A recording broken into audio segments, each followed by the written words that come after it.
Alright, my baked brotatoes. I see you clocking in for another very serious history lesson.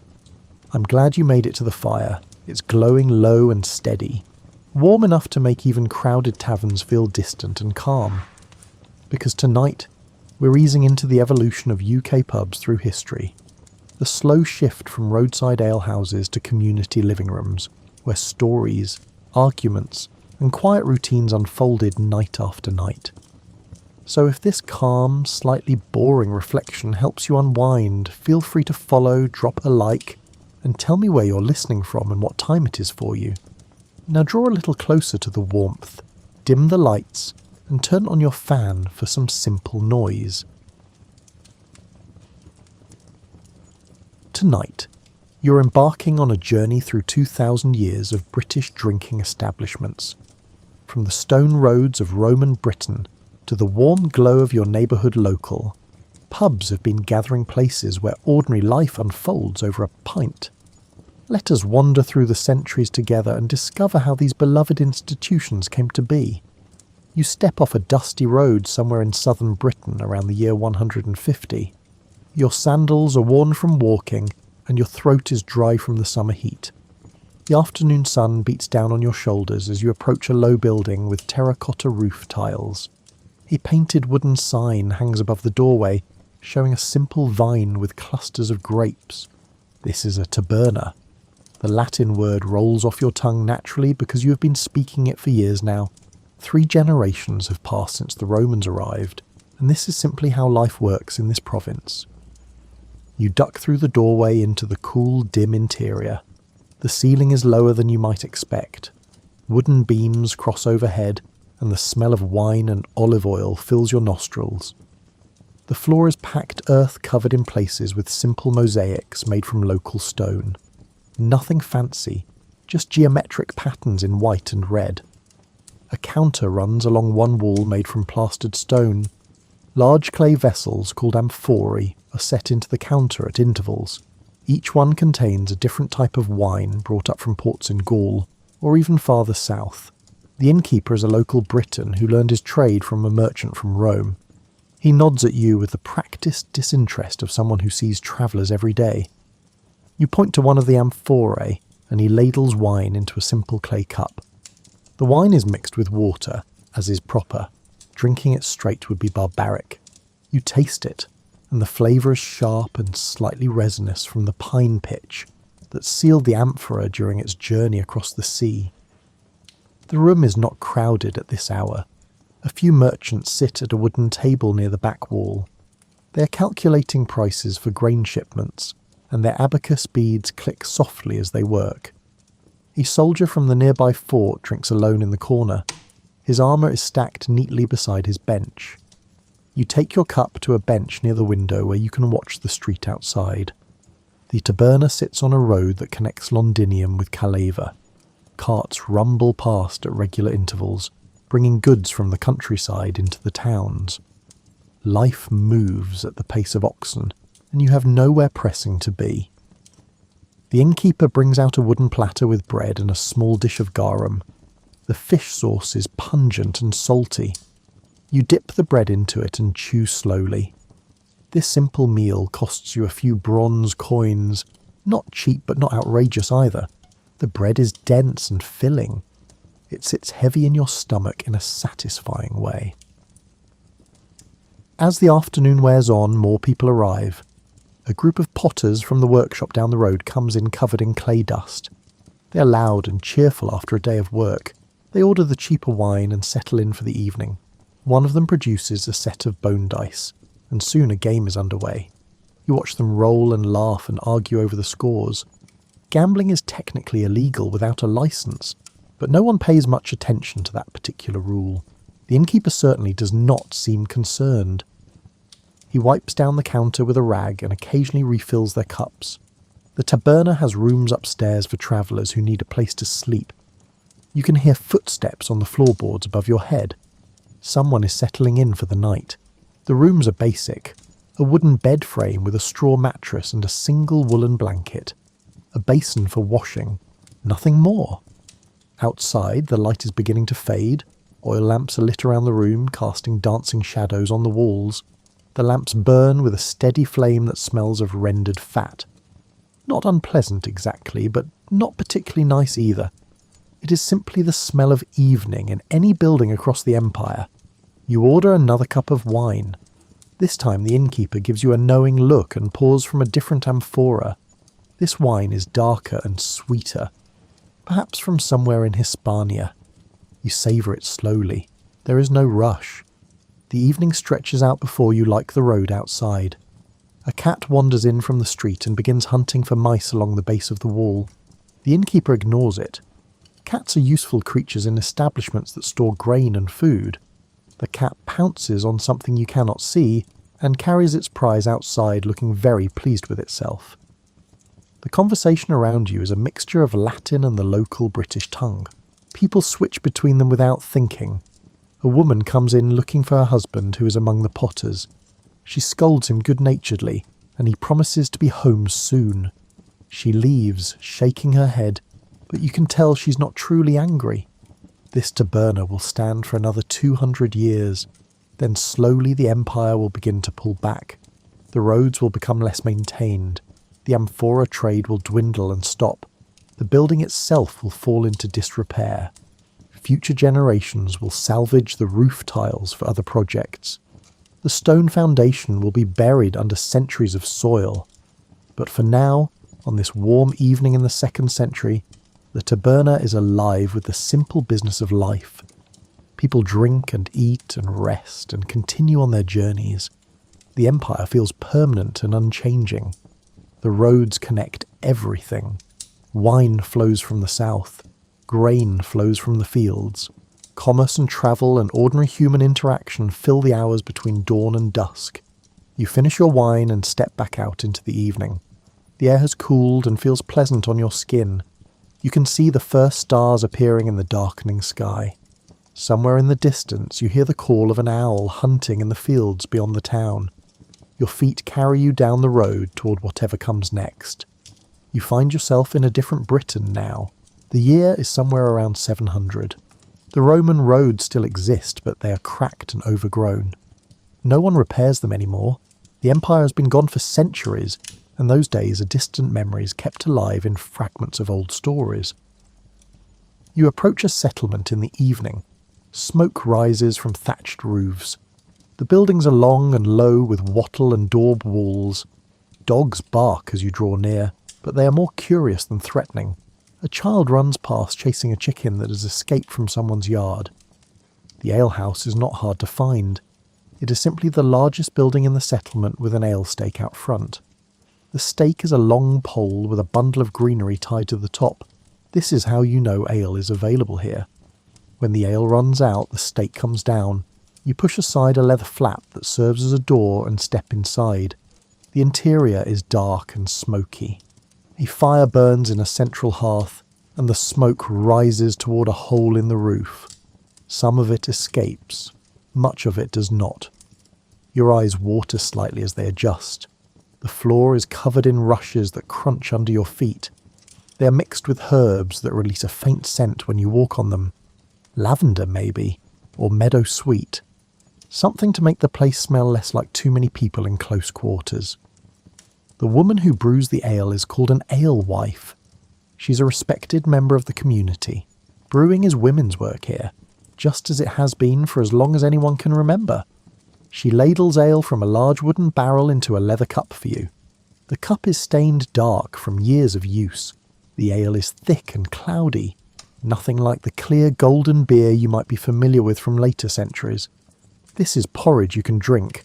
It tastes of grain and yeast, and has a slightly sour edge to it. There are no hops in this ale. Hops will not become standard for hundreds of years yet. Instead, the ale is flavoured with herbs and whatever else the alewife fancies. Bog myrtle, perhaps, or ground ivy. The exact recipe is her secret. You sit on a bench near the fire. The wood is smooth from countless bodies before yours. The warmth from the flames feels good after the cool evening air outside. Around you are men from the fields and workshops. They speak in Old English, and their words sound strange and musical to your modern ears. One man is repairing a fishing net in the corner. His fingers work the twine automatically while he talks with his neighbour about the best places to catch eels in the nearby marsh. Another man whittles a piece of wood into something you cannot quite identify yet. Shavings fall at his feet and mix with the rushes. The ale costs you nothing in coins because coins are rare here. Instead, you have traded a small piece of cloth you carried with you. The alewife examines it carefully before nodding and accepting the exchange. Trade happens in goods and services more often than currency. Your cloth is good quality and fairly woven. It represents hours of someone's work, and that has value. You drink your ale slowly. It is filling and slightly sweet under the sour edge. There is nourishment in it beyond just the alcohol. People drink ale because water can make you sick, but ale is safer. The brewing process does something to make it clean, even though no one here understands exactly why. A dog lies near the hearth hoping for scraps. Its fur is matted and it scratches occasionally at fleas. When someone tosses it a bit of bread crust, the dog catches it mid-air and swallows without chewing. Life is good from the dog's perspective. The alewife moves around the room, refilling cups and collecting payment in various forms. Someone gives her eggs. Another person promises to help repair her roof before winter. The economy of this place runs on relationships and memory. Everyone knows who owes what to whom. A young man comes in leading a travelling priest who has been walking between settlements. The priest carries a wooden cross and speaks Latin, which most people here do not understand. But he is given ale anyway because hospitality is important. Travellers bring news from other places, and that is valuable. The priest tells stories of saints and miracles in a mixture of Latin and broken English. People listen politely even if they do not fully grasp his meaning. The ale makes you feel warm and slightly drowsy. The firelight flickers on the walls, creating patterns that shift and change. Outside you can hear the sounds of the settlements settling down for the night. Animals being secured, children being called inside.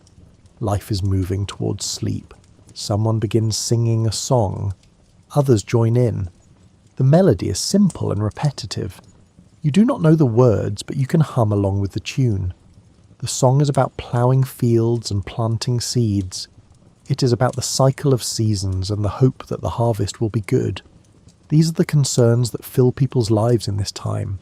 The singing continues for a while and then fades. Conversation picks up again in quieter tones. The alewife's husband comes in from checking on their livestock. He nods to the room and takes his place near the fire. His presence changes nothing. He's simply another person in this familiar space. You notice there are no separate rooms here. There is no upstairs for sleeping. If you need to stay the night, you will sleep on one of these benches or on the floor near the fire. Privacy is not a concept that matters much in this world. People live close together and accept that as normal. The ale barrel will be empty by tomorrow. The alewife will brew another batch and hang the ale stake out again when it is ready. This pattern repeats week after week and season after season. The alehouse is not a business in the way you might think of businesses. It is simply part of how this community functions. You stretch out your legs toward the fire and feel the tension leave your muscles. The ale has done its work. You're relaxed and comfortable, and the cares of your journey fade into the background. For this moment, you're simply here in this smoky, warm room, with these people who will never know how different the world will become. The fire crackles and pops. Someone tells a joke you do not quite catch, and several people laugh. The sound is genuine and unguarded. Tomorrow you will continue on your way, but tonight you're welcome here. The rushes crunch under shifting feet. The ale flows. Life continues in its ancient rhythm. You step through the doorway of an inn on a cold November evening in the year 1280. The inn sits at a crossroads where two important trade routes meet. This location is no accident. Travellers need places to rest, and the innkeeper knows his business. The first thing that strikes you is the size of the place. This is not a simple alehouse. This is a proper establishment with multiple rooms and a stable yard. You can hear horses snorting and stamping in the stable. A boy is leading a merchant's horse toward a stall with fresh straw and feed. The main hall is lit by rushlights and tallow candles. The smell of melting fat mingles with wood smoke and cooking food. A fire roars in a large stone hearth that dominates one wall. The heat from it is almost overwhelming after the cold outside. Tables and benches fill the room. Most are occupied. Merchants sit in groups discussing wool prices and the state of the roads ahead. A knight and his squire occupy a table near the fire. The knight's armour is stacked carefully nearby and his sword rests within easy reach. Old habits do not fade simply because you have stopped for the night. The innkeeper approaches you with a practised assessment in his eyes. He judges your worth by your clothing and the state of your boots. You pass whatever test he applies because he offers you a seat at a table near the centre of the room. A serving girl appears almost immediately with a wooden trencher of bread and a cup of ale. The bread is not just a plate, it is your plate. The trencher has been cut from a whole loaf and hollowed out slightly. When your meal arrives, it will be served directly onto this bread. Later you will eat the trencher itself, which has soaked up all the juices and flavours. Nothing goes to waste here. Your meal appears. A stew of mutton and root vegetables. Carrots and turnips and onions are cooked until they are soft and sweet. The meat is tough and requires serious chewing, but it is hot and filling. You eat with your fingers and a spoon. Forks have not made their way to England yet. They remain a curious foreign affectation used in Italy. The ale is better than what you had in the Anglo-Saxon alehouse. Centuries of brewing experience have improved the craft. This ale is clearer and has a pleasant bitterness to it. Still no hops, but the herb mixture works well. You drink deeply and feel the warmth spread through your chest. The inn is noisy with conversation and laughter. A group of pilgrims heading to Canterbury share their table with some travelling minstrels. The pilgrims are swapping stories about the various relics they hope to see. One claims to have visited a church that held 3 separate fingers of the same saint. This seems mathematically unlikely, but no one challenges him. The minstrels tune their instruments, a lute and a small drum. Soon they begin playing, and one of them sings a ballad about a knight and a lady and a dragon.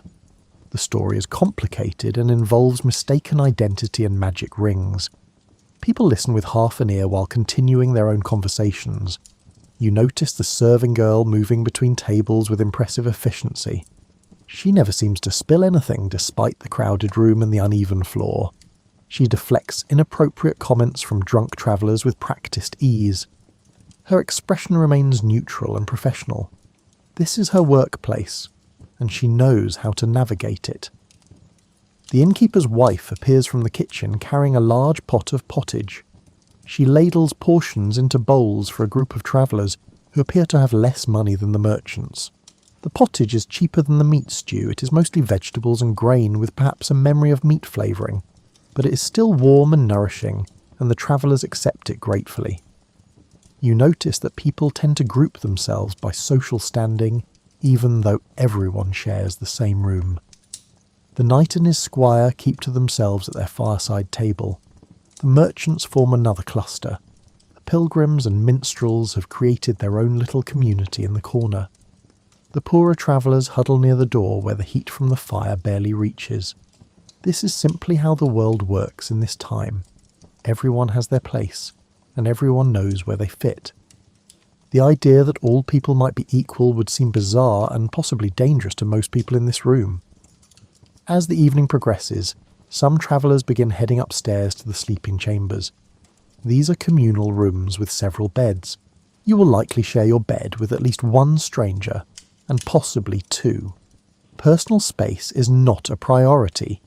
Warmth and safety from the cold night outside are what matter. The innkeeper keeps a careful eye on his establishment. He watches for trouble and is quick to step in when voices get too loud or arguments begin to heat up. He has a thick wooden staff leaning against the wall behind the bar area. You suspect he knows how to use it. A merchant complains about the state of the roads. Bandits have been active in the woods to the north. Several travellers have been robbed in recent weeks. The knight offers his opinion that the local lord should do more to keep order. The merchant agrees, but notes that the local lord is currently occupied with a dispute over land boundaries and has little time for road safety. This conversation about security and governance fills the space between ale refills. It is the kind of talk that happens in inns across the country every night. People sharing information and warnings, building the invisible network of knowledge that helps travellers stay safe. You order another cup of ale. The serving girl brings it with a small bowl of walnuts.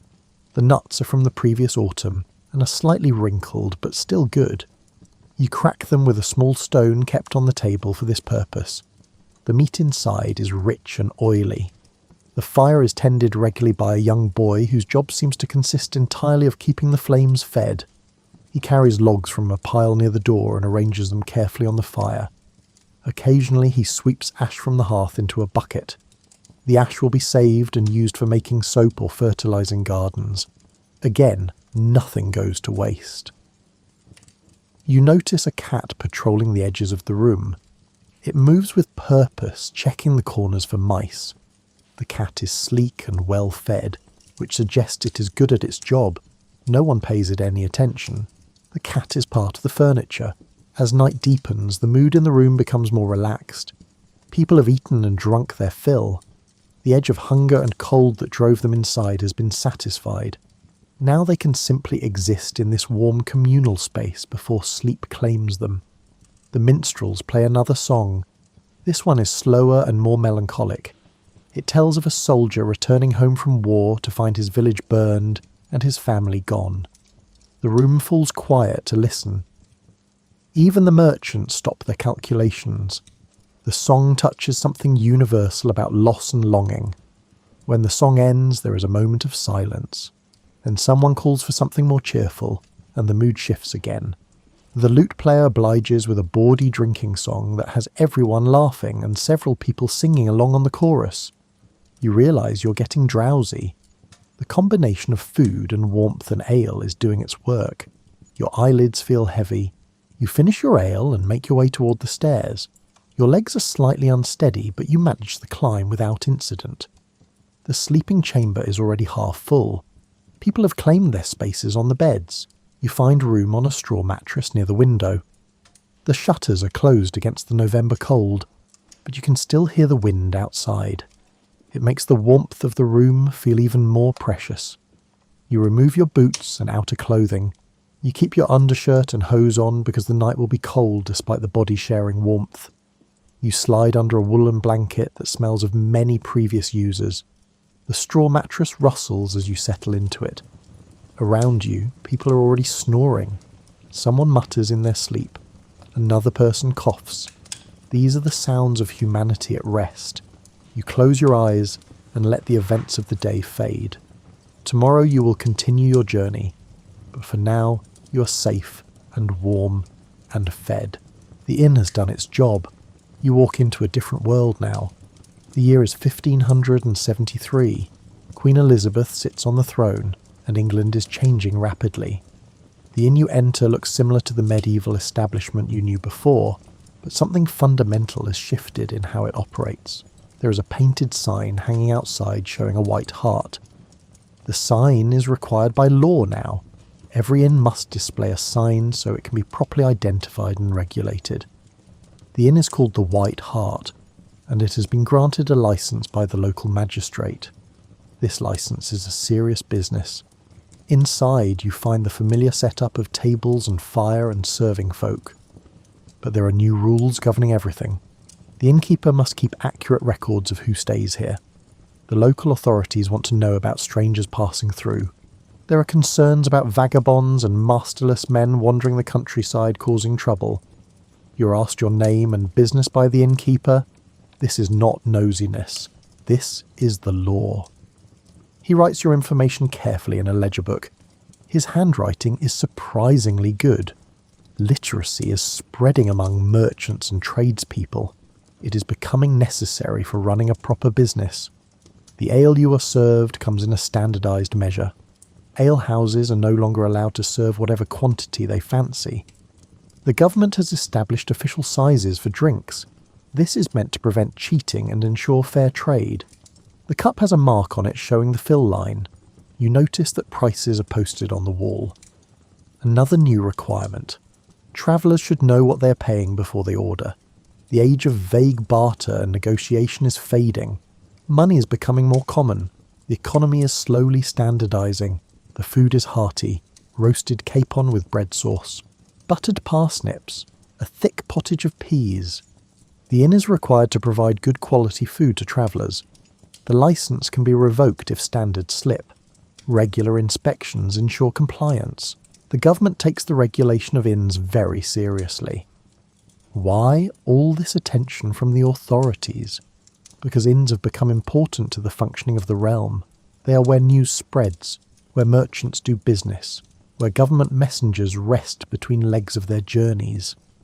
The state has realised that controlling inns means controlling the flow of information and commerce. You strike up conversation with a wool merchant from Norwich. He is travelling to London with samples of his cloth. The roads are better maintained now than they were in medieval times. The government has passed laws requiring parishes to repair the roads that run through their lands. Travel is faster and somewhat safer. The merchant tells you about the new sumptuary laws. These laws dictate what clothing people of different social ranks are allowed to wear. A merchant like him can wear good wool but not silk. Silk is reserved for nobility. He finds this frustrating but accepts it as the way things are. Society has its hierarchies and clothing makes them visible. A traveller at the next table is reading a pamphlet. This would have been impossible a century ago. Now printing has made pamphlets cheap and common. Ideas spread faster than ever before. The pamphlet appears to be about religion. Everyone has opinions about religion these days. The break with Rome still echoes through English society. The innkeeper is careful about religious discussions in his establishment. Strong opinions about the Pope or the proper form of church service can lead to arguments. Arguments can lead to fights. Fights can lead to his licence being revoked. So he gently steers conversation away from controversial topics when things heat up. You are served wine with your meal. Wine is more common now among those who can afford it. Trade with France and Spain has increased despite political tensions. The wine is red and slightly vinegary, but pleasant enough. It comes from somewhere in Gascony, according to the merchant who knows about such things. The evening progresses with more eating and drinking. A group of players arrives. These are travelling actors who perform at various inns and private houses. They are carrying their props and costumes in a large trunk.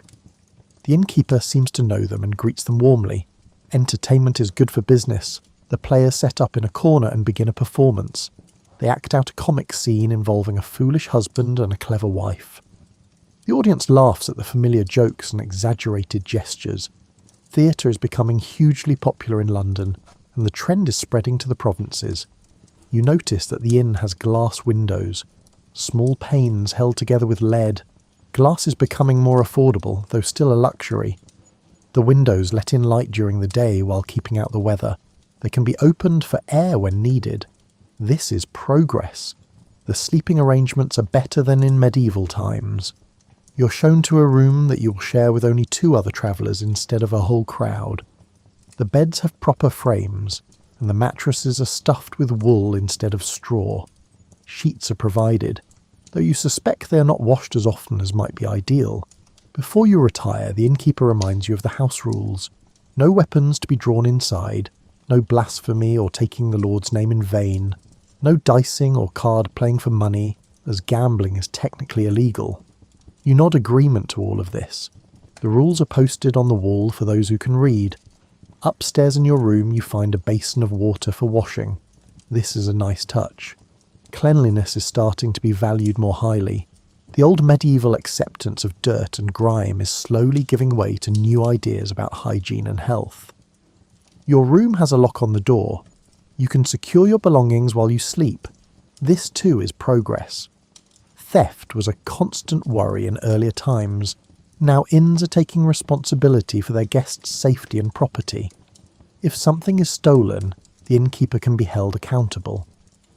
You lie down on your bed and pull up the blankets. Through the walls you can hear the murmur of conversation from the main hall below. Someone is singing. The tune is from a popular ballad about a Scottish border raid. The melody carries through the floorboards. The Tudor world outside these walls is complex and changing. The old certainties of the medieval Catholic world have been shattered. New religious ideas compete for hearts and minds. The economy is expanding. Trade is growing. Cities are getting larger. Literacy is spreading. The printing press is transforming how information moves. But here in this inn, the basic human needs remain the same. Food, drink, warmth, rest, company, safety. The White Hart provides these things under the watchful eye of government regulation. The license on the wall represents the new organised state reaching into every corner of life. You drift towards sleep, thinking about how much has changed and how much remains familiar. The fire downstairs still crackles. People still share stories and news. Travellers still need places to rest. The forms and regulations may evolve, but the fundamental purpose endures. You step into a very different establishment now. The year is 1721, and you're in a narrow street in London. The building before you is shabby and cramped. A crude sign announces this as a gin shop. You push open the door with some trepidation. The smell hits you first. Unwashed bodies, cheap alcohol, vomit, desperation. This is not the cosy world of country inns and regulated alehouses. This is something darker and more troubling. The gin craze has gripped London, and it is destroying lives. The room is packed with people drinking gin at all hours. There is no pretense of meals or accommodation. This is purely about selling gin as cheaply and quickly as possible. The gin costs almost nothing. A few pennies will buy enough to get thoroughly drunk. The woman behind the counter pours gin from a large barrel. She does not bother with proper measures. She splashes it into whatever containers people bring. Cups, bowls, bottles, even cupped hands in extreme cases. The gin is raw and harsh. It has been distilled quickly and poorly. Sometimes dangerous additives are mixed in to increase the volume. You watch a woman drain her cup in one gulp and immediately ask for more. Her children are with her. Small dirty faces watching their mother drink away what little money the family has. One child is crying. The mother ignores the sound. The gin provides escape from a life of poverty and hardship. That escape is worth any price. A man in the corner is already unconscious. He slumps against the wall with his mouth open. No one pays him any attention. This is normal. People drink themselves into oblivion here every day. Some of them do not wake up. Gin has earned its nickname, Mother's Ruin. The gin shop is legal. Distilling and selling gin requires no license. Anyone can do it. Thousands of these shops have opened across London. They cluster in the poorest neighbourhoods where people are most desperate for cheap intoxication. You take a cautious sip of gin from a cup the woman hands you. The taste is vile. It burns your throat and makes your eyes water. There is a faint flavour of juniper berries, but mostly it tastes of raw alcohol and misery. You understand why people drink it so fast. No one would savour this. The room is loud with arguments and crying and occasional laughter. A man is trying to sell his jacket for more gin money. Another is pawning his shoes. Possessions are traded for drinks until people have nothing left. Then they beg or steal or sell their bodies for the next cup. This is not the convivial atmosphere of traditional pubs. There is no community here, no shared stories or songs, just isolated individuals pursuing oblivion. The gin shop is a symptom of a society in crisis. London has grown too fast. The Industrial Revolution is beginning to transform England. People flood into cities looking for work and find only poverty and overcrowding. Traditional beer and ale cost more than gin.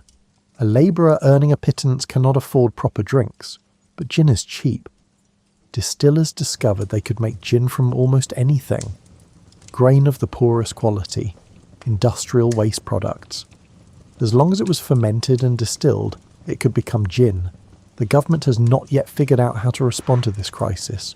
There have been some attempts at regulation, but enforcement is difficult. Gin shops operate openly in broad daylight. The profits are too good and the demand too high for laws to make much difference. You notice a pregnant woman drinking heavily at the counter. This is unfortunately common. The effects of gin on unborn children are becoming tragically clear.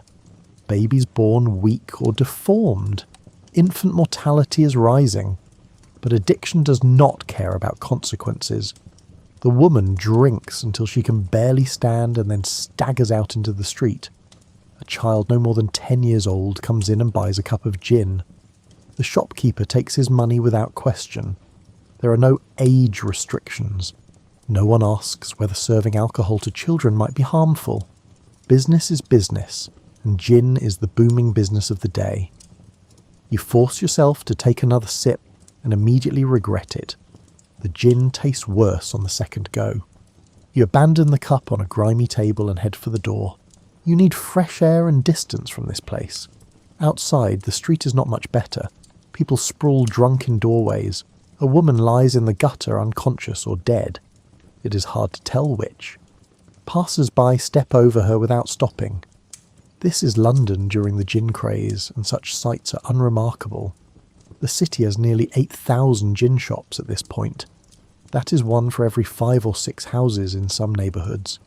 The social fabric is tearing apart under the weight of cheap spirits. Crime is rising. Families are breaking down. Public health is collapsing.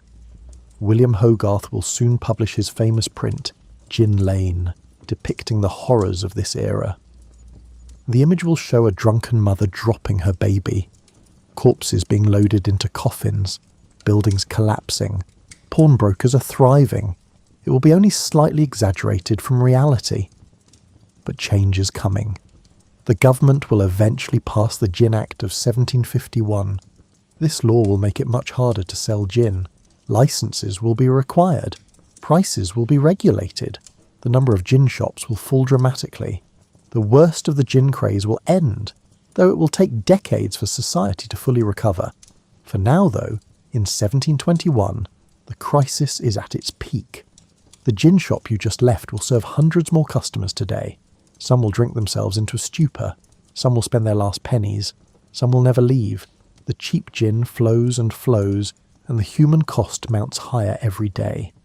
You walk quickly away from that neighbourhood seeking cleaner air and better surroundings. Eventually you find a more traditional tavern in a better part of town. Here people drink beer and ale in moderation. There is food available. The atmosphere is calm and decent. This is how drinking establishments should be. The barman tells you that many people are disgusted by what gin has done to London. There is growing pressure for reform. Clergy preach against drunkenness. Physicians document the health consequences. Magistrates see the link between gin and crime. Change will come because it must. You order a proper ale and savour the clean taste. This is what beer should be, made with care from good ingredients, served in a respectable establishment where people can gather socially without destroying themselves. The contrast with the gin shop could not be starker. As you drink your ale, you reflect on how drinking establishments can serve different purposes. At their best, they are community gathering places that strengthen social bonds. At their worst, they enable addiction and suffering. The difference lies in regulation, quality, and social norms around consumption. The gin era will be remembered as a dark chapter in British drinking history, but it will also lead to important reforms. Society will learn that cheap access to strong spirits without any controls is a recipe for disaster. The lessons from this time will shape alcohol policy for generations to come. You push open the etched glass door of the Railway Arms in the year 1885. Queen Victoria has been on the throne for nearly 50 years, and Britain is at the height of its industrial power. The pub you enter reflects this era of confidence and prosperity. The first thing you notice is how bright everything is. Gas lamps illuminate the interior with steady, reliable light. No more flickering candles or smoky oil lamps. The gas mantles hiss softly and cast a warm glow over polished wood and gleaming brass. The bar itself is a magnificent piece of furniture. Solid mahogany with elaborate carvings. The bar top is polished to a mirror shine. Behind it are rows of bottles and taps and the machinery of modern drink service. Everything is organised and efficient. The barman wears a clean white apron and a proper shirt with sleeve garters. He looks professional and takes pride in his work.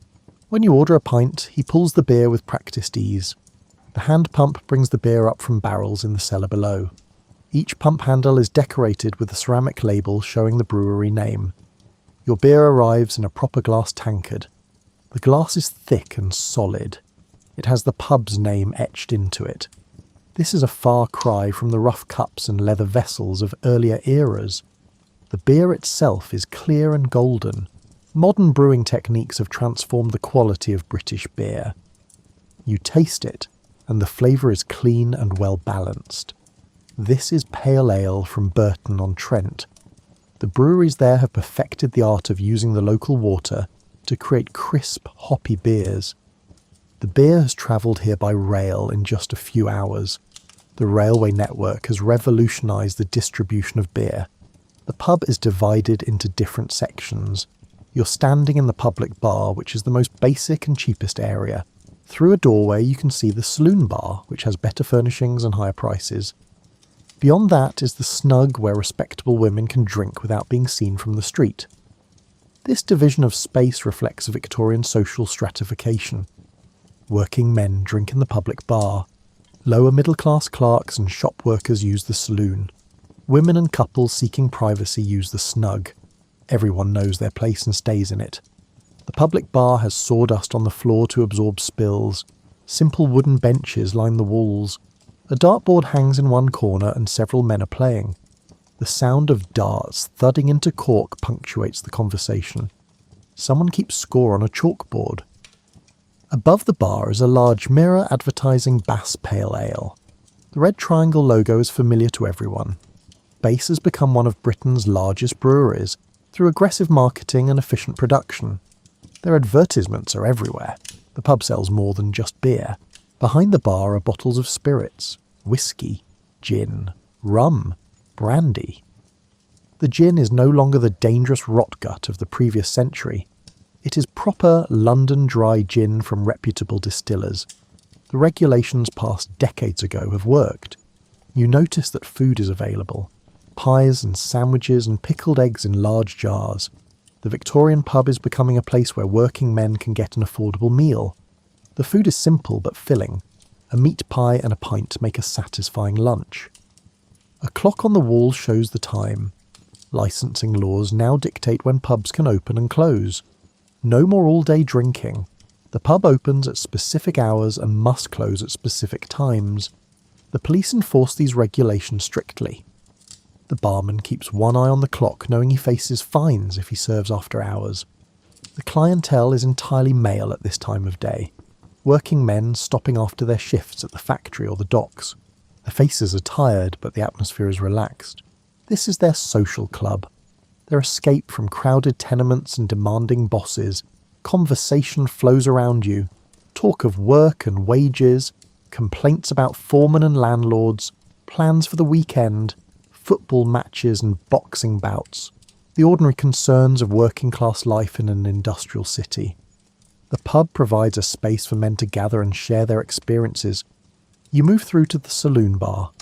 Here the furnishings are more comfortable. Upholstered benches, small round tables. The sawdust is replaced with patterned carpet. Pictures hang on the walls showing hunting scenes and rural landscapes. The prices are higher, but the environment is more genteel. A group of clerks from the nearby insurance office sit, discussing their work. They wear suits and collars that mark them as respectable white-collar workers. They drink beer from handled glasses and speak in measured tones. They are careful to distinguish themselves from the rougher crowd in the public bar. The Victorian pub has become segregated not just by space but by culture. Different areas attract different social classes. The architecture itself enforces these divisions. You cannot see from the public bar into the saloon. The working men and the clerks drink in the same building, but might as well be in different worlds. In the snug, you find a different atmosphere entirely. This small private room has frosted glass windows facing the street. A middle-aged couple sits quietly sharing a bottle of stout. They can drink here without being observed by passers-by. Respectability is maintained. The reforms of the mid-Victorian period have transformed pubs from the chaotic gin shops of earlier decades. Pubs are now regulated, licensed, and expected to maintain order. The police have powers to close establishments that cause trouble. Publicans have learned to run tight ships. Temperance movements argue that even these reformed pubs are dens of vice. They campaign for total prohibition. But most people reject such extreme views. The pub serves an important social function, especially for working men with few other leisure options. The key is regulation, not elimination. You order another pint and settle into conversation with a plasterer who works on the new buildings going up across London. He tells you about the construction boom. Whole neighbourhoods are being built to house the growing population. His work is steady and pays decently. He stops here most evenings before heading home to his family.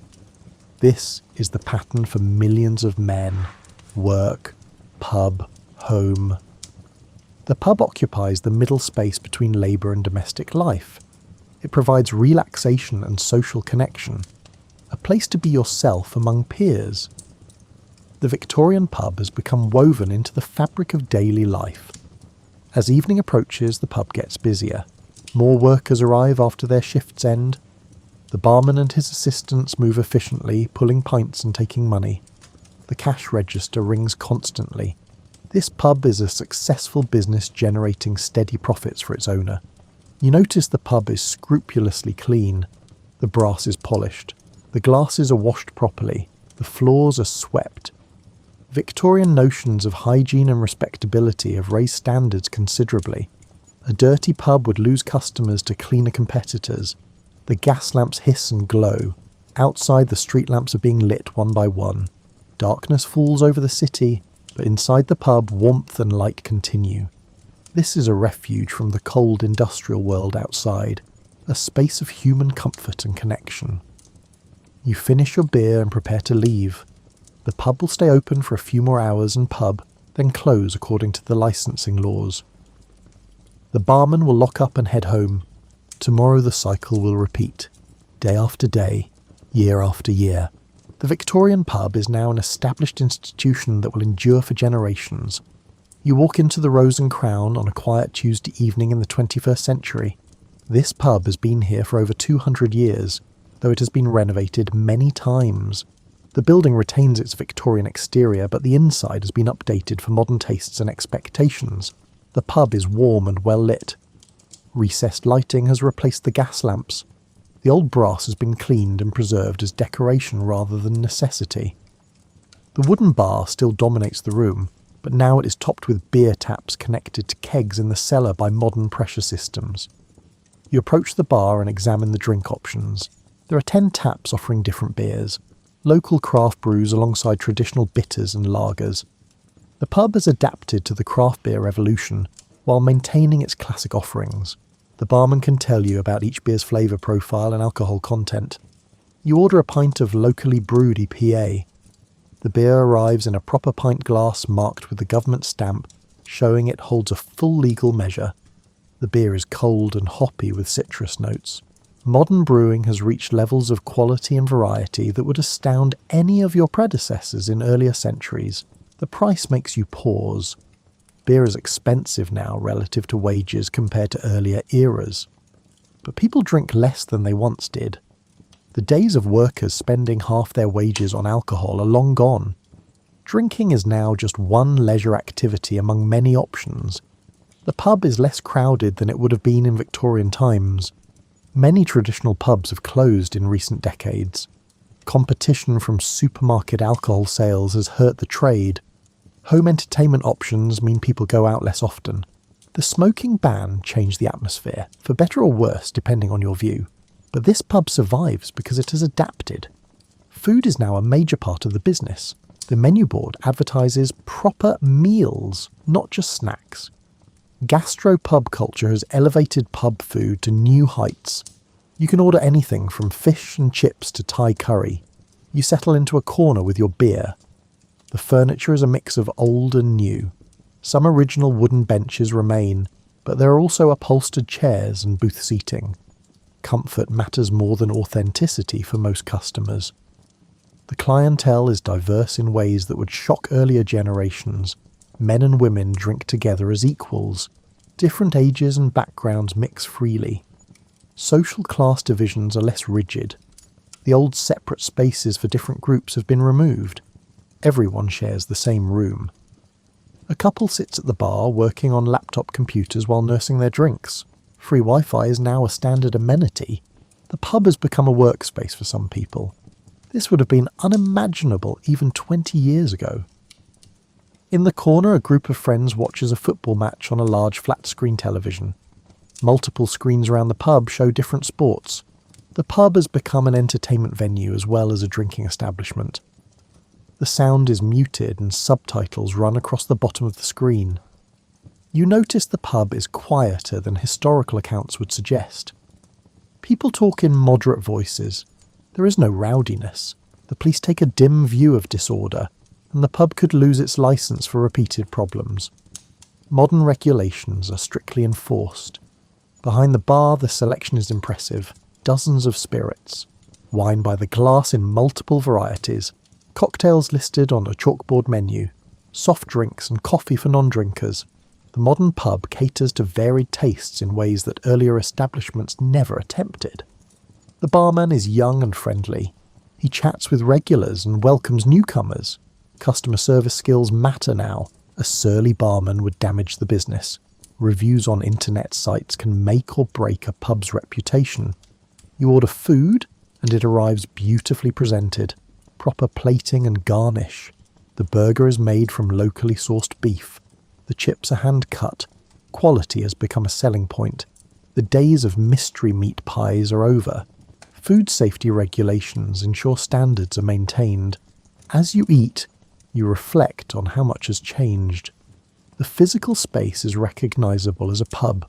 The basic function of providing drinks and social space remains the same, but everything else has evolved.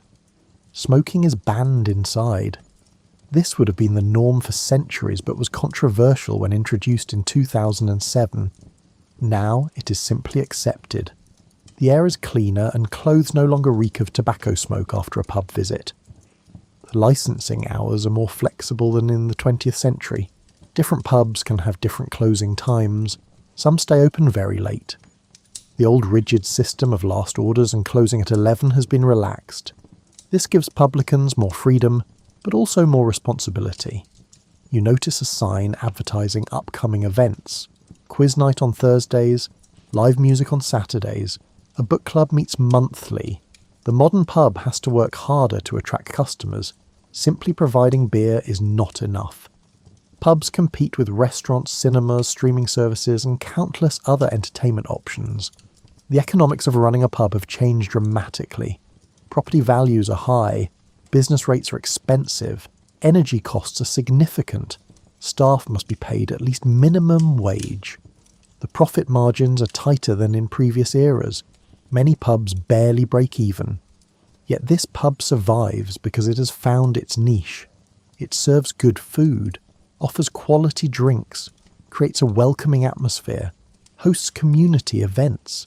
The publican understands that success requires constant adaptation to changing customer expectations. You finish your meal and order another beer. This time you try a stout from a local microbrewery. The craft beer movement has brought incredible variety to British beer. Hundreds of small breweries now operate across the country. Traditional styles coexist with experimental new approaches. The stout is rich and smooth with notes of coffee and chocolate. The brewing process is carefully controlled using modern equipment and techniques. Yet the basic recipe would be recognisable to brewers from centuries past. Tradition and innovation exist together. As evening progresses, a few more people arrive. The pub is never packed like it would have been decades ago, but it has a steady, loyal customer base. These are the regulars who keep the place viable. They come for the atmosphere as much as the drinks. You chat with the person next to you about local concerns, road repairs, council decisions, the weather. The same sort of conversation that has happened in pubs for 2,000 years. Technology changes, but humans remain fundamentally social creatures who enjoy gathering and talking. The pub cat wanders through seeking attention. Animals in pubs are less common now than in earlier times, but some establishments maintain the tradition. The cat is well fed and clearly beloved by staff and regulars. It curls up near the fireplace and falls asleep. The fireplace itself is gas now rather than wood burning. A realistic flame flickers behind glass.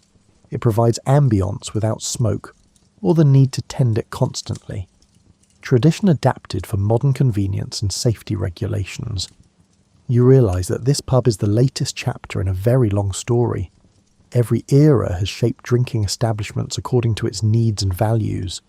The Romans brought wine and organisation. The Anglo-Saxons created community alehouses. Medieval inns served travellers. The Tudors added regulation. Victorians created the classic pub template. The modern era continues to evolve the tradition. What remains constant is the human need for gathering places. Somewhere between home and work where people can relax and connect. The pub has filled this role through countless generations. It adapts and survives because the fundamental need it serves does not change. You finish your beer and settle your bill. The transaction is cashless. You tap your card on the reader and the payment is complete. No more counting coins or handling dirty banknotes. Just another small evolution in how pubs operate. As you leave, you notice the pub is preparing to close soon. The barman begins cleaning glasses and wiping down surfaces. Tomorrow the cycle repeats. The doors will open, customers will arrive, drinks will be poured, conversations will flow. Life will continue its ordinary, extraordinary pattern. You step out into the night. The street is quiet. Street lamps cast orange pools of light on the pavement. Cars are parked along the curb. The modern world surrounds you. But behind you, the pub remains. A link to centuries of tradition. A gathering place that has served its purpose since Roman soldiers first sought refreshment on Britain's dusty roads. The story of UK pubs is not finished. New chapters will be written as society continues to change. But the essential role of the pub as a community anchor endures. As long as people need places to gather and share a drink, the tradition will continue in some form. You make your way home through the quiet streets feeling satisfied and pleasantly tired. The journey through pub history has shown you how much has changed and how much stays the same. Human nature remains constant even as the details of daily life transform around it. Tonight you have visited 2,000 years of British drinking culture. You have tasted Roman wine and Anglo-Saxon ale. You have sheltered in medieval inns and witnessed Tudor regulation. You have seen the horrors of the gin craze and the refinements of Victorian pub culture.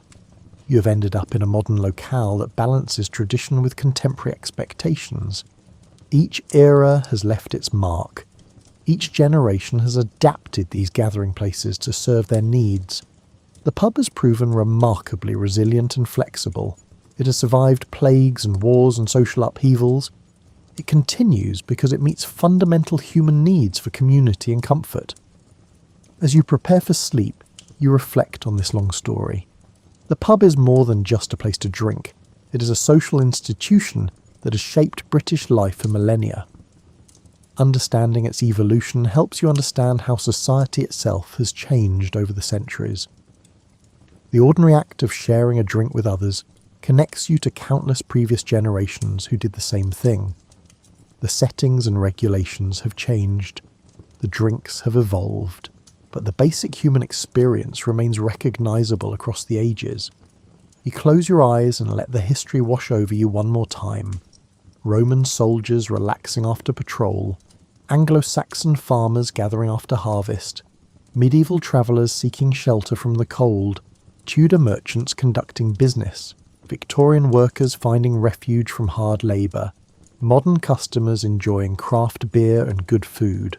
All of them are seeking the same things: warmth, company, refreshment, a brief escape from the demands of daily life.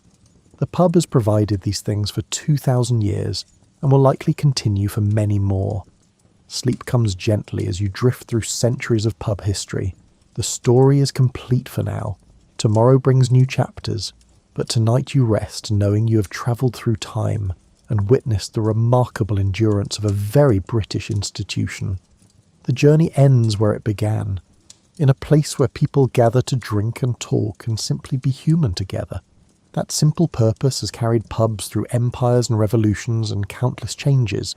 It will carry them forward into whatever future awaits. Good night.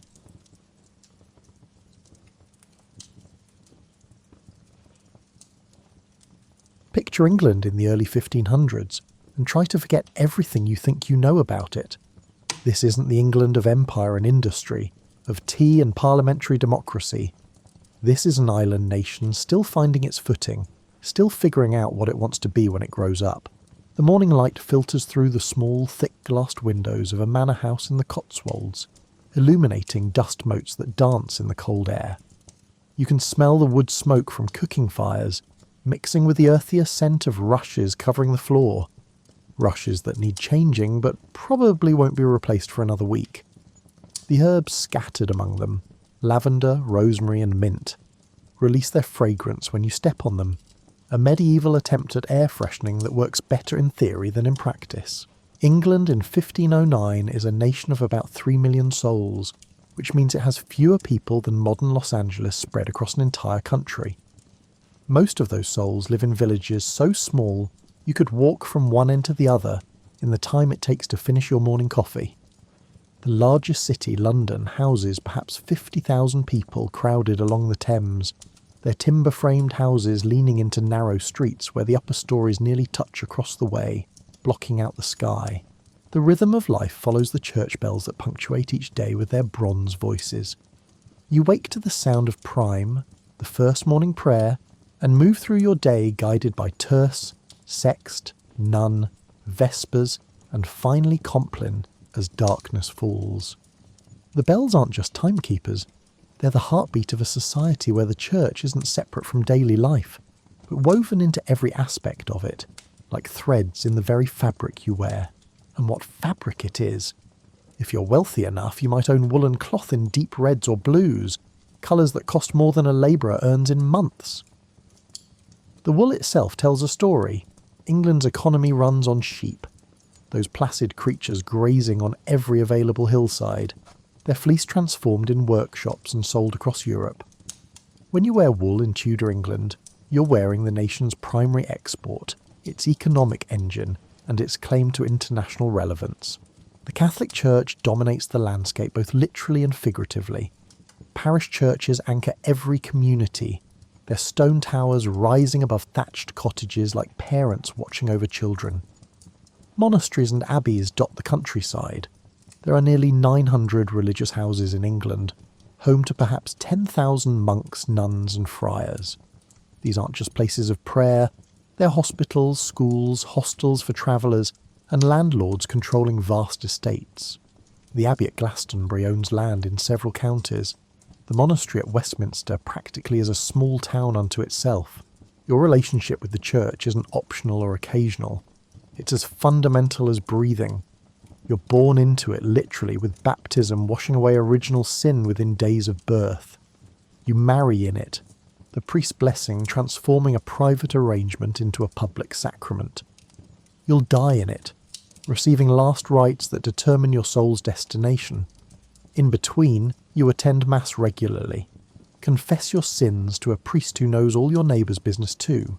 Pay your tithes, observe the fast days, and purchase indulgences to reduce time in purgatory. The Pope in Rome, that distant figure in his Vatican palace, holds more practical power over English daily life than you might imagine. He can annul marriages, legitimise children, and grant special dispensations for everything from eating meat on Friday to marrying your cousin. He appoints bishops who become major political figures. He can excommunicate anyone from king to peasant, which in this society means cutting them off from all social connection and condemning their soul to hell. It's a threat that carries real weight when everyone you know believes it absolutely, but there are grumbles. In the taverns, those dim, smoke-filled rooms where ale flows and inhibitions loosen, you might hear men complain about how much land the church owns while paying no taxes. You might hear merchants frustrated by religious restrictions on business practices. You might even hear whispers about church corruption, though no one speaks too loudly because heresy is a burning offence, literally. The political landscape is equally complex. England has a king, Henry VII, who won his crown by killing the previous king on a battlefield, and who spent his reign consolidating power and filling the treasury. Parliament exists, but it meets irregularly when the king needs money. Local administration happens through a patchwork of nobles, bishops, sheriffs, and justices of the peace. A system that works mostly because everyone's known everyone else's families for generations. England's place in the wider European world is complicated. It's not quite the backwater some continental scholars dismiss, but it's not a major power either. Spain and France are the real players, with their larger populations, stronger economies, and more assertive kings. The Holy Roman Empire sprawls across Central Europe, a complicated patchwork that makes England's administrative system look elegantly simple.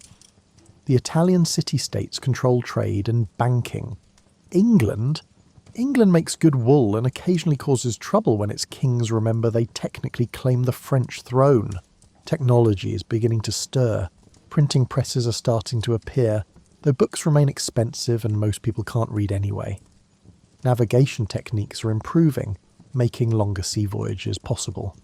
Gunpowder is changing warfare, though knights in armour still ride to battle as if nothing has changed.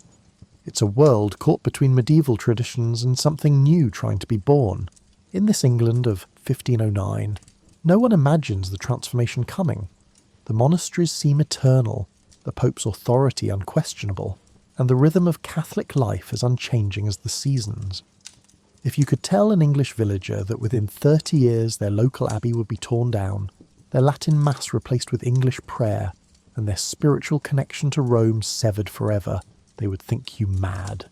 But change is coming, carried not by armies or philosophers, but by one young man's desperate desire for something he cannot have. A legitimate son. On an April day in 1509, 17-year-old Prince Henry became King Henry VIII. And England got a ruler who looked like he'd been ordered from a royal catalogue, featuring only the most impressive specifications. Picture him at his coronation, 6 feet 2 inches tall in an era when most men barely reached 5.5 feet. Shoulders broad enough to fill out the elaborate doublets he favours, legs muscular from years of hunting and jousting. His hair catches the light through Westminster Abbey's stained glass, reddish gold, worn long enough to curl at his neck. His face hasn't yet acquired the jowly heaviness of his later years. Instead, it's all youth and confidence, with blue eyes that sparkle when he's pleased and turn cold when he's not. Henry moves through his coronation ceremony with the grace of someone who's been preparing for this moment his entire life, which isn't quite accurate. He was actually the spare heir, the insurance policy, while his older brother Arthur was groomed for kingship.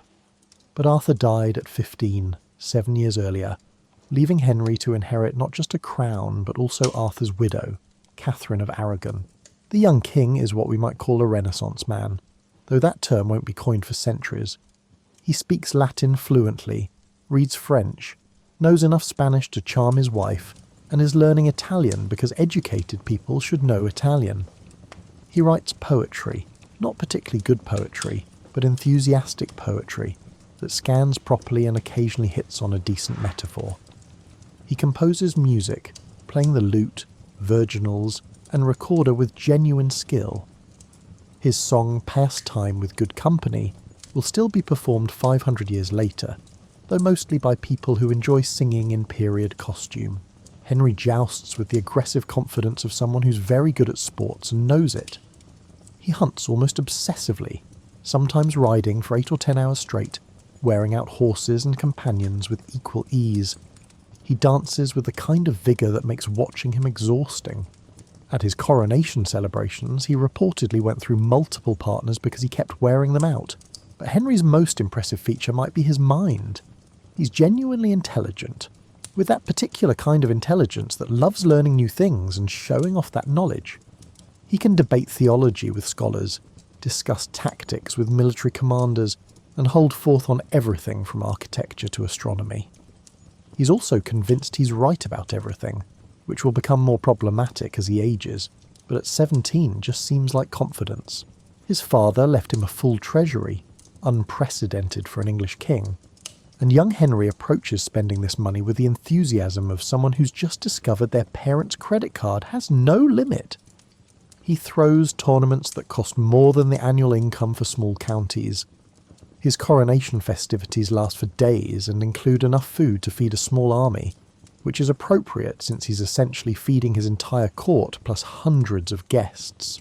The new king's household is a world unto itself, a mobile village of hundreds of people who exist solely to maintain royal comfort and dignity. There are gentlemen of the privy chamber who help him dress, grooms who manage his extensive wardrobe, servers who bring his meals, musicians who provide entertainment, chaplains who lead prayers, physicians who monitor his health, and countless others whose jobs have titles like Yeoman of the Mouth and make perfect sense in context. Henry's daily routine would exhaust most people. He rises around 6 or 7, hearing Mass almost immediately because religious devotion and political display conveniently overlap. He conducts business in the morning, signing documents, receiving ambassadors, consulting with counsellors, but never so much business that it interferes with dinner at 10 or 11. After dinner comes the real joy of his day: hunting, hawking, tennis, or jousting, depending on weather and mood. Supper arrives around 5 or 6, followed by entertainment, music, cards, dice, dancing, that can continue until midnight. His marriage to Catherine of Aragon seems initially quite successful. Catherine is 23 to Henry 17, which makes her practically an older woman in an era where most royal brides are teenagers. She's intelligent, educated, deeply religious, and genuinely seems to love her young husband. Henry appears equally devoted, calling her his true wife, and clearly enjoying her company. They're crowned together, rule together, and seem to share both affection and respect. Catherine comes from impressive stock. She's the daughter of Ferdinand and Isabella of Spain, the monarchs who completed the Reconquista and funded Columbus's voyage. Her upbringing emphasized education and piety in equal measure. She reads Latin, speaks multiple languages, and understands politics with the sophistication of someone raised in one of Europe's most powerful courts. She's not just decorative, she's competent, which Tudor England actually values in its queen consorts. The court Henry creates around himself is magnificent by English standards. The continental observers sometimes find it a bit provincial. The great hall at any of his palaces fills with courtiers wearing their finest clothes. Doublets in rich fabrics, gowns with elaborate sleeves, and hats sporting feathers that cost small fortunes. The tables groan under roasted meats, pies, elaborate sugar sculptures, and wine from France and Spain. Musicians play from galleries while jesters and acrobats provide entertainment between courses. But beneath the magnificence, Henry's court is also a place of careful calculation. Every favour granted creates obligation. Every position filled affects the balance of power between competing noble families. Every smile or frown from the king can make or break careers. The men and women surrounding Henry are playing a complex game where the rules aren't written down but everyone knows them, and the penalty for mistakes can be severe. Henry's approach to kingship in these early years is energetic but not particularly focused. He wants to be a great king, certainly, but his understanding of greatness comes partly from medieval romance and partly from his father's example. Great kings go to war, so Henry will go to war. Great kings are learned, so Henry will be learned. Great kings are pious, so Henry will be pious. It's kingship as performance, and Henry is a natural performer. His counsellors, particularly the brilliant Thomas Wolsey, who rises rapidly to become Lord Chancellor and Cardinal, handle most actual governance. Wolsey is everything Henry isn't: low-born, detail-oriented, and willing to do the boring administrative work that keeps a kingdom functioning. He's also ambitious, clever, and completely devoted to managing Henry's affairs in ways that keep his royal master happy while accumulating power for himself. The relationship between Henry and Wolsey works because it satisfies both men's needs. Henry gets to play king, fighting wars, hosting tournaments, impressing foreign ambassadors, while Wolsey runs the country. Wolsey gets wealth, power and influence far beyond what his butcher's son background would normally allow. It's a partnership that will last for 2 decades and accomplish remarkable things until the moment it doesn't. In these early years, Henry occasionally mentions his desire for a son. Catherine becomes pregnant multiple times, but the babies don't survive. A stillborn daughter, a son who lives only weeks, and more heartbreak. This is common in the 16th century. when infant mortality claims at least a third of all babies, but it's particularly significant when you're trying to secure a dynasty. Still, Henry and Catherine are young. There's time. Everyone says there's time. Henry's England in these early years hums with optimism. The king is young, energetic and generous. The treasury is full. The wars with France, while expensive and not particularly successful, at least make England feel important on the European stage. The monasteries continue their centuries-old routines. The parish churches anchor their communities. The Pope's authority remains unquestioned. Everything seems stable, permanent, and part of a natural order that will continue indefinitely. No one yet imagines that this golden young king, so devoted to his Spanish Catholic wife, will become the man who breaks England away from Rome. No one suspects that his desperate desire for a son will reshape English religion, politics and daily life. The revolution is coming, but it approaches quietly, disguised as personal frustration rather than ideological conviction. As the 1520s unfold, you might notice subtle changes in how England's king speaks about authority and power. It's nothing dramatic at first, just a young man in his 30s growing more confident about his own judgment and less interested in deferring to others, even others wearing papal tiaras. Henry's theological education is impressive for a king. Most monarchs content themselves with attending mass and letting clergy handle the complicated stuff. But Henry actually reads theology. His library contains volumes by church fathers like Augustine and Jerome, medieval scholars like Thomas Aquinas, and contemporary humanists. He doesn't just read them, he makes notes in the margins, arguing with long-dead theologians as if they're sitting across from him at dinner. In 1521, Henry writes a book defending the 7 sacraments against Martin Luther's attacks. Yes, writes, not commissions, not takes credit for, but actually writes, complete with crossed-out sections and revisions that scholars will examine centuries later. The book earns him the title Defender of the Faith from Pope Leo X, which is deliciously ironic given what's coming. Henry is genuinely proud of this title, wearing it like a teenager wears their first varsity letter. But here's what makes Henry dangerous. He's smart enough to understand complex theological arguments, but convinced enough of his own righteousness to believe that when he understands something differently than traditional interpretation, tradition must be wrong. It's the Dunning-Kruger effect in a crowd, and it's going to reshape a nation. The issue of his marriage to Catherine begins gnawing at Henry like a persistent toothache. By the mid-1520s, Catherine is in her 40s and unlikely to have more children. Their only surviving child is Princess Mary, and England has never successfully been ruled by a queen in her own right. Henry starts wondering if perhaps his marriage was cursed from the beginning. He finds his answer in Leviticus, that Old Testament book of laws that most people skip over. Chapter 20, verse 21. If a man shall take his brother's wife, it is an unclean thing. They shall be childless. Never mind that he has a daughter. The Hebrew word, Henry decides, really means sonless. Never mind that the Pope granted a dispensation specifically allowing him to marry his brother's widow. Henry has convinced himself that God is punishing him for violating divine law. This conclusion isn't entirely self-serving, though it conveniently aligns with his desires. Henry genuinely believes in divine judgment and biblical authority. He also genuinely wants a legitimate male heir to prevent the civil war that could erupt if he dies without one. And he very definitely wants to marry Anne Boleyn, the dark-eyed lady-in-waiting who has captured his attention and refuses to become his mistress. Anne Boleyn is not the conventional beauty you might expect. Contemporary descriptions suggest she's interesting-looking rather than pretty. Long neck, dark hair, dark eyes, and an extra finger on one hand that she carefully conceals with long sleeves. But she's sophisticated, having spent years at the French court, educated beyond most women of her time, and possessed of that quality that's impossible to define but instantly recognisable. She's fascinating. More importantly, Anne refuses to sleep with Henry without marriage. Her sister Mary had been the king's mistress and had been discarded when he lost interest.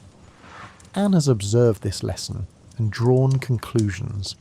She'll be queen or nothing. which drives Henry absolutely mad with desire and frustration in equal measure. Henry's approach to solving his great matter, as the proposed annulment becomes known, reveals both his intelligence and his limitations. He deploys theologians to argue his case, commissions scholarly opinions from universities across Europe, and has his agents search libraries for precedents. He's treating his marriage like a legal case to be won through superior argument and evidence. Cardinal Wolsey, that brilliant administrator who's managed England for years, finds himself tasked with accomplishing something nearly impossible, convincing Pope Clement VII to annul Henry's marriage to Catherine, who happens to be the aunt of Charles V, the Holy Roman Emperor who recently sacked Rome and has the Pope essentially under house arrest. It's like asking someone to convince their captor to anger their captor's aunt. Wolsey tries everything: negotiation, persuasion, legal arguments, implied threats. But it's a chess game where the opposing player controls most of the board. The annulment process drags on for years, and during these years, you can feel England beginning to shift. It's subtle at first, like the change in air pressure before a storm. Henry starts questioning papal authority in ways that would have shocked his younger self. If the Pope won't grant what Henry knows is just, perhaps the Pope's authority isn't as absolute as everyone assumed. Protestant ideas have been filtering into England like water seeping through cracks in a dam. Merchants travelling to the continent bring back books by Luther and other reformers. University scholars debate new theological concepts. Someone keeps smuggling English translations of the Bible into the country, though possessing them is heresy. These aren't mainstream views. Most English people remain thoroughly Catholic, but they're creating intellectual space for questioning traditional authority. Henry's personal piety remains intense even as he questions papal power. He still hears multiple masses daily, still observes fasts and holy days, and still makes pilgrimages to important shrines. But he's developing a distinction in his mind between the eternal truths of Christianity and the institutional structures of the Catholic Church. If those structures stand between him and what he's convinced God wants, perhaps the structures need adjustment. The English clergy finds itself in an impossible position. They owe allegiance to both their king and their pope, which works fine until those two authorities want opposite things. Some clergy, particularly those who've studied Reformed theology, start suggesting that perhaps national churches should govern themselves. Others remain firmly committed to papal supremacy, which is brave but increasingly dangerous. Thomas Cranmer, a Cambridge scholar with quiet manners and radical ideas, enters Henry's circle during this period. Cranmer suggests that instead of asking the Pope for permission, Henry should simply declare that English religious matters should be decided in England. It's a revolutionary idea wrapped in reasonable-sounding language, and Henry loves it. Here's someone telling him that he's not rebelling against proper authority. He's claiming authority that was rightfully his all along. The break with Rome, when it comes, won't happen in a single dramatic moment.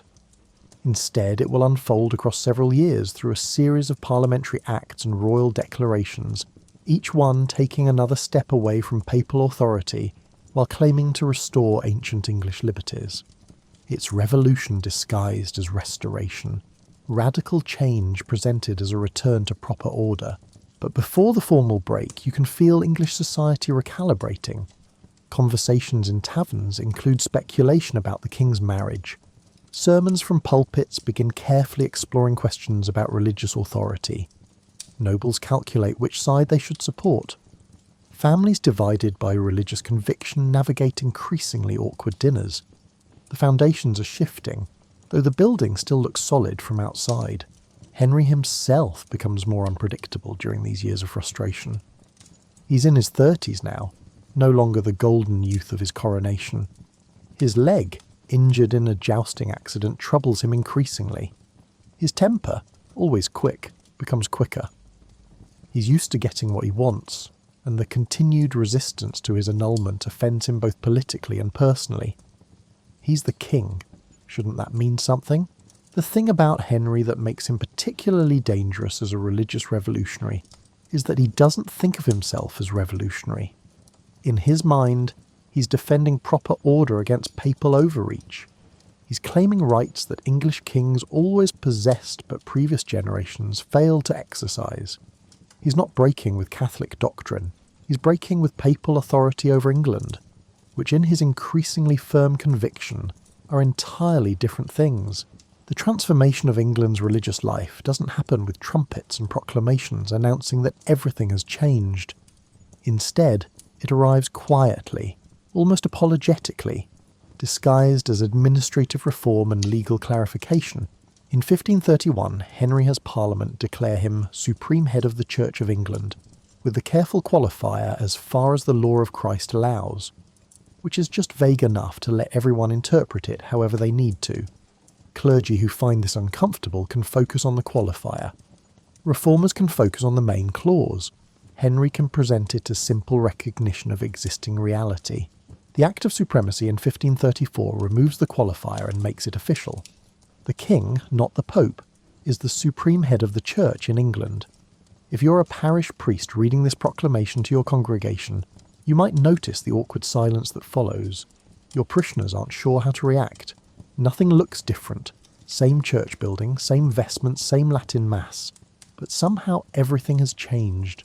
Thomas Cromwell, who has become Henry's chief minister after Wolsey's fall, approaches the transformation of England with the efficiency of a modern corporate restructurer. Where Wolsey was a cardinal first and an administrator second, Cromwell is purely practical, a blacksmith's son who understands that power comes not from noble birth or church office, but from controlling information and process. Cromwell sends commissioners across England to inventory church property, a process called the Valor Ecclesiasticus.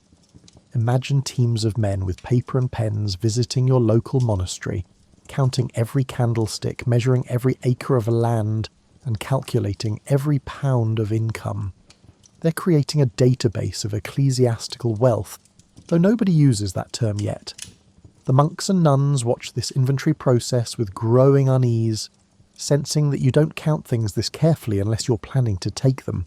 The dissolution of the monasteries begins in 1536 with the smaller houses, those with annual incomes under $200. The official justification involves moral failings, laziness, and corruption, though most monasteries probably function no better or worse than they have for centuries. The real reason is simpler. Henry needs money. Wars with France have depleted his father's carefully accumulated treasury, and hundreds of monasteries collectively own somewhere between a quarter and a third of England's land. If you're living near a monastery in 1536, you watch with mixed feelings as the commissioners arrive. The monastery provided employment for local people, bought supplies from local merchants, operated a hospital that treated anyone who showed up, ran a school where boys learned to read and write, and gave food to the poor every week. It's also wealthy while paying no taxes, holds ancient rites that sometimes burden the community, and houses monks whose behaviour isn't always as spiritual as their vows suggest. The dissolution process is surprisingly bureaucratic.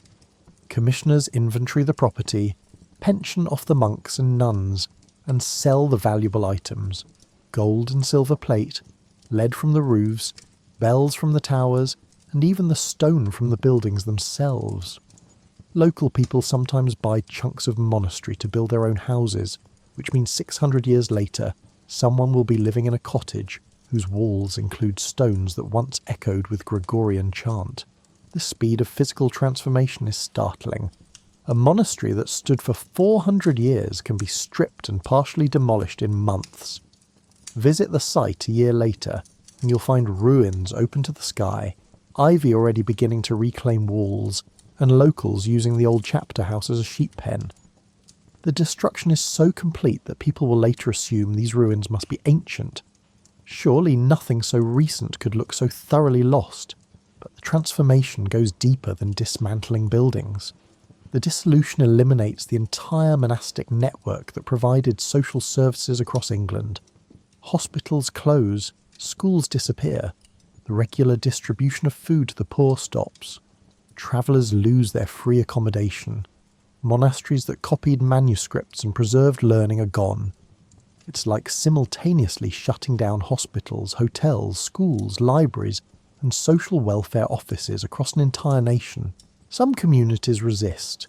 In northern England, the Pilgrimage of Grace brings together thousands of people, not just monks but farmers, merchants and local nobles, demanding restoration of the monasteries and the old ways. It's the largest popular uprising of Tudor England, and Henry handles it with his characteristic combination of promises and ruthlessness. He makes concessions, waits for the rebels to disperse, then arrests the leaders and executes them. By the time he's finished, nobody else wants to lead a rebellion. The larger monasteries fall between 1538 and 1540. Even the great houses like Glastonbury Abbey, that once seemed as permanent as the hills themselves. The dissolution transfers an enormous amount of property into royal hands, which Henry immediately begins selling or granting to loyal supporters. It's the largest redistribution of property in England since the Norman conquest, and it creates a class of landowners whose wealth depends on the religious changes continuing. You can't go back to the old system without dispossessing thousands of newly wealthy families who now have strong interests in maintaining the new order. Religious practice itself changes more gradually. The Latin Mass continues in most parishes, looking and sounding almost identical to what it's always been. But small changes appear like cracks in familiar surfaces. Certain feast days are eliminated. Shrines to saints are dismantled and their treasures seized. Pilgrimages, once a standard part of religious life, are discouraged. The veneration of relics, those bits of bone and cloth supposedly from saints, is criticised as superstition. English Bibles begin appearing in churches, enormous volumes chained to lecterns so nobody can steal them. For people who can read, this is revolutionary. They can now check whether the priest's Latin sermon actually reflects what the text says. For people who can't read, which is most people, someone in the community usually can, and Bible reading becomes a communal activity as people gather to hear scripture in their own language. The theological changes are more subtle. Henry insists he's maintained Catholic doctrine even while rejecting papal authority. The 6 Articles of 1539 reaffirm traditional beliefs about transubstantiation, clerical celibacy, and confession. But the door has been opened to questioning, and once you start questioning one form of authority, it becomes harder to insist on unquestioning acceptance of others. Thomas Cranmer, now Archbishop of Canterbury, begins carefully, cautiously, pushing England toward more Protestant positions. He's a brilliant politician who understands that Henry won't accept dramatic changes, so he works incrementally. A modification to the liturgy here, a revised prayer there, slowly shifting the service away from medieval Catholic practice towards something more reformed. The chantries come under scrutiny next. These are endowments for priests to say masses for the dead, based on the Catholic doctrine of purgatory. Wealthy people have for centuries left money to pay for prayers that will shorten their time in purgatory's purifying fires. If you question purgatory's existence, these endowments become pointless, and the property supporting them becomes available for other purposes, like funding the king's government. Daily life for ordinary English people becomes religiously confusing. Your grandparents taught you to pray to saints, to make pilgrimages, and to purchase indulgences. The old priest emphasised these practices as essential for salvation. The new priest says they're superstition. You're supposed to stop venerating relics, but continue believing in transubstantiation. You should read the Bible in English, but maintain traditional liturgy in Latin. It's like trying to follow rules that keep changing without anyone quite explaining the new system. The destruction of religious art represents a particularly visible loss. Parish churches contained centuries of accumulated beauty, painted walls showing biblical scenes, stained glass windows depicting saints, elaborate wooden screens carved by local craftsmen, and statues that children had always known. Commissioners order this art destroyed as idolatrous, and people watch as beauty accumulated over generations is whitewashed, smashed, or carted away. Something about this destruction feels wrong even to people who support reform. Must transformation require such comprehensive elimination of the past? The religious upheaval reshapes English daily life in ways both obvious and subtle, like water changing course and cutting new channels through a familiar landscape. Your morning still begins with bells, but fewer bells than before. The monastic hours that once punctuated each day with their bronze voices have fallen silent, leaving only parish church bells to mark the passing time. The absence is like missing teeth in a smile. You don't notice until you do, and then you can't stop noticing. The calendar itself has changed. Those feast days that once dotted the year like raisins in a pudding, giving breaks from labour and reasons for community celebration, have been drastically reduced. The new religious authorities consider many saints' days to be superstitious excess, but to working people, they will welcome breaks in the grinding routine of labour. Fewer holy days means more work days, which pleases employers but not employees. Food culture shifts in unexpected ways. The Catholic Church required fasting on Fridays and during Lent. No meat, though fish was permitted. This created a huge market for fish, supporting coastal communities and providing nutrition to people who might not otherwise afford protein. As Protestant ideas spread and fasting requirements are questioned, the fish trade suffers. Parliament eventually has to pass laws requiring fish consumption on certain days for purely economic reasons, which creates the odd situation of enforcing religious dietary rules for commercial purposes after abandoning them for spiritual reasons. The poor feel the dissolution of monasteries most acutely. That weekly distribution of food from the abbey is gone. The hospital that treated anyone who arrived no longer exists. The monks who provided education to clever children from poor families have dispersed. The travellers' accommodation has closed. The result is more people with nowhere to turn when times are hard, which in the 16th century is frequently. Parishes find themselves responsible for poor relief without the resources monasteries once provided.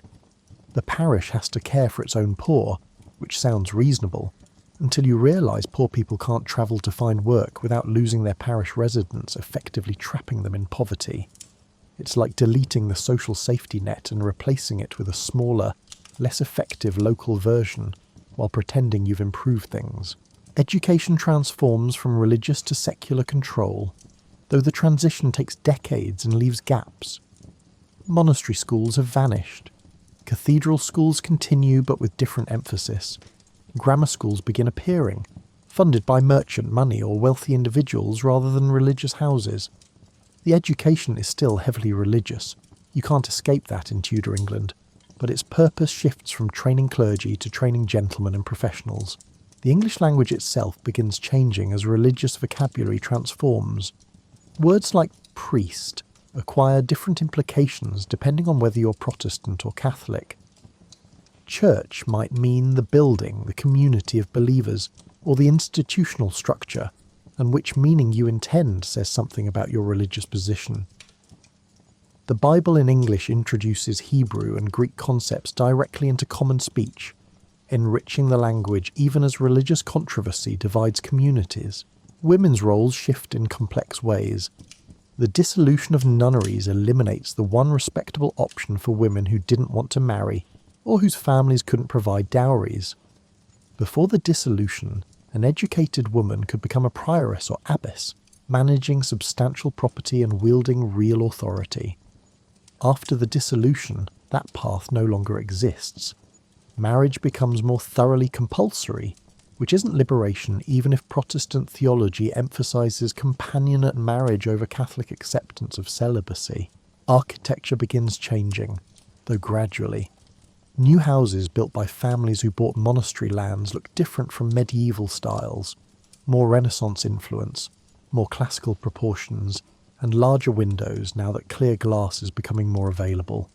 The country houses rising on former monastery land represent a new class of gentry, whose wealth comes from royal favour and land speculation rather than ancient inheritance.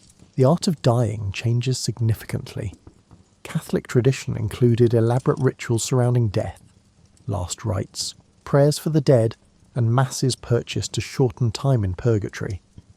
Protestant theology questions purgatory's existence, which removes the urgency around deathbed preparations while also eliminating the comfort many people found in believing they could help deceased loved ones through prayer and paid masses. Guilds and confraternities, those medieval organisations that combined professional organisation with religious brotherhood, find their religious functions questioned. The guild still regulates who can practice certain trades, but the shared masses, the processions on patron saints' days, and the religious obligations that bound members together, these are increasingly problematic. Some guilds adapt, others decline, and urban community life becomes somehow more commercial and less communal. Publishing explodes as religious controversy creates demand for books and pamphlets arguing different positions. Print shops in London and other cities churn out Bibles, prayer books, theological treatises, and controversial pamphlets. The government tries to control this through licensing and censorship, but books are small and smuggling is easy. Ideas spread faster than authorities can suppress them, which is both thrilling and frightening depending on which ideas you support. Music in churches shifts from elaborate polyphony sung by trained choirs to simpler hymns that congregations can actually sing together. The glorious complexity of late medieval church music is being replaced by something more participatory, but perhaps less transcendent. If you love that soaring polyphony, this feels like loss. If you always felt excluded by Latin hymns you couldn't understand sung by professionals you couldn't match, the change feels like finally being invited to participate. The rhythm of the week changes as Sunday becomes more strictly observed. Protestant emphasis on Sabbath rest means fewer of the entertainments that once accompanied holy days. No dancing, no plays, and no excessive merrymaking on the Lord's Day. This creates a peculiarly English Sunday, quiet, sober, and boring to children then and now, but also theoretically a day of rest that even servants and apprentices should receive. Legal changes ripple through daily life. Church courts, which once handled cases involving morality, marriage, wills, and defamation, lose jurisdiction to secular courts. This sounds technical until you realise it affects where you go if your neighbour slanders you, how you contest a will, or how you prove your marriage is valid.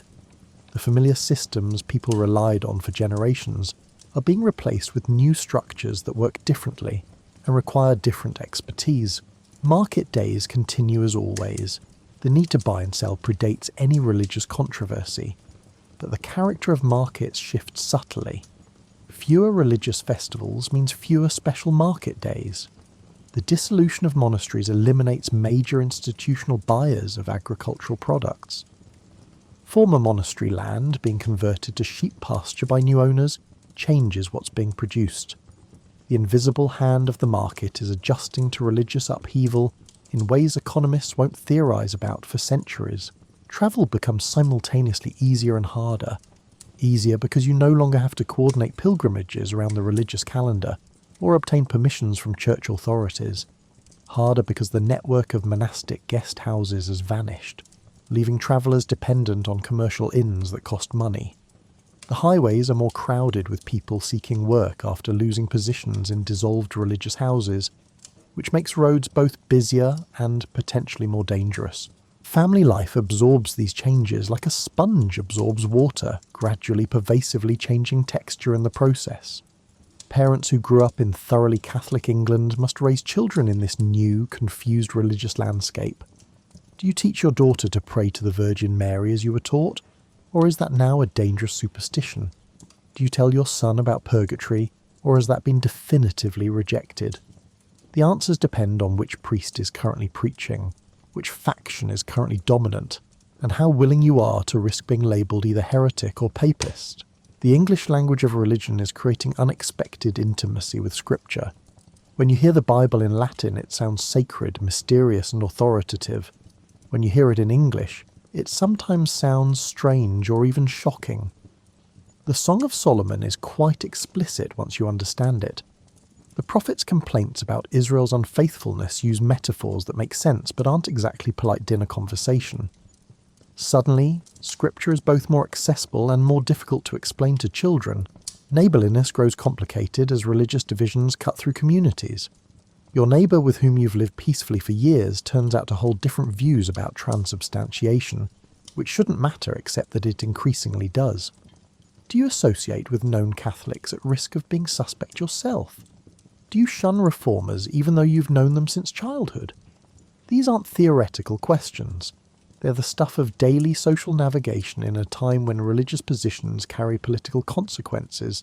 Clothes don't change dramatically, but they become markers of religious affiliation in subtle ways. Sober colours and simple cuts suggest Protestant sympathies, while elaborate decoration might indicate Catholic leanings, though these associations are fluid and unreliable. Looking too Catholic can be dangerous, but looking too Protestant can also attract negative attention. Fashion becomes a negotiation between personal preference and political prudence. Entertainment adapts to the new religious landscape. The mystery plays that once dramatised biblical stories during religious festivals are increasingly problematic. They're religious instruction but also performance. Catholic in origin but popular with everyone. Traditional but potentially heretical depending on current theological position. Some continue with modifications, others disappear, leaving gaps in community life that nothing quite replaces. Furniture in homes gradually changes as Protestant theology emphasises word over image. That small altar in the corner where your grandmother kept candles and a picture of the Virgin becomes awkward. Do you remove it and risk offending older family members, or keep it and risk visits from officials checking for Catholic sympathies? Many families compromise. The altar is quietly dismantled, but the picture is kept in a drawer just in case. The pub, that essential English institution, becomes more important as church-centred community life diminishes. When holy days no longer provide regular community gatherings, people need other places to meet, talk, and maintain social bonds. The alehouse serves this function, though religious authorities frequently complain about how much time people spend drinking instead of attending services or reading scripture. Children growing up in this era of transformation experience a different England than their parents knew. They learn English prayers instead of Latin ones, read English Bibles in church, and never know a world with monasteries. To them, the changes their parents describe sound like fairy tales about a lost world. They can't quite imagine what was lost because they've only known what replaced it. Seasonal rhythms shift as agricultural practice adapts to new land ownership patterns. The great monastic estates, once managed for long-term sustainability and community support, are being divided, sold, consolidated and managed for profit. Former common lands are being enclosed, and former monastery fields are being converted to more lucrative uses. The landscape itself is being reorganised according to economic logic, rather than traditional usage rights. Death, always a constant companion in the 16th century, becomes religiously uncertain. The elaborate Catholic funeral rites, the prayers, the paid masses, the belief that the living could help the dead, provided both comfort and structure for grief. Protestant theology offers different comfort. The deceased is in God's hands, prayer can't change their fate, which some find liberating and others find cold. Grief remains, but the approved ways of expressing and addressing it have changed. By the time Henry VIII dies in 1547, England has become something unprecedented. A nation that's Catholic in doctrine but Protestant in governance, traditional in practice but radical in theory, conservative by royal decree but unsettled in popular opinion.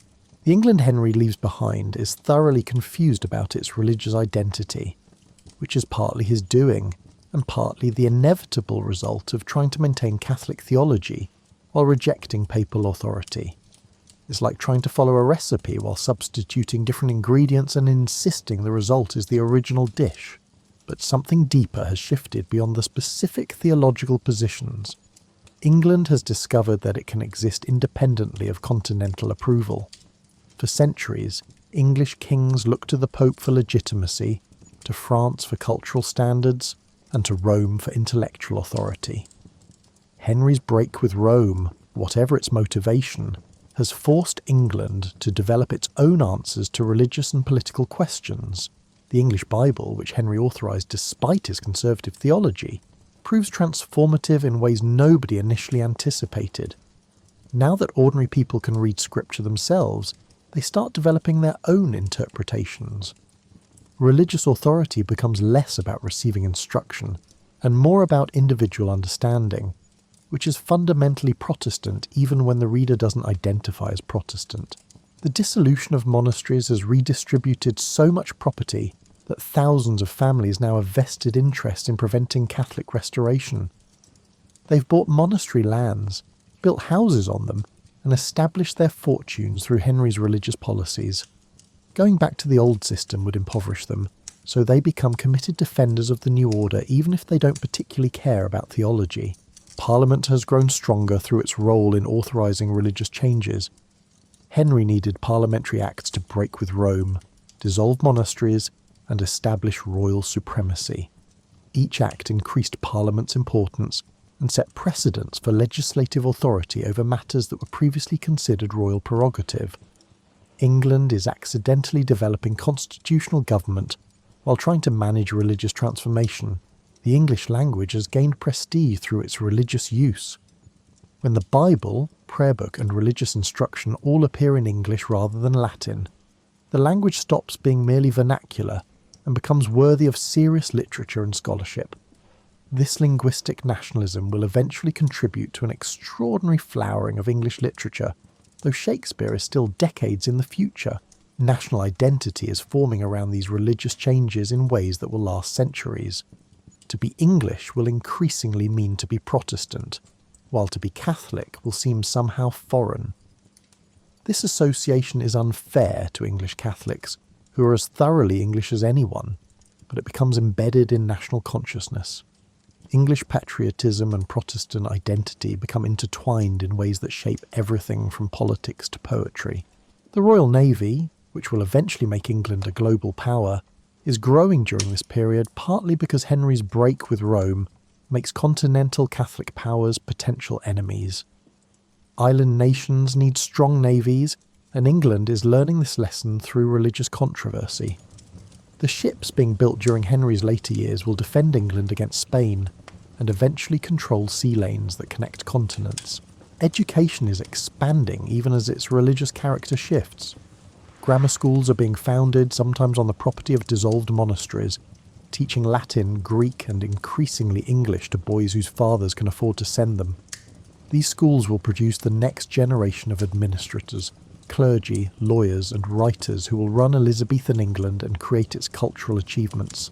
The printing press, which arrived in England just decades before Henry's break with Rome, has become a tool of religious transformation. Every theological pamphlet, every English Bible, and every prayer book represents technology enabling religious change.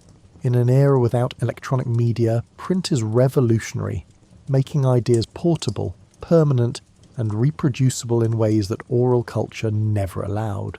English cooking loses some of its medieval complexity as fish days are reduced and spices become less essential for preserving meat. The elaborate cuisine of the late Middle Ages, with its emphasis on strong flavours and exotic ingredients, gradually gives way to something simpler, heartier, and more focused on the quality of basic ingredients. English food is developing its reputation for plainness, though whether this is progress is debatable. Architecture is creating a distinctly English style that combines medieval Gothic traditions with Renaissance classical influences and Protestant simplicity. The great houses being built by Henry's courtiers and their successors will define English architectural taste for centuries. Those long galleries, those symmetrical facades, and those elaborate gardens designed for entertaining rather than monastic contemplation. Music is diverging from continental Catholic traditions while developing its own character. English composers are creating works that reflect the Protestant emphasis on text comprehension, while maintaining the sophisticated musical tradition that England has always possessed. The music of Thomas Tallis and his contemporaries sounds distinctly English, in ways that earlier church music, based on continental models, did not. The concept of loyalty is being redefined. For centuries, English people owed allegiance to king, country and pope in a hierarchy that usually didn't conflict. Henry's break with Rome forced a choice. When king and pope disagreed, which authority was supreme? England chose the king, establishing a pattern of national loyalty over religious obedience that will shape English identity through future centuries. Women's literacy is slowly increasing as Protestant emphasis on Bible reading extends to daughters as well as sons. If everyone should read scripture, then girls need education too, at least enough to read the Bible and prayer book. This isn't equality. Girls' education remains limited compared to boys, but it's a foundation that future generations will build upon. The merchant class is growing wealthier and more confident. The men who bought monastery lands, who trade with the continent, and who finance ventures to the Americas are developing economic power that will eventually translate into political influence. Tudor England is accidentally creating the conditions for capitalism while trying to solve religious controversies. Regional distinctions are becoming more pronounced as religious changes affect different areas unevenly. The North, more conservative and more attached to monasteries, resists changes that the South accepts more readily. Wales and Cornwall, with their distinct languages and cultures, experience religious transformation differently than England proper. Unity is more aspiration than reality. The legal profession expands as religious changes create endless litigation. Questions about property rights from dissolved monasteries, validity of marriages under changing rules, and enforcement of religious conformity all require lawyers. The Inns of Court training lawyers in London are becoming more important, creating a professional class that will influence England's political development for centuries. Henry's personal life continues chaotically through these years of national transformation. He marries Jane Seymour, who gives him the son he desperately wanted, Edward, but dies shortly after childbirth. He marries Anne of Cleves in a political alliance that fails immediately because Henry finds her unattractive. He marries Catherine Howard, who is young enough to be his granddaughter, then executes her for adultery. Finally, he marries Catherine Parr, who manages to outlive him partly through extraordinary tact and partly through luck. Each marriage, each divorce, or each execution reinforces that the king's personal life and England's religious policies are inseparable.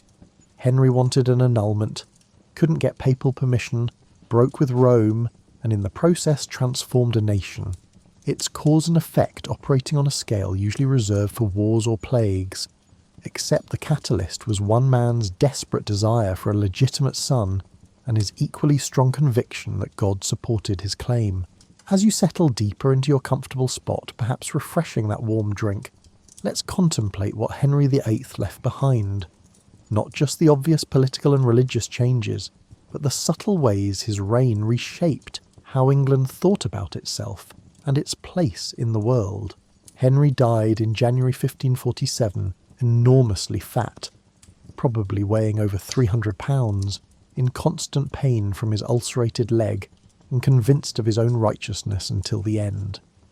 His will provided for elaborate prayers for his soul, despite Protestant questioning of prayers for the dead, because Henry never stopped being Catholic in his own mind, even as he destroyed Catholic institutional power in England. His son Edward VI, that desperately wanted male heir, ruled for only 6 years before dying at 15.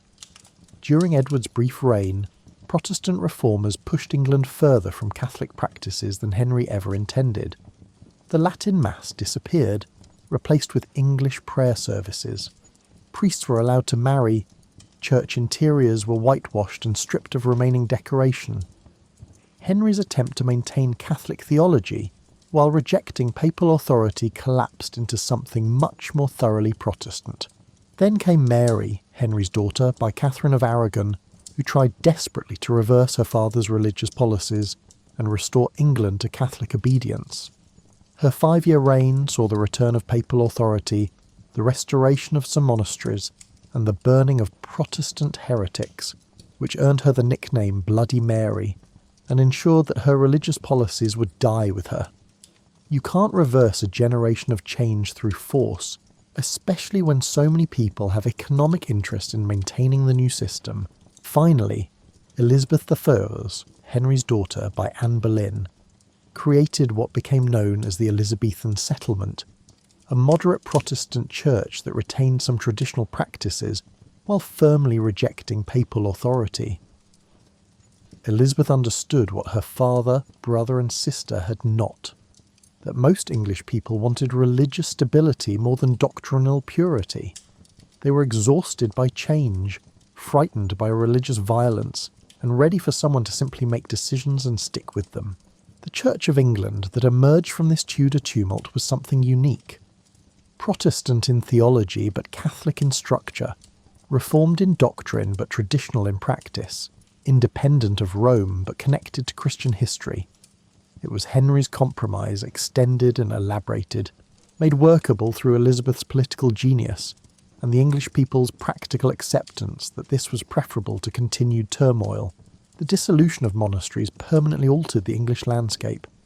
Those ruins you can still visit, Rievaulx, Fountains, Tintern, are monuments to this transformation.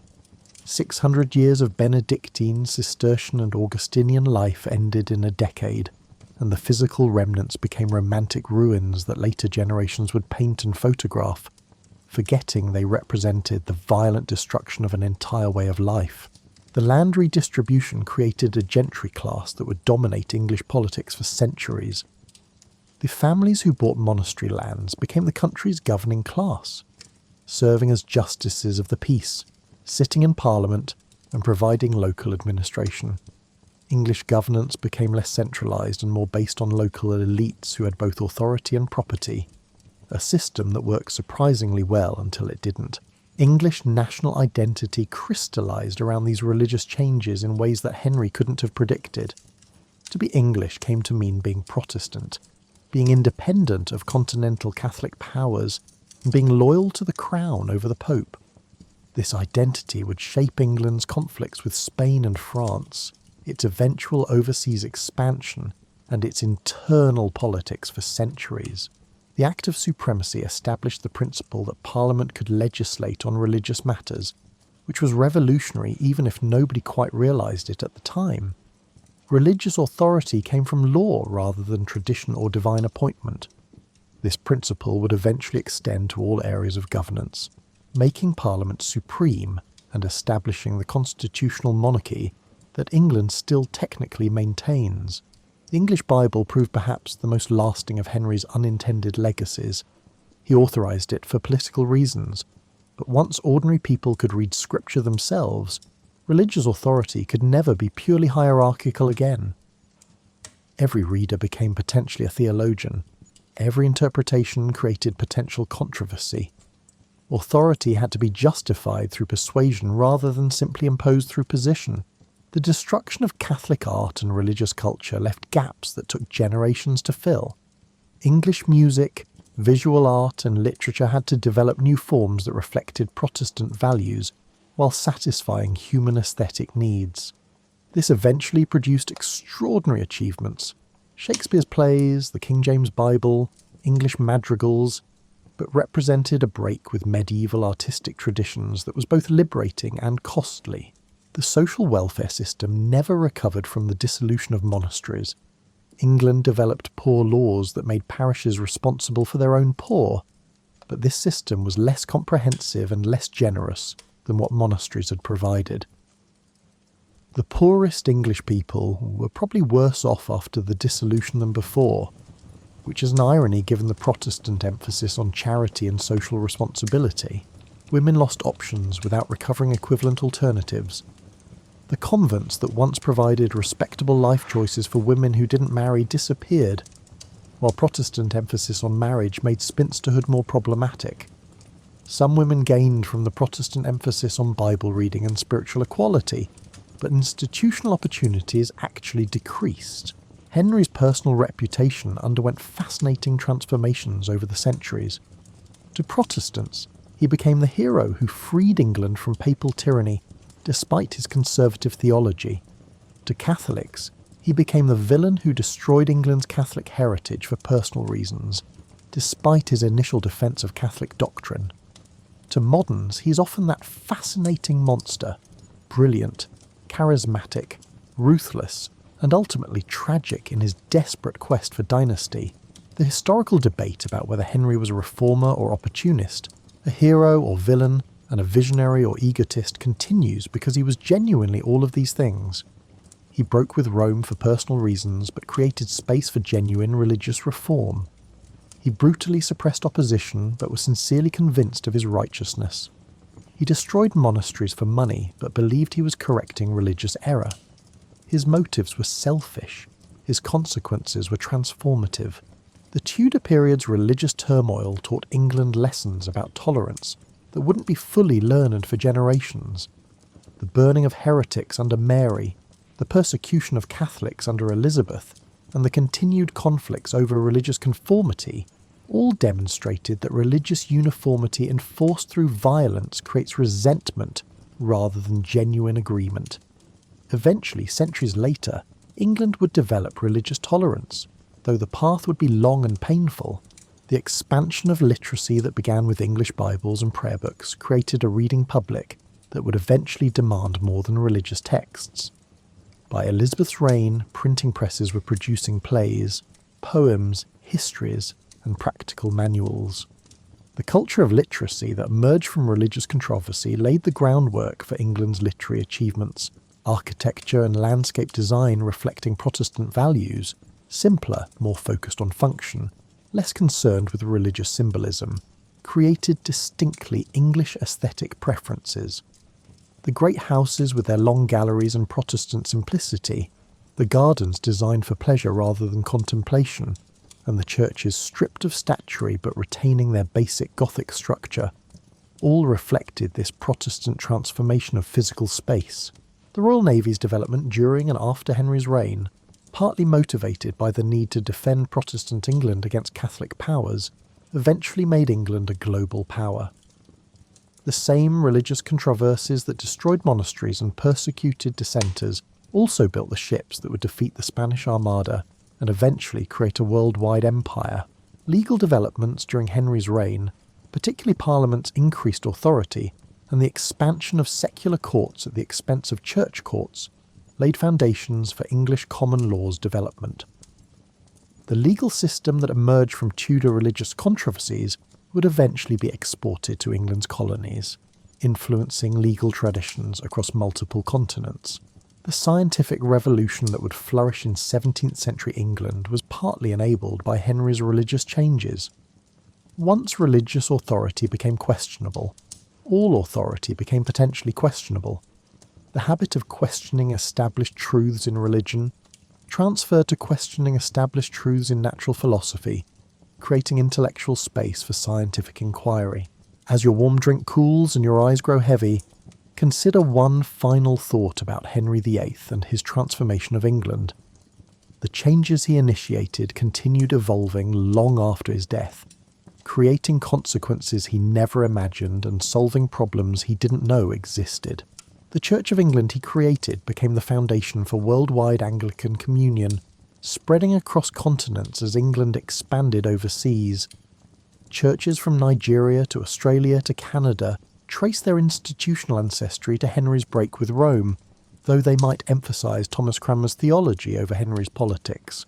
The English language he elevated through biblical translation became a global language, carried by English speakers across oceans and continents, eventually becoming the international language of business, science, and diplomacy. The King James Bible, published 60 years after Henry's death, shaped English prose style for centuries and remains in print today.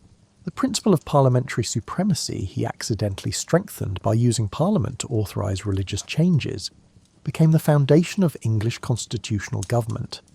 When American colonists argued that Parliament had no authority to tax them without representation, they were invoking principles that emerged partly from Tudor religious controversies. The nationalism he fostered by making England religiously independent contributed to England's resistance to various continental threats. The Spanish Armada, Napoleon's empire, and Hitler's invasion plans. English identity formed around this idea of independence became a resource during times of crisis. But Henry's legacy also includes religious divisions that persisted for centuries. Catholics faced discrimination and legal disabilities in England until the 19th century. The tensions between Protestant and Catholic in Northern Ireland trace partly to the Tudor transformation of religion. Religious strife that Henry's actions initiated killed thousands across multiple generations. The destruction of monasteries and religious art represents cultural loss that can never be fully calculated. We'll never hear the music that was lost, read the manuscripts that were burned, or see the art that was smashed. Every whitewashed church wall represents not just religious transformation, but cultural impoverishment, however necessary reformers considered it. The social welfare gaps created by monastic dissolution took centuries to address through alternative institutions. Modern social security systems are attempting to solve problems that Tudor England created when it destroyed medieval Catholic social infrastructure without providing adequate replacements. Yet without Henry's break with Rome, England might have remained a minor European power, culturally derivative and politically subordinate. The independence, political, religious and intellectual, that emerged from Tudor religious controversies created space for English achievements in everything from literature to science to political philosophy. Shakespeare's plays, written during Elizabeth's reign, emerged from a culture transformed by Henry's actions. The English identity Shakespeare explored and celebrated in his histories and comedies was partly created by his grandfather's generation's experience of religious transformation. The language Shakespeare perfected was enriched by religious controversy and biblical translation. The scientific revolution that produced Newton, Boyle, and other English scientists emerged partly from habits of questioning authority that began with religious reformation. Once people questioned papal authority, intellectual authority of all kinds became potentially questionable, creating space for empirical investigation over traditional explanations. England's distinctive political development, its constitutional monarchy, its parliamentary supremacy, its gradual extension of political rights, connects in complicated ways to religious controversies that began with Henry. Religious tolerance emerged slowly from religious strife. Limited government emerged partly from centuries of negotiating religious settlements that required compromise rather than absolute authority. As you drift towards sleep, you might reflect that Henry VIII never intended most of what his actions produced. He wanted a son and an annulment. Instead, he triggered changes that reshaped religion, politics, culture, and national identity across centuries. History rarely unfolds as anyone plans. Small decisions combine with structural forces to produce outcomes nobody predicted. The young king who loved theology and wanted to defend Catholic orthodoxy became the man who broke England from Rome. The desperate father seeking a legitimate male heir became the catalyst for religious revolution. The monarch trying to maintain tradition while solving a personal problem became an agent of transformation. England before Henry was one kind of place, medieval, Catholic, looking to the continent for cultural leadership. England after Henry was something different, Protestant, independent, developing its own cultural confidence. The transition was painful and costly, independent, and produced winners and losers across every social class. But it created the foundation for the England that would eventually emerge as a global power, for better and worse. Tonight, as you drift off to sleep, you're part of a world Henry helped create. The English language you speak was elevated partly through his religious policies. The ideas about limited government and individual rights that shape modern democracies emerged partly from the English experience of religious transformation. The scientific worldview that produced modern technology developed partly in the intellectual space created by questioning religious authority. Henry VIII died over 470 years ago, but his decisions echo forward into our present. Every time someone questions authority, reads scripture in their own language, or argues that national sovereignty matters, they're continuing conversations Henry helped begin. Though usually without knowing it, sleep well, knowing that history is made not just by great plans and noble intentions, but by human beings pursuing very human desires: love, legitimacy, authority, certainty, in ways that produce consequences far beyond their imagining. Henry wanted a son. Instead, he got a legacy. Whether that's tragedy or triumph depends on your perspective and which aspects of the legacy you're measuring.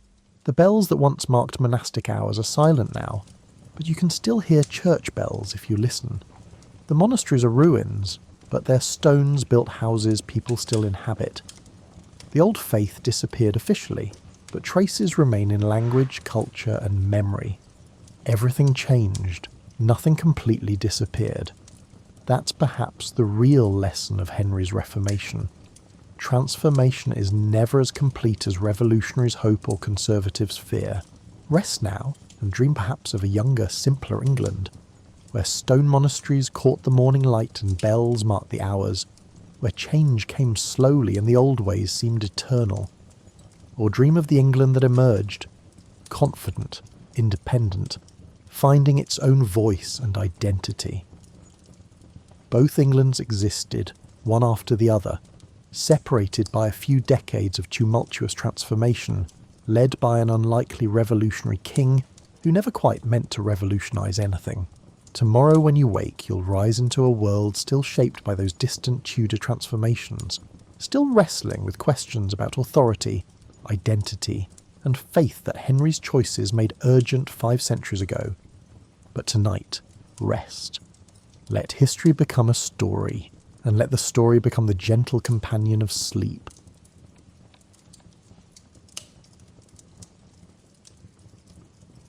You wake before the sun touches the horizon, wrapped in wool blankets that smell faintly of wood smoke and sand. The air carries that particular chill that only deserts know, sharp and clean, making your breath visible in small clouds. Outside your tent, the world exists in shades of deep blue and purple, the stars still brilliant overhead despite the approaching dawn. Your feet find your sandals in the darkness, leather worn soft from months of travel. The camp around you stirs with the quiet sounds of early risers, the soft nickering of camels, the rustle of fabric as someone tends a cooking fire, and the gentle pour of water into clay vessels. You've travelled far to reach this place, following trade routes that connect the Mediterranean to the Arabian Peninsula, and today you'll finally see what merchants and travellers speak about in hushed, reverent tones. The first hint of sunrise appears as a thin line of gold along the eastern mountains, turning the sky above it the colour of rose petals. You stand and stretch, feeling your muscles adjust to the movement after a night on the ground. Around you, the desert begins to reveal itself in layers, rocky outcrops emerging from shadow, the pale tracks of last night's beetle crossings visible in the sand, and the distant silhouette of cliffs that seem to glow from within as light touches them. A trader from your caravan nods at you, his face already creased with smile lines despite the early hour. He gestures toward the cliffs with his chin, where you can now make out something extraordinary. Dark openings in the rock face, too regular to be natural caves, too high to be easily reached. Tombs, he tells you, though his accent makes the word sound like a song. Monuments to the dead who watch over the living. You accept a cup of mint tea from the communal pot, warming your hands around the clay. The liquid steams in the cool air, and the first sip spreads warmth down your throat and into your chest. Around the fire, other travellers gather, some rubbing sleep from their eyes, others already animated with the excitement of arrival. You've all heard the stories, but stories are just shadows of reality, and reality waits just beyond those cliffs. The sun breaks free from the horizon properly now, and the transformation is startling. The cliffs don't just reflect light, they seem to capture it, to hold it within the stone itself. The rock glows in shades of pink, orange and deep rose, layered like frozen waves in a sea of sandstone. You understand now why people call this the Rose City, though the name feels inadequate for the reality before you.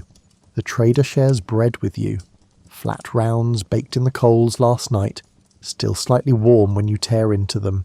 The texture is chewy and satisfying, with a faint smokiness that complements the sweet tea perfectly. He tells you about his first visit to Petra 20 years ago, when he was barely old enough to travel with the caravans. Even then, he says, even knowing what to expect from his father's descriptions, the reality struck him speechless. As you finish your tea and prepare for the day's journey, you notice how the temperature shifts quickly from cold to merely cool, and you know that by afternoon it will be genuinely hot. The desert offers no middle ground, no gentle transitions. It demands you pay attention, stay present, or suffer the consequences of distraction.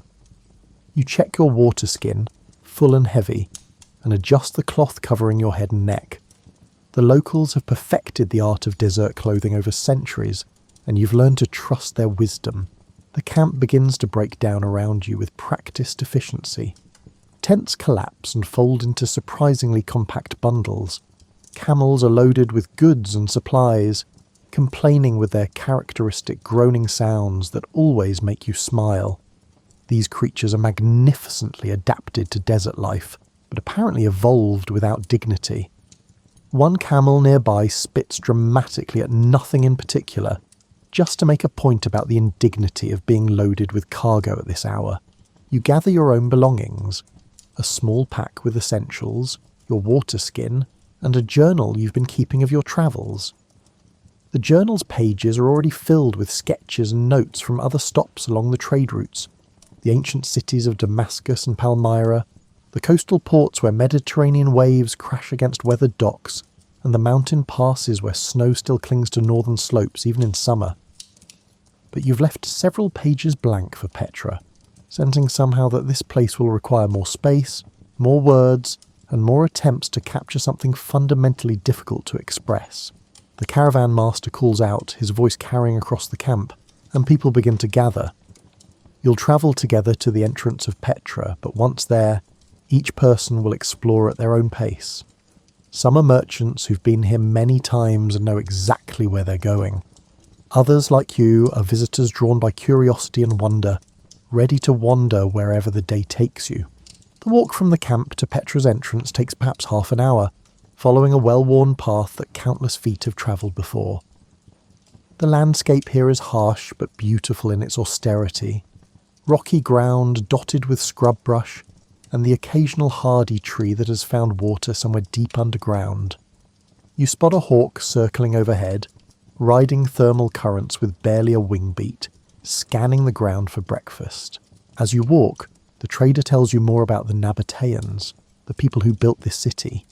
They were Arabs originally, nomadic traders who settled here and transformed themselves into master builders and engineers. They controlled the frankincense and myrrh trade routes from Arabia to the Mediterranean, and their strategic position made them wealthy beyond measure. Petra was both their capital and their stronghold, a city that could be easily defended but also displayed their prosperity to anyone who entered. He points out a line of cliffs in the distance, explaining that the Nabateans carved hundreds of tombs into those rock faces. The most elaborate tombs belonged to kings and nobles, while simpler ones housed merchants and citizens. Everyone who could afford it wanted to be buried in the rock, to become part of the eternal stone, to rest in chambers that would outlast empires and ages. The entrance to Petra reveals itself gradually, which somehow makes it more magnificent than if it had appeared all at once. You approach what looks like a simple crack in the cliff face, barely wide enough for two camels to pass side by side. This is the Seek, the narrow gorge that serves as the main entrance to the city, and standing at its mouth you feel like you're about to step into another world entirely. The walls on either side rise immediately to dizzying heights, perhaps 80 feet, perhaps more. Your eyes follow the vertical sweep of stone upward until your neck protests. The rock here shows its age and history in horizontal bands of colour. Cream, rust, burgundy, pale pink and deep rose. Geological time made visible, each layer representing millennia compressed into stone. You step forward, and the temperature drops noticeably. The high walls block the direct sunlight, creating a corridor of cool shadow. Your footsteps echo slightly, a quiet percussion against the ancient pathway, worn smooth by countless feet before yours. In some places, you can still see the remnants of the original paving. Fitted stones that once made this journey even easier for the heavily laden caravans that were Petra's lifeblood. Above you, the narrow ribbon of sky seems impossibly blue, a colour so intense it almost hurts to look at directly. Occasionally a bird passes overhead, its shadow flickering across the walls before disappearing. The walls themselves seem to breathe, their surfaces carved by wind and water into waves and curves that play tricks on your vision. In certain light, you could swear the stone actually moves. The rock faces on either side display an astonishing variety of colours and patterns. You stop to examine one section where the sandstone swirls in shades, ranging from cream to deep burgundy, the layers twisted and folded by ancient geological forces into patterns that resemble abstract art. Running your fingers across the surface, you can feel the different textures where harder and softer stone have eroded at different rates, creating a landscape in miniature. Halfway through the sick, you notice channels carved into the walls at about shoulder height. These are water conduits, engineered with such precision that they carried water from mountain springs into the city, with almost no loss to evaporation or leakage. You run your fingers along one, feeling the smooth interior worn by centuries of flowing water. The Nabateans understood something fundamental. In the desert, water is power, and controlling water means controlling trade, prosperity, and survival itself. Looking more closely at the water channel, you can see how the engineers calculated the angle of descent with remarkable accuracy. Too steep and the water would flow too fast, eroding the channel. Too shallow and sediment would accumulate, clogging the system. They found the perfect gradient and maintained it for the entire length of the sick, a feat that required not just skill, but deep understanding of hydraulics and mathematics. The path curves and narrows, then widens slightly, then narrows again. This winding approach serves multiple purposes. It makes the city easier to defend, it provides shade, and it builds anticipation with each turn. You can't see what's ahead until you're almost upon it, and each bend reveals new details. A carved niche that once held a sacred stone, a section where the rock appears almost translucent when light hits it at the right angle, and a place where flash flood debris from centuries ago still clings to a high ledge. In one of these niches you spot a small carved figure, worn almost smooth by time but still recognisable as a deity or protective spirit. Someone has left an offering of flowers at its base, recent enough that they haven't completely dried out. You wonder if this is a continuation of ancient practice or a new tradition started by modern visitors. Either way, it speaks to something persistent in human nature, this desire to acknowledge the sacred, to leave something behind, to participate in ritual. You pause at one section where the walls nearly touch overhead, creating a natural archway of stone. Here, in the coolest part of the sick, you can smell the mineral scent of ancient rock, clean and somehow timeless. A small lizard watches you from a crevice, its scales catching what little light penetrates this far into the gorge. It blinks slowly, unimpressed by yet another human passing through its territory. The sick is not completely straight, and with each turn you lose sight of the entrance behind you and cannot yet see what lies ahead. This creates a feeling of suspension, of existing between worlds. The modern world has fallen away, not yet replaced by whatever waits at the end of this stone corridor.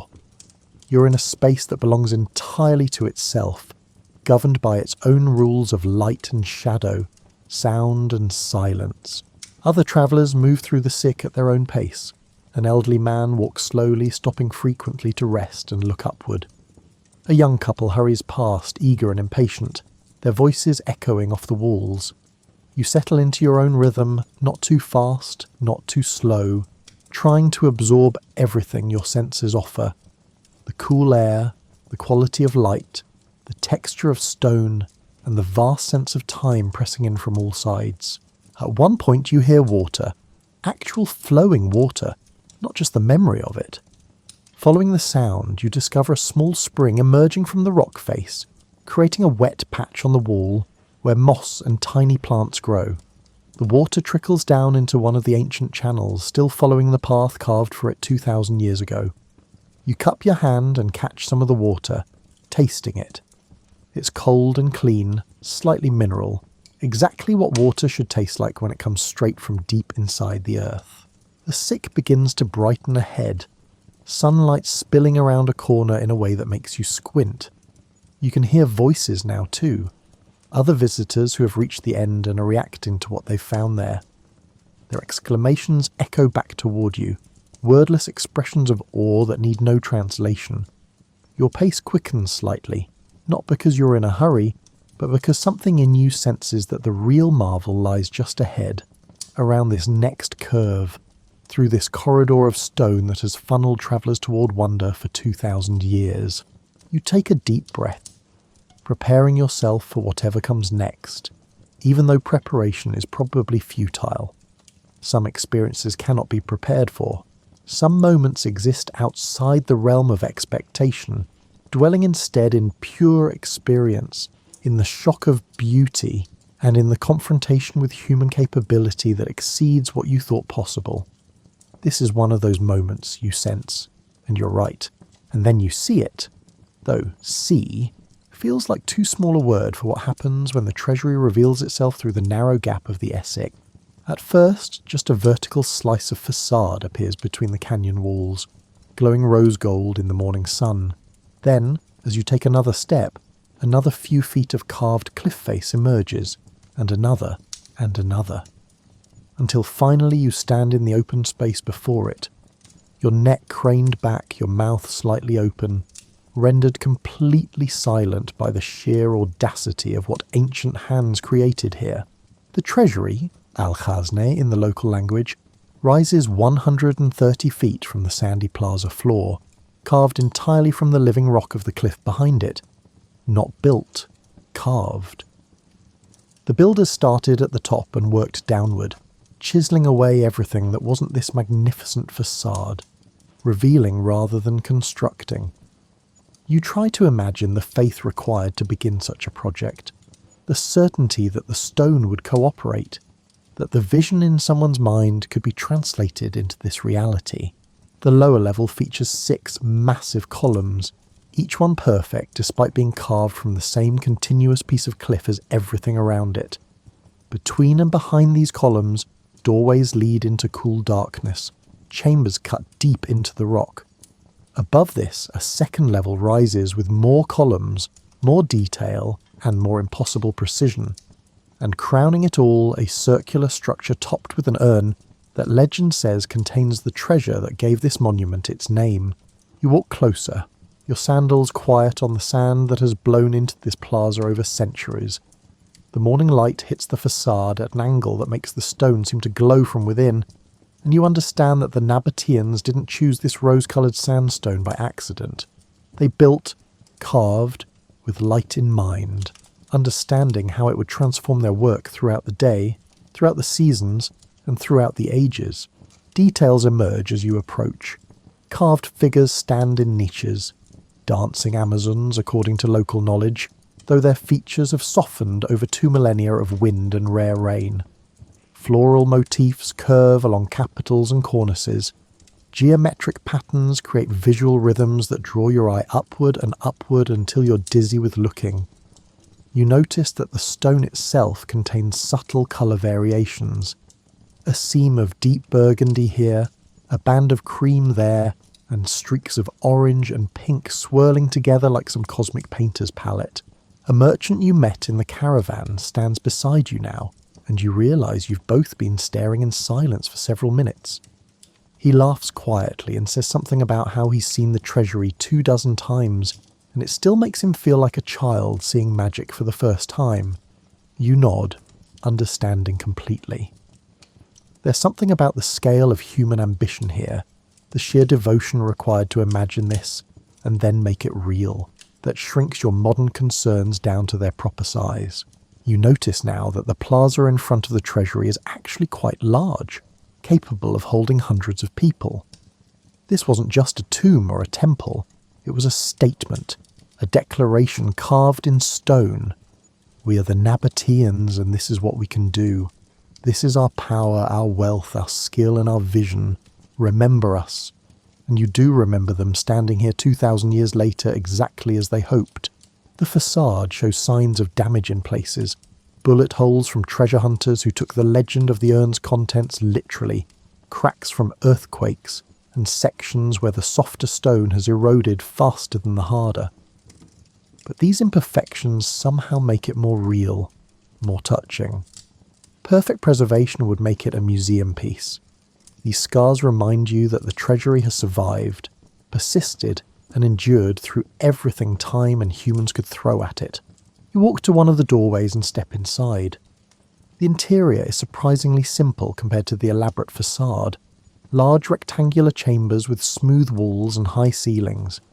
The temperature drops immediately, the thick rock walls maintaining a coolness that feels almost shocking after the warm day outside. Someone has left an offering of flowers in one corner, already wilting in the dry air, a small gesture of reverence to whoever this monument was built to honour. The main chamber measures roughly 40 feet square, the walls rising to a ceiling that disappears into darkness above. Your footsteps echo in the empty space, and you realise that acoustics were probably considered in the design. Sound behaves differently in here, softer but also somehow more present, as if the stone itself remembers voices and occasionally whispers them back. You run your hand along the wall, feeling tool marks invisible to the eye but present to touch. Thousands of careful strikes with chisel and hammer, each one removing a tiny amount of stone, each one part of the larger vision. The patience required staggers you. This isn't work that could be rushed. This is work that required dedication spanning years, probably decades, probably generations of craftsmen passing skills and knowledge down through their families. In a corner of the chamber you notice graffiti scratched into the stone. Not modern vandalism, but ancient visitors leaving their marks. One inscription is in Nabatean script, another in what might be Greek, and a third in a language you don't recognise at all. People have been visiting this place and wanting to record their presence for as long as the treasury has existed. You resist the urge to add your own mark, feeling that the practice has shifted from documentation to desecration somewhere along the millennia.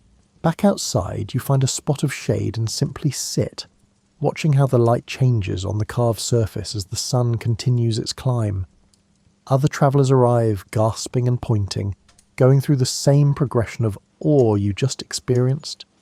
You notice how the treasury seems to change colour as the sun moves. What was rose gold an hour ago now tends more toward deep salmon, and in another hour it will shift again. A young woman sits near you, also just watching. After a while, she says quietly that she's an architect, and this breaks her brain. The engineering required, the vision, the skill, it all exceeds what should be possible with the tools available at the time. You ask what she means, and she explains. These aren't small decorative carvings. This is structural work at a massive scale, and it had to be done perfectly because there are no second chances. You can't add stone back once it's removed. Every strike of the chisel had to be precisely calculated and executed. One major error and the entire facade could have been ruined. She stands and approaches the treasury again, gesturing at the columns.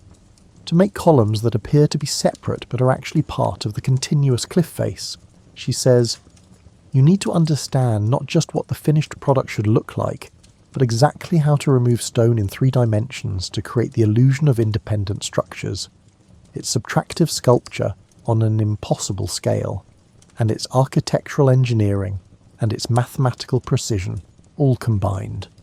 The Nabateans were operating at a level of sophistication that most people don't appreciate. A vendor has set up a small carpet nearby, selling cool drinks and dried fruit to overwhelmed visitors. You accept a cup of pomegranate juice, sweet and tart on your tongue, and listen as he tells stories about the treasury in an accent thick as honey. Some stories are clearly exaggerated. No, King Solomon's djinn didn't carve this overnight. But others hold the weight of possibility. Hidden chambers not yet discovered, treasures beyond the urn, which, he admits with a grin, is solid stone all the way through, riddled with bullet holes from fortune seekers who learned that lesson the hard way. He tells you that local Bedouin legends say the treasury was carved by a pharaoh who pursued Moses across the desert and needed a place to store his wealth. This is historically unlikely, but you appreciate the story anyway. Every culture that encounters Petra creates explanations for it, weaves it into their own mythology, and makes it part of their narrative. The treasury doesn't just belong to the Nabateans anymore, it belongs to human imagination. You purchase some dates from the vendor and they're perfect, sweet and slightly chewy, with that concentrated sugar flavour that makes them almost like candy. He tells you they're from a grove near a Kaaba, grown in the same soil that's produced dates for thousands of years. The Nabateans would have eaten dates just like these, carried them on long trading journeys, and used them to sweeten their lives in small, ordinary ways. The morning advances toward midday, and you know you should move on and explore more of Petra, but you're reluctant to leave the treasury. It has a gravity to it, an invisible pull that makes departure difficult. Finally, you force yourself to stand, to shoulder your pack, to turn away from the carved facade. But you look back 3 times before the plaza is out of sight, unwilling to let it go, needing these last glimpses to carry with you. Beyond the treasury, the city of Petra unfolds like a stone garden, and you venture deeper into its heart. The central colonnade stretches before you, a broad avenue that once bustled with traders, priests and citizens going about their daily business. Now it exists in partial ruin, columns standing at attention like soldiers who never received orders to stand down, others toppled by earthquakes that shook this region centuries ago. You walk among these remnants, trying to reconstruct the scene as it might have been. Market stalls would have lined this street, their awnings providing shade, their goods creating a sensory festival. Spices from India, silk from China, frankincense from Arabia, and olive oil from the Mediterranean. The Nabateans sat at the crossroads of the ancient world, and everything worth trading passed through their hands, leaving a percentage of its value behind. The colonnade itself shows evidence of multiple construction phases. Some columns are clearly older than others, the stone more weathered, and the capitals different in style. The city grew and changed over centuries, adapting to new influences, new wealth, and new needs. You can read this history in the architecture like rings in a tree, each layer telling its own story. Ahead, you spot what must have been a fountain, a large carved basin set into an architectural niche. Dry now, but still beautiful.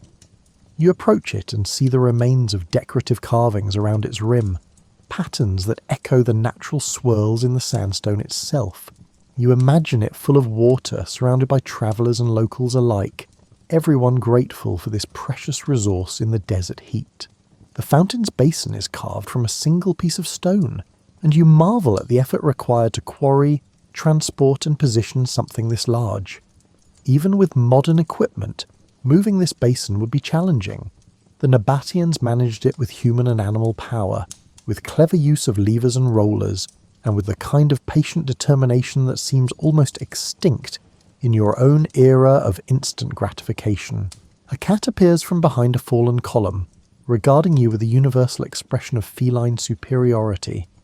It's orange and white and well fed enough that clearly someone in the modern Bedouin community that lives nearby takes care of it.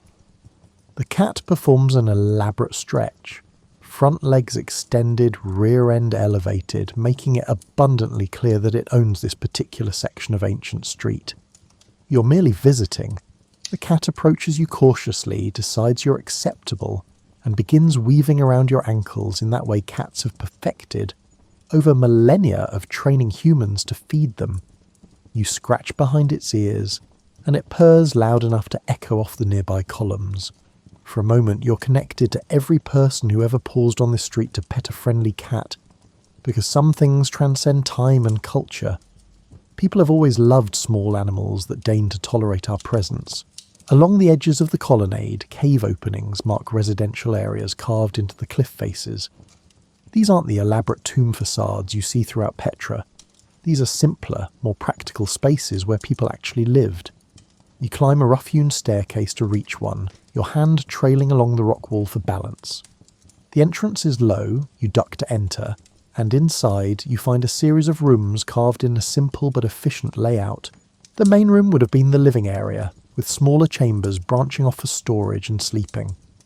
The walls are surprisingly smooth, showing tool marks only in the corners where precision mattered less. You can see where shelves were carved directly into the rock, where oil lamps would have sat in niches, and where the ceiling rises higher to allow smoke from cooking fires to gather and escape through a carefully engineered vent. Standing in this ancient home, you can almost feel the lives that were lived here. A mother grinding grain in the cool morning, children playing in the doorway while their father prepared for a trading journey.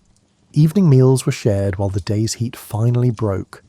Arguments and laughter, births and deaths, all the ordinary moments that make up a life, played out in rooms carved from living stone. One of the sleeping chambers still has what looks like the remnants of plaster on the walls. Painted plaster, though the pigments have faded to barely visible ghosts of colour. You can just make out geometric patterns, perhaps floral designs, decoration that made this cave into a home, that added beauty to function, that proved even 2,000 years ago people wanted more than just shelter. They wanted aesthetically pleasing shelter. You notice that the floors aren't level. They're slightly sloped toward the entrance, a deliberate design choice that would have helped water drain out during the rare but intense desert rains. Even in homes carved from stone, even in places that seem permanent and unchanging, the Nabateans, prepared for water, respected it and designed around it. In the desert, water is never an afterthought. Returning to the colonnade, you find yourself thinking about social structure in ancient Petra. The elaborate tombs and temples suggest a hierarchical society. Wealthy merchants and nobles at the top, priests and administrators next, craftsmen and traders in the middle, and labourers at the bottom. But the shared water systems, the public fountains, and the relatively modest homes, even for the wealthy, suggest a society that valued community cohesion. You can't run a successful trading empire if your social structure constantly threatens to collapse into conflict. Back on the main avenue, you notice a group of modern Bedouin guides taking their lunch in the shade of a particularly large fallen column. They wave you over with the immediate hospitality that seems to be programmed into desert peoples everywhere. Within moments, you're sitting cross-legged on a worn carpet, accepting flatbread and soft cheese, listening to stories told in a mixture of languages supplemented with expansive gestures. The food is simple, but satisfying.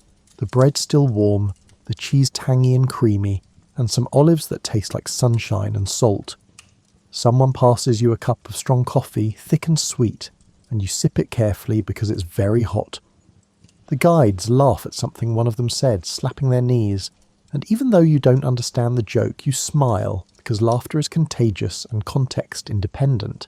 One of the older guides, his face creased like well-worn leather, tells you about finding ancient coins after heavy rains, about discovering new chambers that tourists never see, and about the time a flash flood roared through the sick with such violence that it moved boulders the size of camels.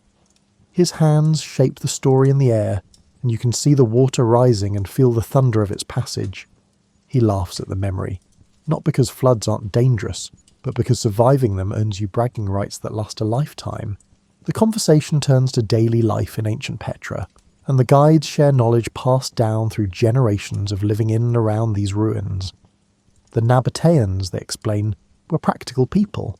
They carved their city from stone not for aesthetics alone, but because stone doesn't burn, doesn't rot, and lasts essentially forever in a desert climate. They built for their descendants, for eternity, and they succeeded beyond probably even their own imaginations. You learn that during Petra's height, this central street would have been shaded by fabric awnings stretched between the columns, making it possible to shop and trade even during the brutal midday heat. Wealthy merchants lived in carved homes with multiple rooms and elaborate facades, while poorer citizens made do with simpler cave dwellings on the outskirts. Everyone, regardless of status, had access to the city's water system, a democratic approach to precious resources that helped maintain social stability. One of the younger guides points out a section of the colonnade where you can still see post holes carved into the stone, evidence of those awnings, proof that this street once offered shade and relative comfort. He explains that the fabric would have been brightly coloured, dyed in reds and blues and yellows, creating a vibrant canopy overhead. The street would have been colourful in a way that's hard to imagine now, looking at the bare stone and sand. Trade goods would have been displayed on low tables or spread on carpets, the guide continues. Merchants called out their wares, hagglers negotiated prices, and money changers sat at small tables converting various currencies because traders came from all over the known world. It would have been loud, chaotic, and exciting. A true crossroads where different languages mingled, where news from distant lands spread, and where the exotic became ordinary through constant exposure. The guides also tell you about the social customs of ancient Petra, the little rituals of daily life. When traders arrived, they would have been greeted by city officials who assessed their goods for taxation purposes. Temples required offerings from those seeking divine favour for their business deals. Public baths. Yes, the Nabateans had public baths, an innovation borrowed from their Greek and Roman neighbours, served as social centres where business and gossip flowed as freely as the water. You ask about entertainment, and the guides exchange glances, grinning. There was a theatre here, one of them says, actually 2 theatres carved into the hillsides. The Nabateans enjoyed Greek-style drama, comedy and music. They weren't austere desert ascetics. They were cosmopolitan, sophisticated and interested in art and culture as much as profit. They wanted to enjoy their wealth, not just accumulate it. One guide mentions the remains of what was probably a tavern or inn near the colonnade, and suddenly you can imagine tired traders stumbling in after a long journey, calling for wine and food, swapping stories about dangerous mountain passes and profitable deals, boasting about their exploits and complaining about their competitors. Human nature doesn't change much. The details shift, but the fundamental patterns remain constant. The guides insist on showing you what they consider Petra's true marvel, not the carved facades, impressive as they are, but the water systems that made everything else possible. You follow them to what looks like an unremarkable channel, carved into the rock face along one street. Water once flowed here, they explain, brought from springs in the mountains through an engineering system so sophisticated that modern experts still study it with admiration and a touch of envy. You walk along this ancient aqueduct, following its path as it curves with the natural contours of the landscape.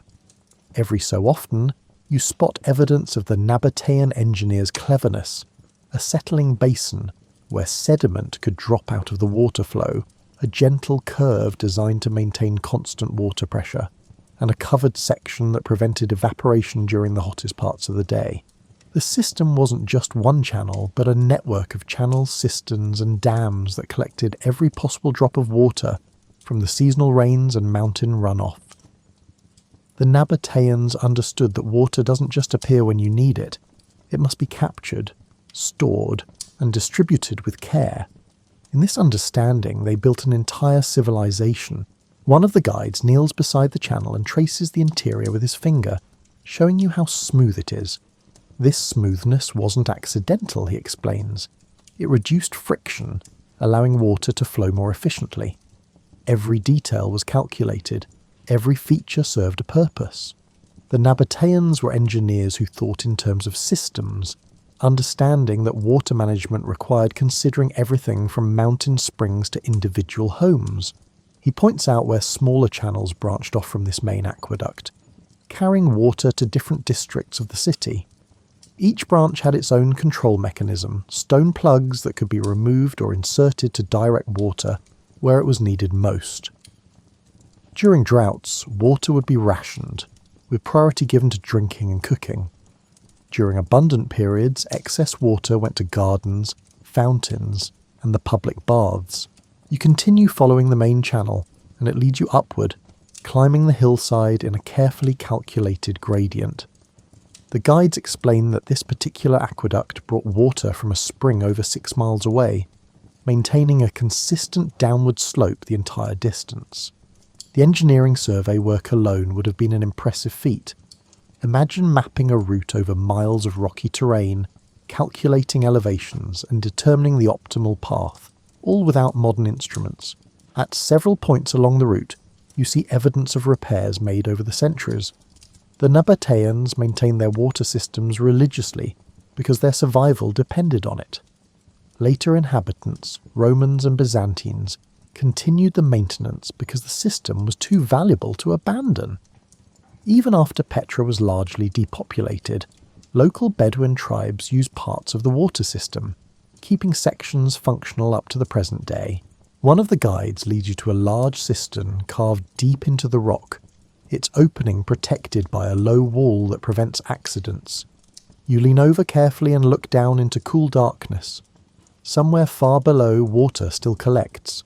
Not much, but enough that you can hear the occasional drip echoing in the chamber. This particular cistern, you're told, could hold enough water to supply the city for months if rains failed, which they sometimes did. The cistern's interior walls are plastered to prevent seepage, though much of the plaster has deteriorated over time. At the bottom, you can just barely make out the glint of water, perhaps 20 feet down. A metal chain hangs down the wall, a modern addition to help anyone who accidentally falls in, though the guides joke that falling into ancient cisterns is not recommended as a tourist activity. Near the cistern, someone has carved a warning in Nabatean script, still legible after all these centuries. The guide translates roughly. It warns against polluting the water supply and declares the punishment for such a crime to be severe. Water theft was apparently the most serious offence a person could commit in ancient Petra, worse than stealing gold or goods. You can understand why.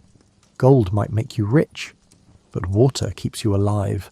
The guide shares a story about a 19th century explorer who tried to map Petra's entire water system and gave up after weeks of work, having traced only a fraction of its extent. The system was simply too complex and too extensive, with channels running under streets, through buildings, and across valleys on aqueduct bridges that have since collapsed.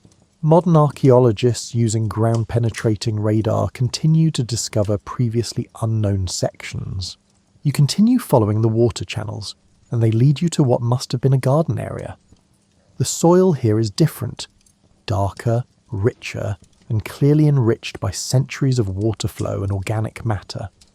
You can still see the remnants of the irrigation system, small channels branching off the main aqueduct to water individual planting beds. In the desert, a garden isn't just decoration, it's a statement of power, a demonstration that you command enough water to waste some on beauty. One of the younger guides kneels and digs in the soil, pulling up a shard of pottery. It's glazed in a pale green colour, decorated with a simple geometric pattern. Part of a plant pot, he suggests, or maybe a serving dish from when this garden hosted parties and gatherings. He hands it to you, and you turn it over in your hands, marvelling at how something so fragile survived when entire empires crumbled. The garden area overlooks the main city, offering a view across carved facades and ancient streets. You can imagine Nabatean nobles sitting here in the evening, enjoying the cool air and the sound of water trickling through irrigation channels, discussing politics and trade while surrounded by flowers and fruit trees that had no business surviving in a desert climate. The garden would have been a demonstration of their victory over nature, their ability to bend even the harsh desert to their will. Looking at the garden's layout, you notice it was terraced, with each level slightly lower than the one above it. This allowed water to flow naturally from one terrace to the next, ensuring even distribution and preventing waste. Even in ornamental spaces, even in areas designed purely for pleasure, the Nabateans maintained their engineering precision and respect for water's value. The afternoon heat has built to its peak now, and you understand viscerally why the Nabateans spent so much effort on water systems. Without constant hydration, the desert becomes genuinely dangerous. You drink from your water skin, grateful for it, and think about how different life must have been when every drop had to be consciously managed, when running out meant death, and when rain was literally a blessing worth celebrating with festivals and offerings to the gods. One of the guides mentions that during major festivals the Nabateans would sometimes run wine through their fountain systems instead of water, a display of wealth so extravagant it borders on absurd.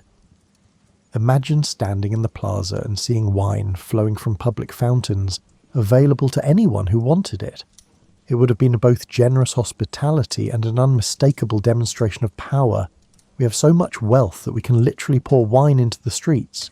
You ask about water quality, and the guides explain that the settling basins you saw weren't just for removing sediment. The Nabateans understood that allowing water to sit exposed to air for a period improved its taste and quality. They didn't know about aeration or oxidation in modern scientific terms, but they understood the practical result. Water tasted better after sitting in an open basin for a while. The water systems also included something unexpected. Public fountains positioned at regular intervals throughout the city, available to all residents regardless of wealth or status. This democratic approach to water distribution helped maintain social cohesion.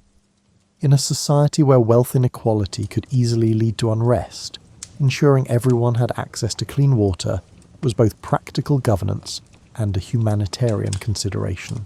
As you walk back toward the main city, following the aqueduct downhill, you pass several more cisterns, another settling basin, and what looks like an ancient watermill, though so little remains that it's hard to be certain. The guides confirm your guess. Yes, the Nabateans used water power to grind grain, another borrowed innovation that they adapted to their needs and refined through their characteristic engineering precision. As the sun begins its slow descent toward the western horizon, you make your way to the religious heart of Petra, a complex of temples that show the Nabatean relationship with the divine. The largest, the Great Temple, sprawls across a terrace carved and built into the hillside. Climbing the ancient steps, you feel the temperature still radiating from the stone, hours of absorbed sunlight slowly releasing. The temple's layout reveals itself in layers. First, a large courtyard where worshippers would have gathered. Then, a series of columns leading to the temple proper, some still standing, others reduced to drums of stone lying like scattered coins. The columns that remain upright cast long shadows in the late afternoon light, creating patterns on the ground that shift and dance as you move between them. What strikes you most is the synthesis of styles. The Nabateans were traders, exposed to Egyptian, Greek, Roman and Arabian influences, and their religious architecture reflects this cultural crossroads. You see Egyptian-style capitals next to Corinthian columns and Arabian geometric patterns alongside Hellenistic sculptures. Rather than creating confusion, this blending feels intentional, even harmonious, a visual representation of a people comfortable moving between worlds. The columns themselves are remarkable works of engineering. Each one is carved from a single piece of stone, fluted with precision, and topped with capitals that show different decorative styles. Some columns have been re-erected by archaeologists, and you can see the modern concrete used to join the ancient drums together. These repairs are obvious up close, but from a distance, the columns once again stand as they did centuries ago, supporting nothing but sky, yet still magnificent. You enter what was once the inner sanctum, now open to the sky. The walls here are carved with niches that would have held statues or offerings. Some still contain fragments. A stone hand here, part of a face there, pieces of gods whose names have been largely forgotten. The Nabateans worshipped Tushara, their primary deity, often represented as a block of stone rather than a human form. You spot what might be one of these sacred blocks in a corner, worn smooth by time and the touch of countless faithful hands. The inner sanctum floor is paved with fitted stones, many displaced by earthquakes but still showing the original pattern.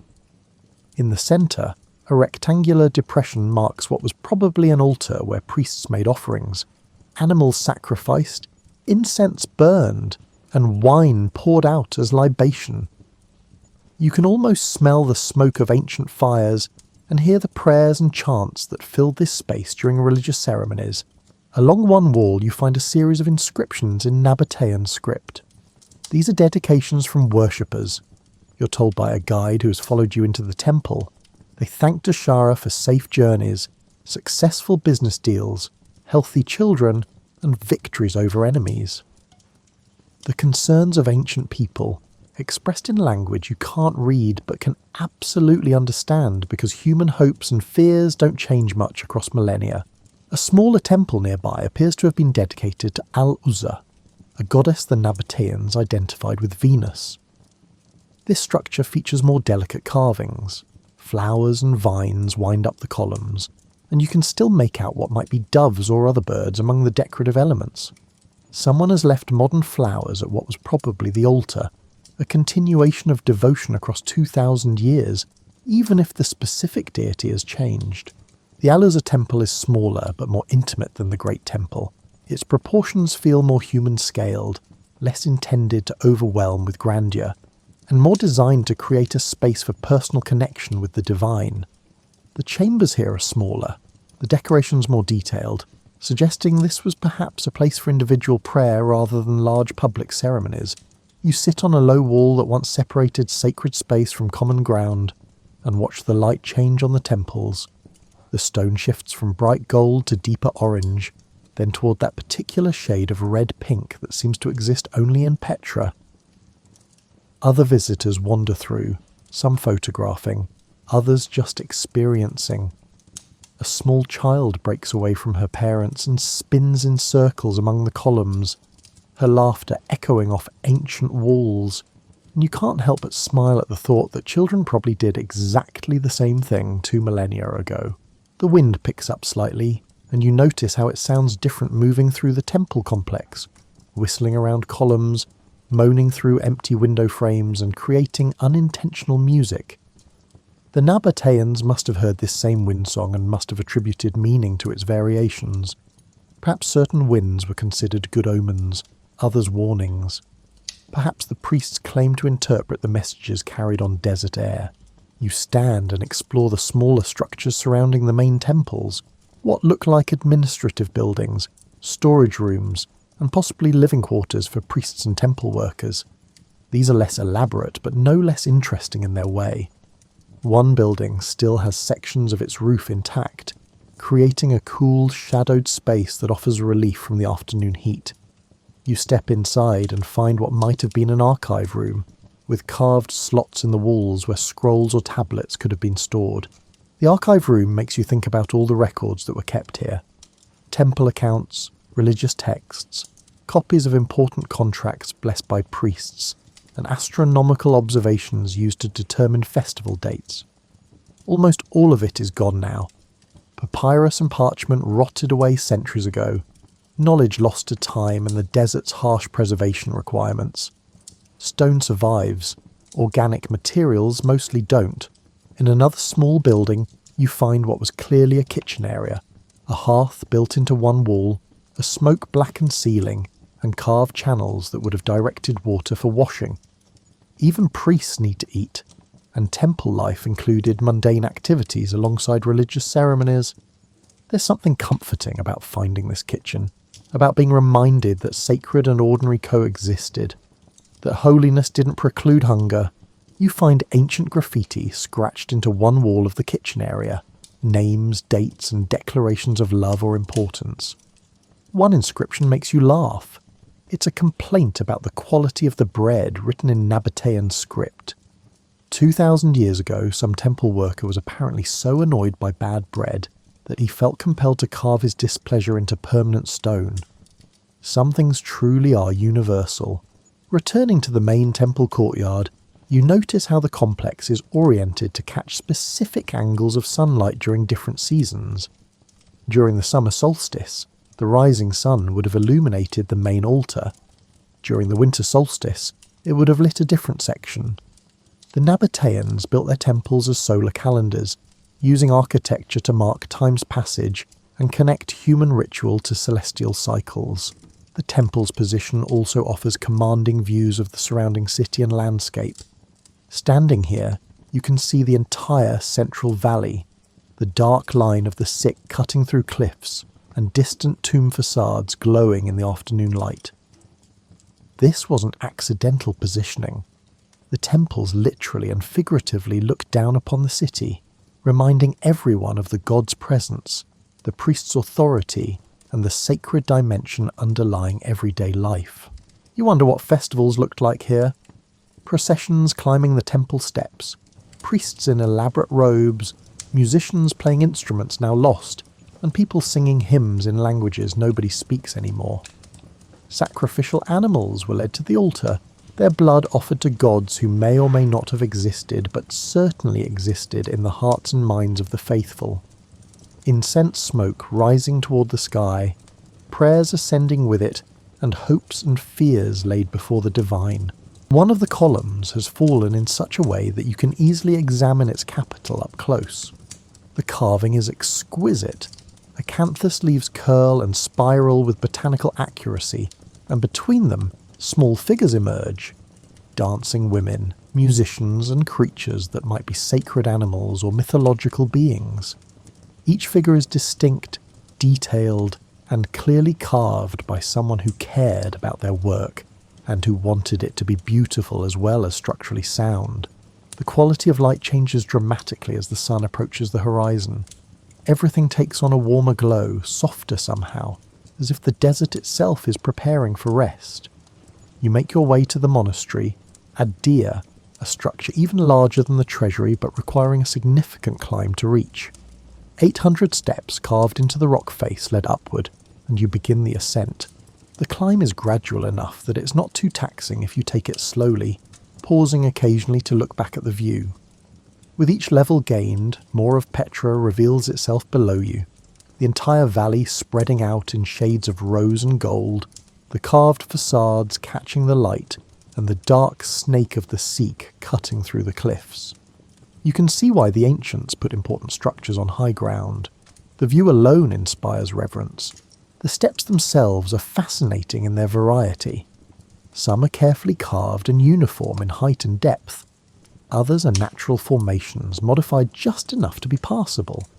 A few sections include handholds carved into the adjacent rock face, suggesting that even the Nabateans found these particular stretches challenging. Your legs begin to protest the sustained climbing, but you push on, curious to see what waits at the top. Halfway up, you disturb a small herd of wild goats that apparently use these ancient stairs as their personal highway. They scatter with indignant bleating, hooves clicking on stone, then stop a safe distance away to stare at you accusingly. One kid performs a little hop of pure goat exuberance, apparently just because it can, and you have to laugh at its enthusiasm for verticality. The goats are perfectly adapted to this environment, navigating steep rock faces with casual confidence that makes your careful climbing seem clumsy.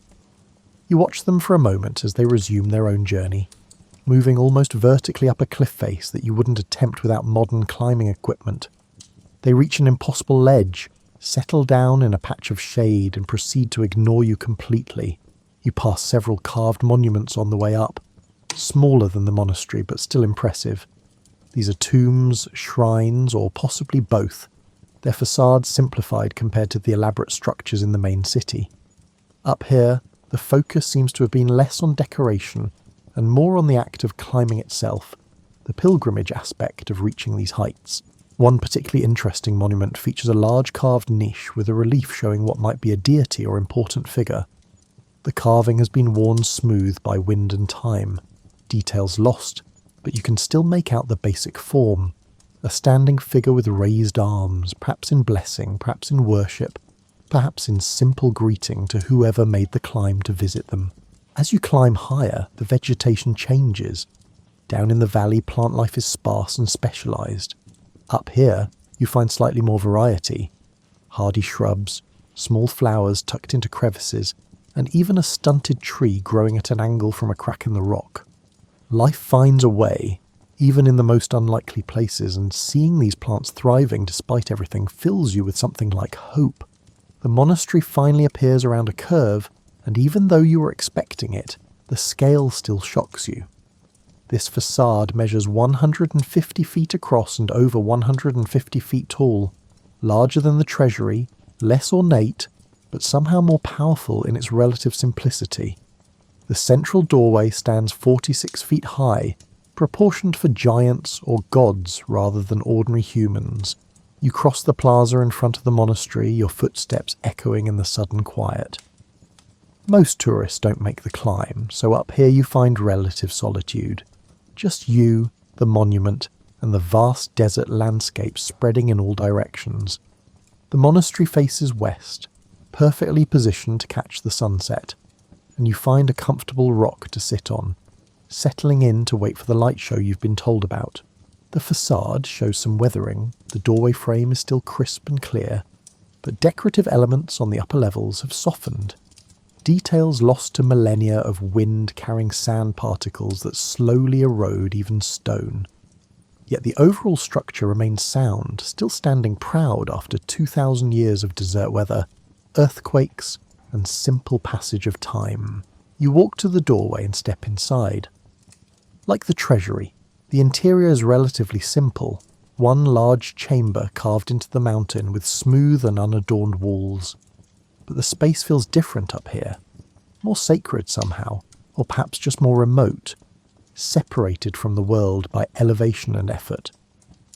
Standing in the chamber, you can hear the wind moving across the facade outside, a low whistle that might have been interpreted as a divine voice by those who came here seeking guidance.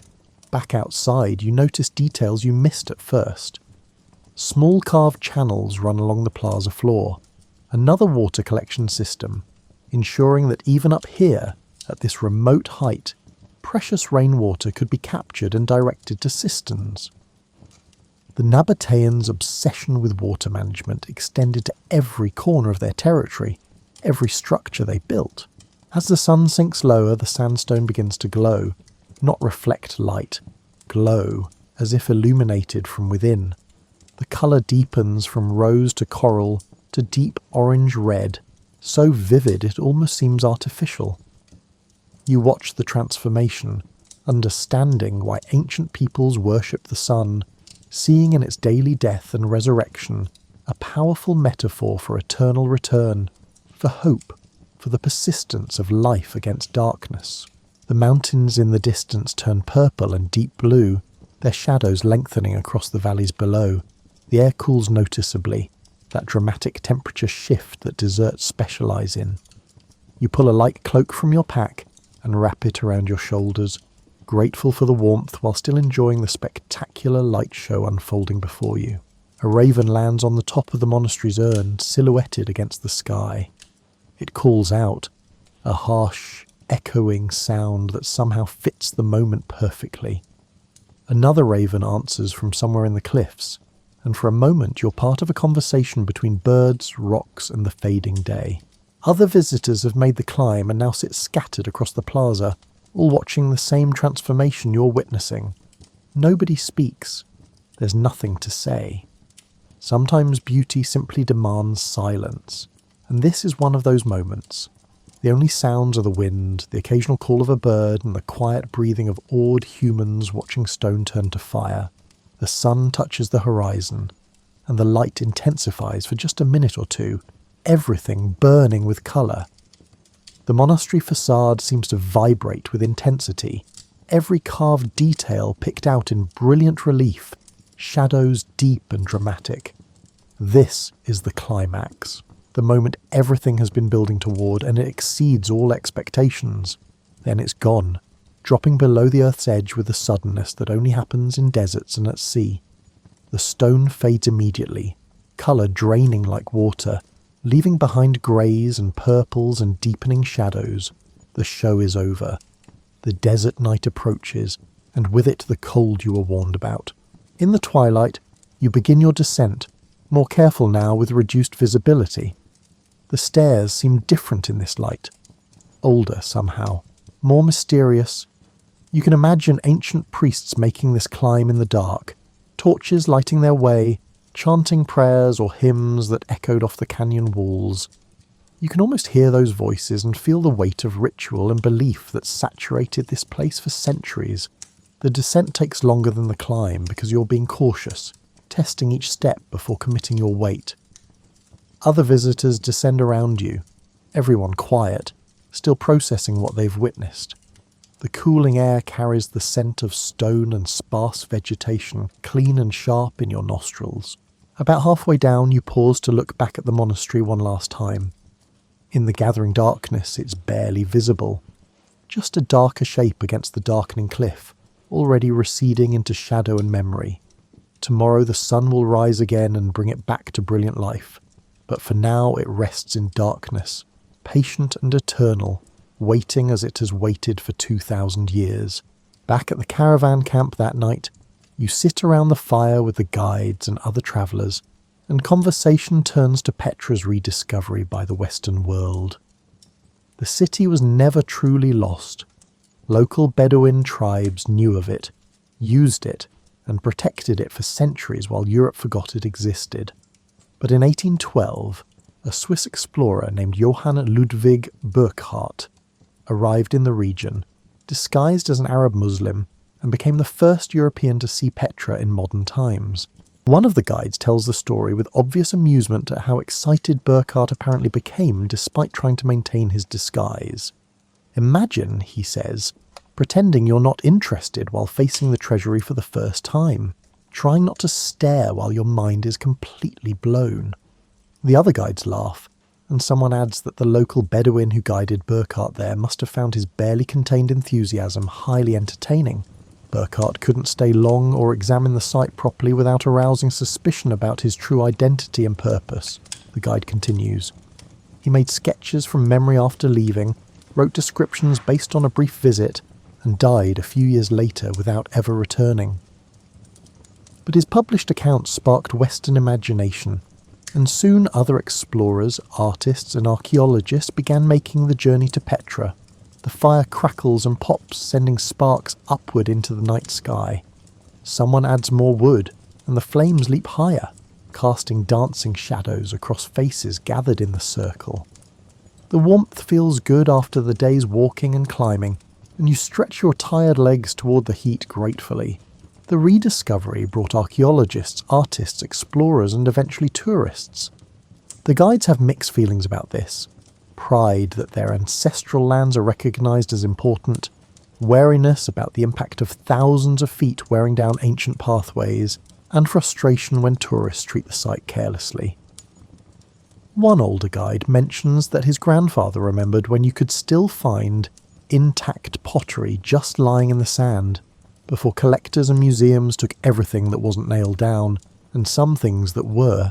A younger guide argues that without international attention, Petra might have crumbled completely. The Jordanian government might not have invested in preservation.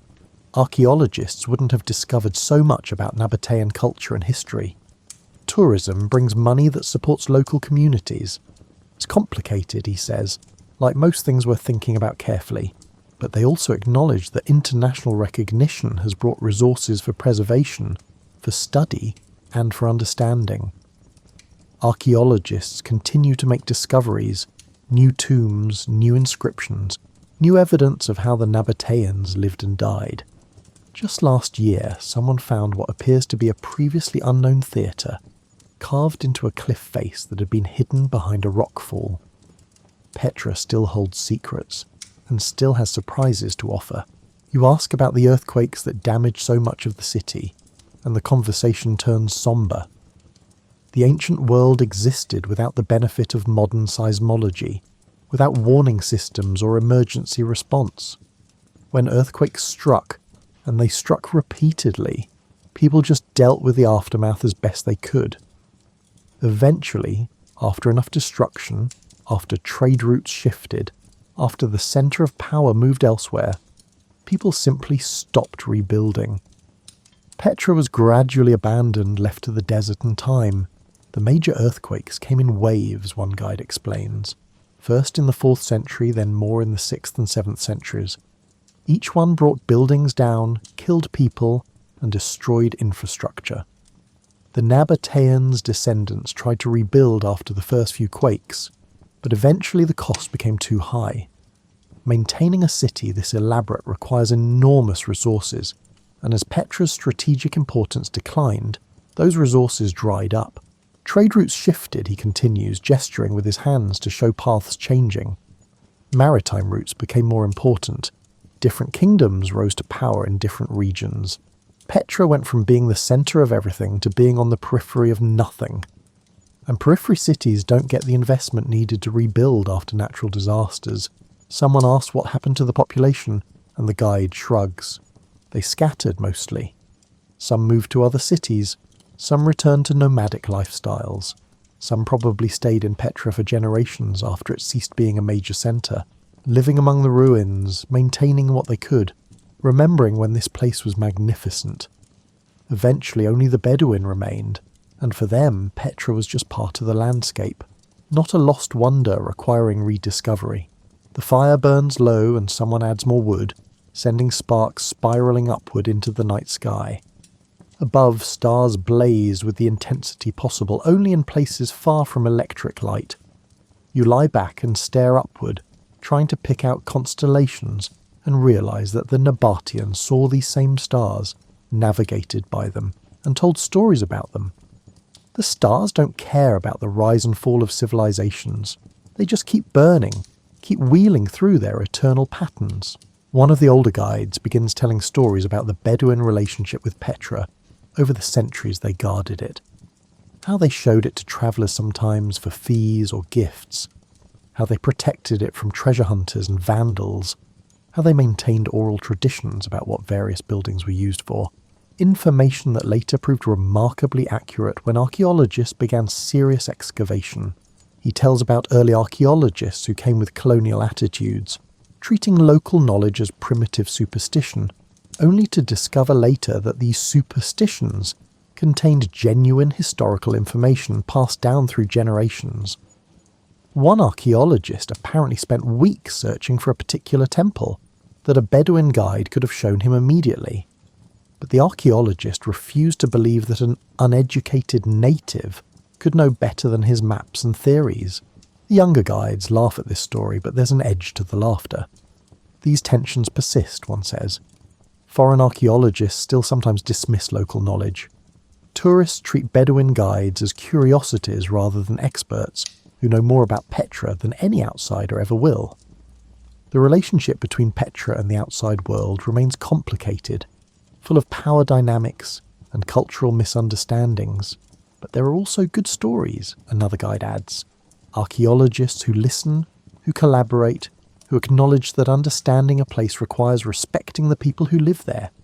Tourists who come with genuine curiosity and leave with genuine appreciation. Scholars who help preserve not just stones, but also the oral traditions and cultural knowledge of the Bedouin communities. You ask about current archaeological work and the guides become animated. There's so much still to discover, they explain. Ground-penetrating radar shows structures buried under sand and debris. Entire sections of the city remain unexcavated. New analysis techniques applied to old finds reveal information previous generations of archaeologists missed. Someone mentions the recent discovery of a massive platform buried under the plaza in front of the treasury. Archaeologists aren't sure yet what it was for. Maybe a massive altar, maybe a ceremonial platform, maybe the foundation for something that was never completed. Each answer they find generates 3 new questions. Petra keeps revealing itself slowly, layer by layer, never giving up all its secrets at once. The conversation eventually winds down as tiredness sets in. People drift off to their tents, calling quiet goodnights, leaving the fire to burn itself out. You remain a while longer, watching the coals glow red and orange, thinking about everything you've seen and learned today. Tomorrow you'll leave this place, but you know it won't leave you. Petra has a way of staying with people, of occupying space in your thoughts long after you've departed. In the morning, you'll walk through the Essek one last time, say your goodbyes to the treasury and the monastery, and carry away memories carved as deeply as the facades themselves. Morning comes again, and this is your last day in Petra. You wake before dawn, wanting to walk through the Sek one more time in the early light, wanting to say goodbye properly to this place that has captured your imagination and won't let go. The Sek is different in the morning light than it was when you first arrived. You know what waits at the end now, so instead of rushing toward the reveal, you take your time, noticing details you missed before. The way water has carved specific patterns into the rock. The places where ancient tool marks are still visible. The small flowers growing in impossible cracks, their roots finding purchase where none should exist. You run your hand along the wall as you walk, feeling the texture of the stone cool in the early morning. This rock is 400 million years old, formed when this entire region was under a shallow sea. The sandstone contains the compressed remains of ancient beaches, ancient tides, and ancient life. You're touching deep time, geologic time, a scale that makes human civilizations seem like brief flickers. The early morning light enters the Sek at a different angle than you've seen before, illuminating sections that were shadowed during your previous passages. The rock glows softly, colours muted compared to full daylight, but somehow more intimate. You feel like you're seeing Petra's private face, the version of itself it shows only to those willing to wake before the crowds arrive. You pass the water channels again, and notice something you missed before. Small carved symbols at regular intervals along their length. Probably markers to help maintenance workers identify sections for repair or cleaning, but they look like a secret language, a code written in stone that only the initiated could read. The treasury appears again, still magnificent, still impossible. You stand before it one last time, trying to fix every detail in your memory, knowing that memory will fade and blur, but wanting to hold on to the essence of this moment. The light is different than yesterday, softer, pinker, gentler somehow. Or maybe you're different, changed by exposure to this place, to its history, to the reminder of human capability and ambition. You approach the facade slowly, taking in details you haven't focused on before. The capitals on each column are actually slightly different from each other, each one a unique variation on the Corinthian theme. The carved figures in the niches show different poses, different expressions, and different relationships to the space they inhabit. Every square foot of this facade received individual attention and individual artistry. You notice a family of pigeons has made a nest in one of the carved decorative elements high on the facade. They fly in and out, unconcerned with the monument's historical significance or architectural magnificence. For them, it's just a really good nesting spot, well protected from weather and predators. Somehow this makes you love the treasury even more. It's not a dead monument. It's a living part of the landscape, still serving purposes, still useful in unexpected ways. Inside the main chamber, you find a quiet corner and simply sit for a while. The stone is cool against your back, the air still and peaceful. You close your eyes and listen to the sound of the space, the acoustics that make tiny sounds echo and blend. Footsteps of other early visitors, quiet voices speaking in languages you don't understand, and the flutter of pigeon wings outside. When you open your eyes again, the light has shifted. Sunbeams enter through the doorway at a new angle, illuminating dust particles floating in the air. They drift and swirl in invisible currents, creating a kind of slow-motion dance. You watch them, mesmerized, thinking about how many mornings these same light patterns have played out in this chamber, and whether anyone has ever sat exactly where you're sitting and watched exactly what you're watching. You take the long route back through the city, saying goodbye to each section. The colonnade in morning shadow, the temples catching their first sunlight, the residential caves where ordinary people lived extraordinary lives, the water channels that made everything possible. Each structure, each carved doorway, and each ancient staircase represents someone's work, someone's vision, and someone's contribution to something larger than themselves. Walking through the street of facades, you're struck again by the sheer number of tombs carved into the cliffs. Hundreds of them, ranging from simple cave openings to elaborate multi-story facades. Each one represented a family's wealth and grief, their desire to honour their dead with eternal monuments. Some facades are pristine, others badly eroded. Time plays favourites with no discernible pattern. You climb up to one of the more elaborate tomb facades, one you haven't entered before, and step inside. The chamber is larger than expected, with smaller rooms branching off the main space. Someone has left candles, recently burned down to stubs, suggesting this tomb still serves some ceremonial purpose for local Bedouin. The wax is white and the scent of smoke is still faint in the air. The tomb's walls show carved niches for burial, though they're empty now, whatever bones they held long since removed or disintegrated. You run your hand along one niche, smooth and precisely carved, sized to hold a human body in its final rest. The intimacy of this gesture, touching a space meant to hold a specific person's remains, gives you pause. This wasn't just architecture. This was love, made manifest in stone. Back on the main path, you encounter a Bedouin man leading a heavily laden donkey. The donkey's expression suggests deep philosophical resignation to its lot in life, and you exchange smiles with the man. He nods at you, says something in Arabic that you don't understand, but that sounds friendly, and continues on his way. The donkey's hoofbeats echo off the surrounding cliffs, a rhythm as old as civilization itself. Near the exit, you pass a Bedouin woman selling small carved stones, simple souvenirs for tourists. She smiles at you, gap-toothed and weathered, and you buy a small piece of rose-coloured sandstone polished smooth. It's not ancient, probably carved last week, but it's Petra stone, and that's enough. You'll keep it on your desk at home, a touchstone to remind you of this place, these days, and this journey through stone and time.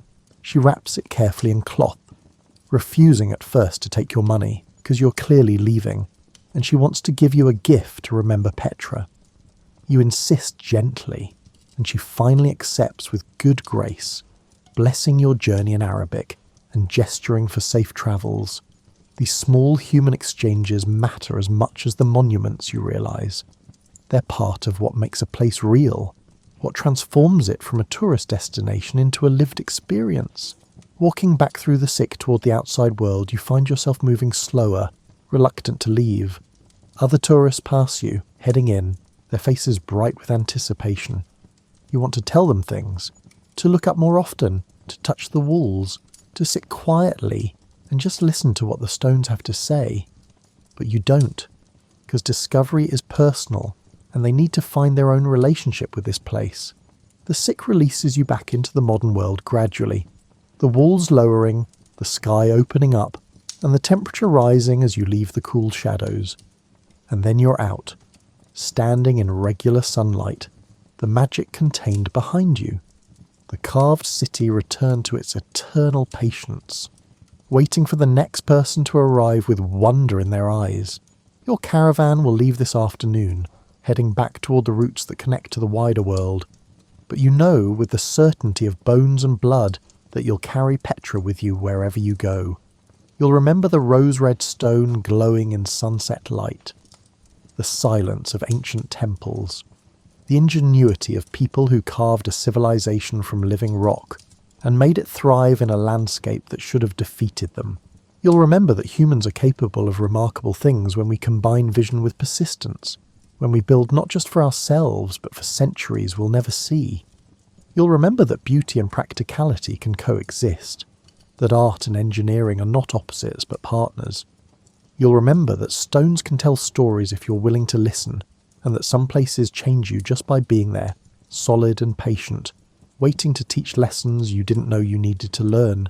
The desert wind blows warm against your face as you take your last look back at the cliffs, the tombs, and the distant glimpse of carved facades visible from this distance. The sun climbs higher, the day grows hotter, and somewhere in the city behind you, a cat stretches in a patch of shade. A raven calls from a high perch, and the stones continue their slow conversation with time, utterly unconcerned with endings or beginnings, content to simply be, to endure, to wait for the next sunrise, the next visitor, the next chance to inspire wonder in a human heart. You think about Burckhardt, that first modern Western visitor, trying to contain his excitement while disguised as someone else. You think about the Bedouin families who lived among these ruins for centuries, maintaining their connection to this place even as the wider world forgot it existed. You think about the Nabateans themselves, carving their vision into eternal stone, never imagining their city would one day be abandoned and rediscovered, that their monuments would outlast their culture by millennia. And you think about all the other visitors who have stood where you're standing, looking back at Petra with the same reluctance to leave, the same sense of having experienced something that exceeds normal categories of tourism or sightseeing. This place gets under your skin, into your imagination, and refuses to be forgotten. The call comes from the caravan master. Time to prepare for departure. You turn away from Petra finally, completely, and walk toward your packed belongings and waiting camel. The animal grumbles at you in greeting, a sound you've come to find oddly endearing over weeks of travel. You load your pack, check your water skin one more time, and prepare to rejoin the world of movement and commerce and everyday concerns. But as the caravan begins to move, heading back toward Damascus or Aqaba, or wherever your journey takes you next, you look back one final time. The cliffs glow in the morning sun, holding their secrets, guarding their stories, waiting patiently for the next person who needs to be reminded that humans once built impossible things and made them beautiful. That we once understood how to work with landscape rather than against it. That we once had the vision and patience to create for eternity. Good night, traveller. May your dreams be filled with rose-coloured stone and ancient starlight, with the memory of cool shadows in the sick and the glow of sunset on carved facades.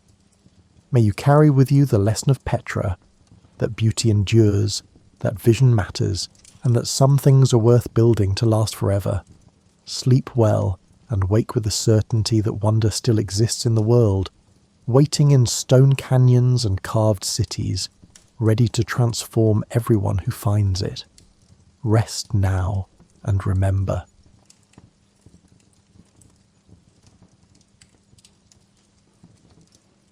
The California Gold Rush brought hundreds of thousands of dreamers to the Sierra Nevada between 1848 and the mid-1850s. But the real story wasn't in the headlines about overnight millionaires. It was in the quiet creek beds where solitary panners spent their days knee-deep in cold water, searching for flakes of yellow metal smaller than their fingernails. This is what those slow, patient days actually felt like. You wake before the sun touches the eastern ridge, which means you wake in darkness so complete you can barely see your hand. Your canvas tent fills with the scent of damp wool and wood smoke, permeating every fibre of your bedroll. Outside, the American river mutters to itself the way it does every morning, a constant whisper that becomes the backdrop to everything you do here.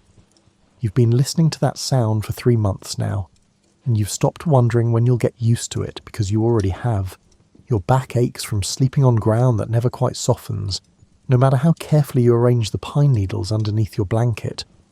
You're 37 years old, which felt young when you left Ohio, but feels considerably less young now that you've been hauling buckets of gravel uphill for 93 days straight. Not that you're counting. The August morning is cold enough that you can see your breath, which seems impossible given how hot it'll be by noon. This is something nobody mentioned back east, that the mountains could freeze you at dawn and bake you by lunch. You pull on your boots without unlacing them fully because you learned that trick from a Danish fellow 2 camps over, and it saves you about 30 seconds every morning. Those seconds add up. Your shirt is still damp from yesterday's sweat, which is unpleasant, but not surprising. Nothing dries completely here. The air is too thin, the night's too cold, and you work too hard to avoid sweating straight through everything you own. You've got 2 shirts total, and they take turns being the less disgusting one. Outside the tent, the camp is beginning its morning ritual without anyone saying much of anything. Miners aren't talkative before breakfast. The fellow whose name you've never learned but who camps about 50 feet downstream is already crouched by his fire ring, feeding small sticks into reluctant flames. His dog, a barrel-shaped mutt that's missing half an ear, watches the fire like it might escape. You've noticed that the dog is significantly better fed than its owner, which says something about the man's priorities that you find oddly reassuring. You build your own fire in the ring of stones you assembled during your first week here, back when you still had energy for unnecessary projects like making things look neat. Now the stones are black with soot, and arranged in a circle that's more suggestion than geometry. Your kindling is dry because you learned to keep it in your tent, wrapped in an old flour sack. The matches you bought in Sacramento, a full box of them, which seemed wildly expensive at the time, are down to 7. You've become religious about extinguishing candles and using coals from the fire to light your pipe, rather than striking a fresh match. The coffee you make is terrible. This isn't self-deprecation. It's objectively bad coffee made from grounds you've already used twice. But it's hot and has caffeine, and that's all you need. You drink it from a tin cup that burns your lip every single morning without fail, because you never remember to wait the extra minute for it to cool. Some lessons refuse to be learned. Breakfast is hardtack and bacon. Always hardtack and bacon. You've developed a technique where you fry the bacon first, then use the grease to soften the hardtack, which makes it marginally less likely to break your teeth. The bacon is so salty that you can feel your heart beat in your temples after eating it, but salt is the only reason it hasn't gone rancid. You should pound the hardtack with a rock before soaking it in the grease. Otherwise, it feels like chewing through roof shingles. A Stella's jay lands on a branch above your head and screams at you with what sounds like personal outrage. The jays here are a vibrant shade of blue and exhibit remarkable fearlessness, which commands your respect even when their behaviour is somewhat bothersome. This particular jay wants your bacon. You don't give it any, but not because you're stingy. You genuinely don't have bacon to spare. The bird screams again, makes a sound exactly like a rusty gate hinge, and then flies off to bother someone else. The sky is turning from black to deep purple, which means you've got maybe 20 minutes before proper dawn. You eat faster. The hardtack grease has made your fingers shiny, and you wipe them on your pants, which are already so filthy that adding bacon grease barely registers. You've learned not to think too hard about the state of your clothing. It's all going to be covered in mud within an hour anyway. Your pan, the only piece of equipment that truly matters, is where you left it last night, turned upside down on a flat rock. You've got a good pan, which is to say it's not cracked, and the bottom is relatively smooth. You bought it in Sacramento for $6, which was somehow both a fortune and a bargain. The merchant said it was genuine Eastern steel, but you doubt it. Still, it works, so you don't care. The walk from your camp to your claim takes about 15 minutes through pines that smell like vanilla when the sun hits them right, but the sun hasn't hit them right yet. The trail is barely a trail, just a slightly clearer path through the undergrowth where other miners have walked before you. You pass 3 abandoned campsites in various states of decay. One has a tent that's collapsed into a sad pile of rotting canvas. Another has a neat stack of firewood that someone apparently decided wasn't worth carrying to their next location. In the third location, a pair of boots with holes in both soles sits by a dead fire ring, a testament to the futility of optimism. These abandoned camps don't depress you the way they did in your first weeks here. Now they're just part of the landscape, like the tree stumps and the scattered piles of tailings. Men come and go, most go. The ones who stay are either making just enough to justify staying or are too broke to afford leaving. You're not entirely sure which category you fall into, and you've stopped asking yourself the question. Your claim is a bend in a smaller creek that feeds into the American River, about 30 yards from where the creek takes a sharp turn around a boulder the size of a hay wagon. You chose this spot because the water slows down at the bend, which means heavier particles, like gold theoretically, might settle in the gravel. This is science you learned from a pamphlet you bought in Sacramento titled The 49er's Guide to Certain Wealth, which turned out to be neither a guide nor certain, but did contain some useful information buried among the wild exaggerations. The creek at this hour is loud with morning runoff. The water comes down from snowmelt higher in the mountains, which means it's absolutely freezing even in August. You've watched men jump into this creek on hot afternoons for a refreshing swim, and you've watched them jump right back out again, yelping. The creek doesn't care about air temperature. The creek is always cold enough to make your feet ache. You've staked your claim with 4 posts and a length of rope that marks off about 30 feet of creek bed.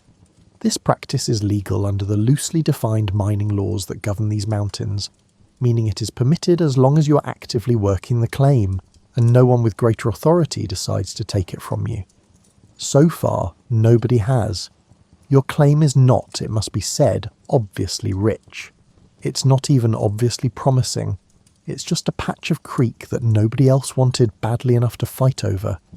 The morning light is starting to filter through the pines now, coming in at that low angle that makes everything look softer than it actually is.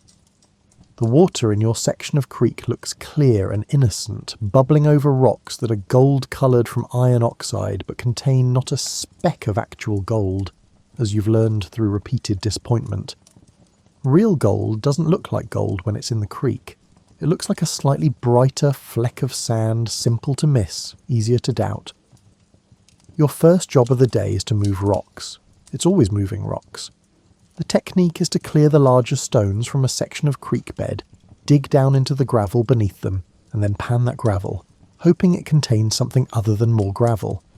You've moved approximately 7,000 rocks in your time here, which is not a poetic exaggeration. You actually tried to count once and gave up after 700. The rocks are slippery with algae, cold from the water, and frequently inhabited by angry crayfish who object strenuously to being relocated. Crayfish have pinched you 11 times, and the experience never ceases to be startling. They hide under the rocks with their claws extended, waiting for an unsuspecting finger. You'd find them more charming if they weren't such consistent jerks about the whole situation. You wade into the water, which immediately fills your boots because your boots are not waterproof, despite what the merchant in Sacramento promised. The cold grips your feet like a firm handshake from someone who's trying to prove something. You've learned to keep moving because standing still in this water can make your feet so numb that you might trip over your own ankles while walking back to camp. There's a technique to moving rocks efficiently, which mostly involves rolling, not lifting. The trick is to place your hands under the rock while it is still in the water. Use the water's buoyancy to assist with the initial lift, and then fully commit to moving it to shore, as dropping it halfway is when you're most likely to injure your foot. You dropped a rock on your foot in week 2. Your toenail turned black and fell off. The new one growing in is a weird shape that catches on your sock. By mid-morning you've cleared enough rocks to expose a promising patch of gravel. Promising is a relative term. It looks essentially identical to every other patch of gravel you've excavated. But this reflects the mindset of successful mining. Every pan could potentially contain gold. If you start assuming that the gold isn't present, you might as well pack up and go home to Ohio, where you have $7 in debt and a sister-in-law who said you would return in a month. You fill your pan with gravel, scooping down to the bedrock if you can reach it. Bedrock is where the good stuff settles. Theoretically, it is heavier than the sand and gravel that wash over it. You've reached bedrock exactly 3 times. Usually you just get tired of digging and decide to pan what you have. The gravel goes into the pan along with a healthy amount of water. Your pan is about 15 inches across and maybe 3 inches deep, with a flat bottom and sloped sides. When the pan is full of wet gravel, it becomes heavier than it appears, likely around 15 pounds of material that you will spend the next several minutes shaking as if you were trying to wake it up. The technique for panning is simple in theory and exhausting in practice. You hold the pan with both hands and shake it side to side under the water, using a circular motion that keeps everything submerged but moving. The goal is to make the heavier particles, including gold if there is any, work their way down to the bottom while the lighter sand and gravel wash over the rim. This takes longer than you'd think. Much longer. You shake the pan for what feels like several years but is probably closer to 2 minutes. Your arms start to hurt. Your back, already unimpressed with your life choices, begins a formal complaint. The water is so cold that your hands transition from feeling cold to becoming numb, and then to experiencing a strange burning sensation that could be frostbite, but is likely just your body's way of indicating that this situation is absurd. You tilt the pan slightly, letting the lighter material wash over the edge. The water coming off the pan is murky with sediment, turning the clear creek into a muddy swirl downstream from where you're working. You've basically turned a clean creek into a dirty creek, which seems like a metaphor for something, but you're too focused on the pen to figure out what. More shaking, more swirling. Your arms feel like they're made of warm clay. You're developing muscles in places you didn't know could have muscles. There's a spot between your shoulder blades that's been aching continuously since June. After another minute of shaking, you've washed away about half the material in your pan. What's left is concentrated gravel, black sand, which is heavier than regular sand and therefore annoying. And possibly, somewhere in there, a tiny piece of gold that will justify the last 20 minutes of work. You lift the pan out of the water to inspect it. The surface is still covered with black sand and small pebbles. You're looking for colour, which is what miners call the yellow glint of gold. You're also searching for larger nuggets, but you're not optimistic about finding them. Nuggets are what other people find. You find flakes. The sun is higher now, and the light hitting your pane makes everything sparkle for a moment, which is cruel, because 99% of what sparkles is mica, not gold. Mica is a mineral that attracts attention due to its flashiness and attention-seeking nature, yet it holds no intrinsic value. You've learned to hate mica with a passion usually reserved for people who owe you money. You swirl the pan gently, watching the black sand shift. There, right there, is that colour. You squint. You tilt the pan. It's either a tiny fleck of gold or a tiny fleck of mica catching the light in exactly the wrong way. You dip the pan back in the water and swirl again, more carefully this time. The speck stays put while the black sand moves. Gold is heavier than mica. This is gold. This is actual gold. It's smaller than a pinhead. It's possibly the smallest piece of gold that can still be called gold rather than gold-coloured dust. But it's yours. You feel a small surge of satisfaction that's wildly disproportionate to the value of what you've just found, which is approximately 1/10 of 1 cent. But that's not the point. The point is confirmation. The gold is here. You're in the right place. Your efforts are not entirely in vain. This is what you tell yourself as you carefully tap the fleck into your leather pouch, which contains maybe a teaspoon of gold after 3 months of work. The next pan contains nothing.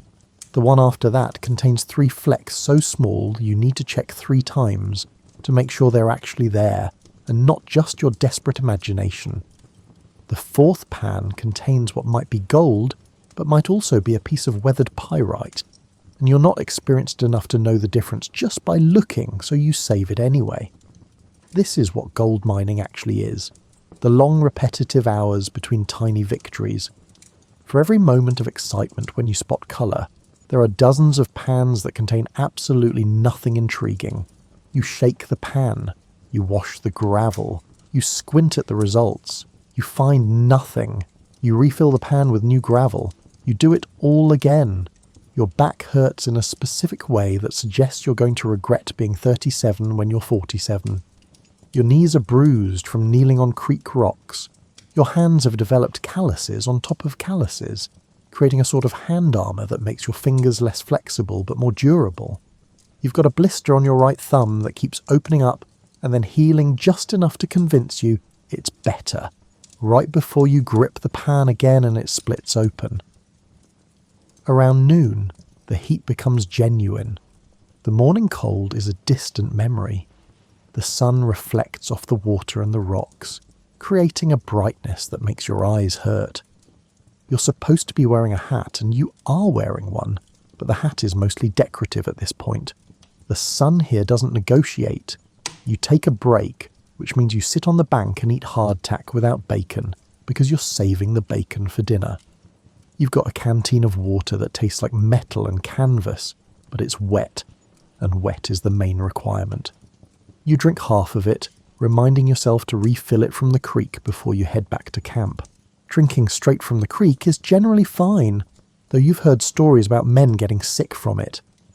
You've been drinking creek water for 3 months without getting sick, which you consider a victory.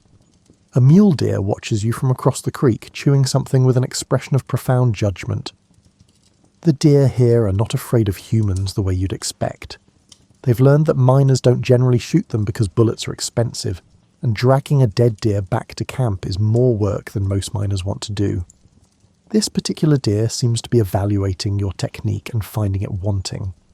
You resist the urge to explain yourself to the deer. After your break, you move to a different section of your claim, hoping that shifting locations will shift your luck.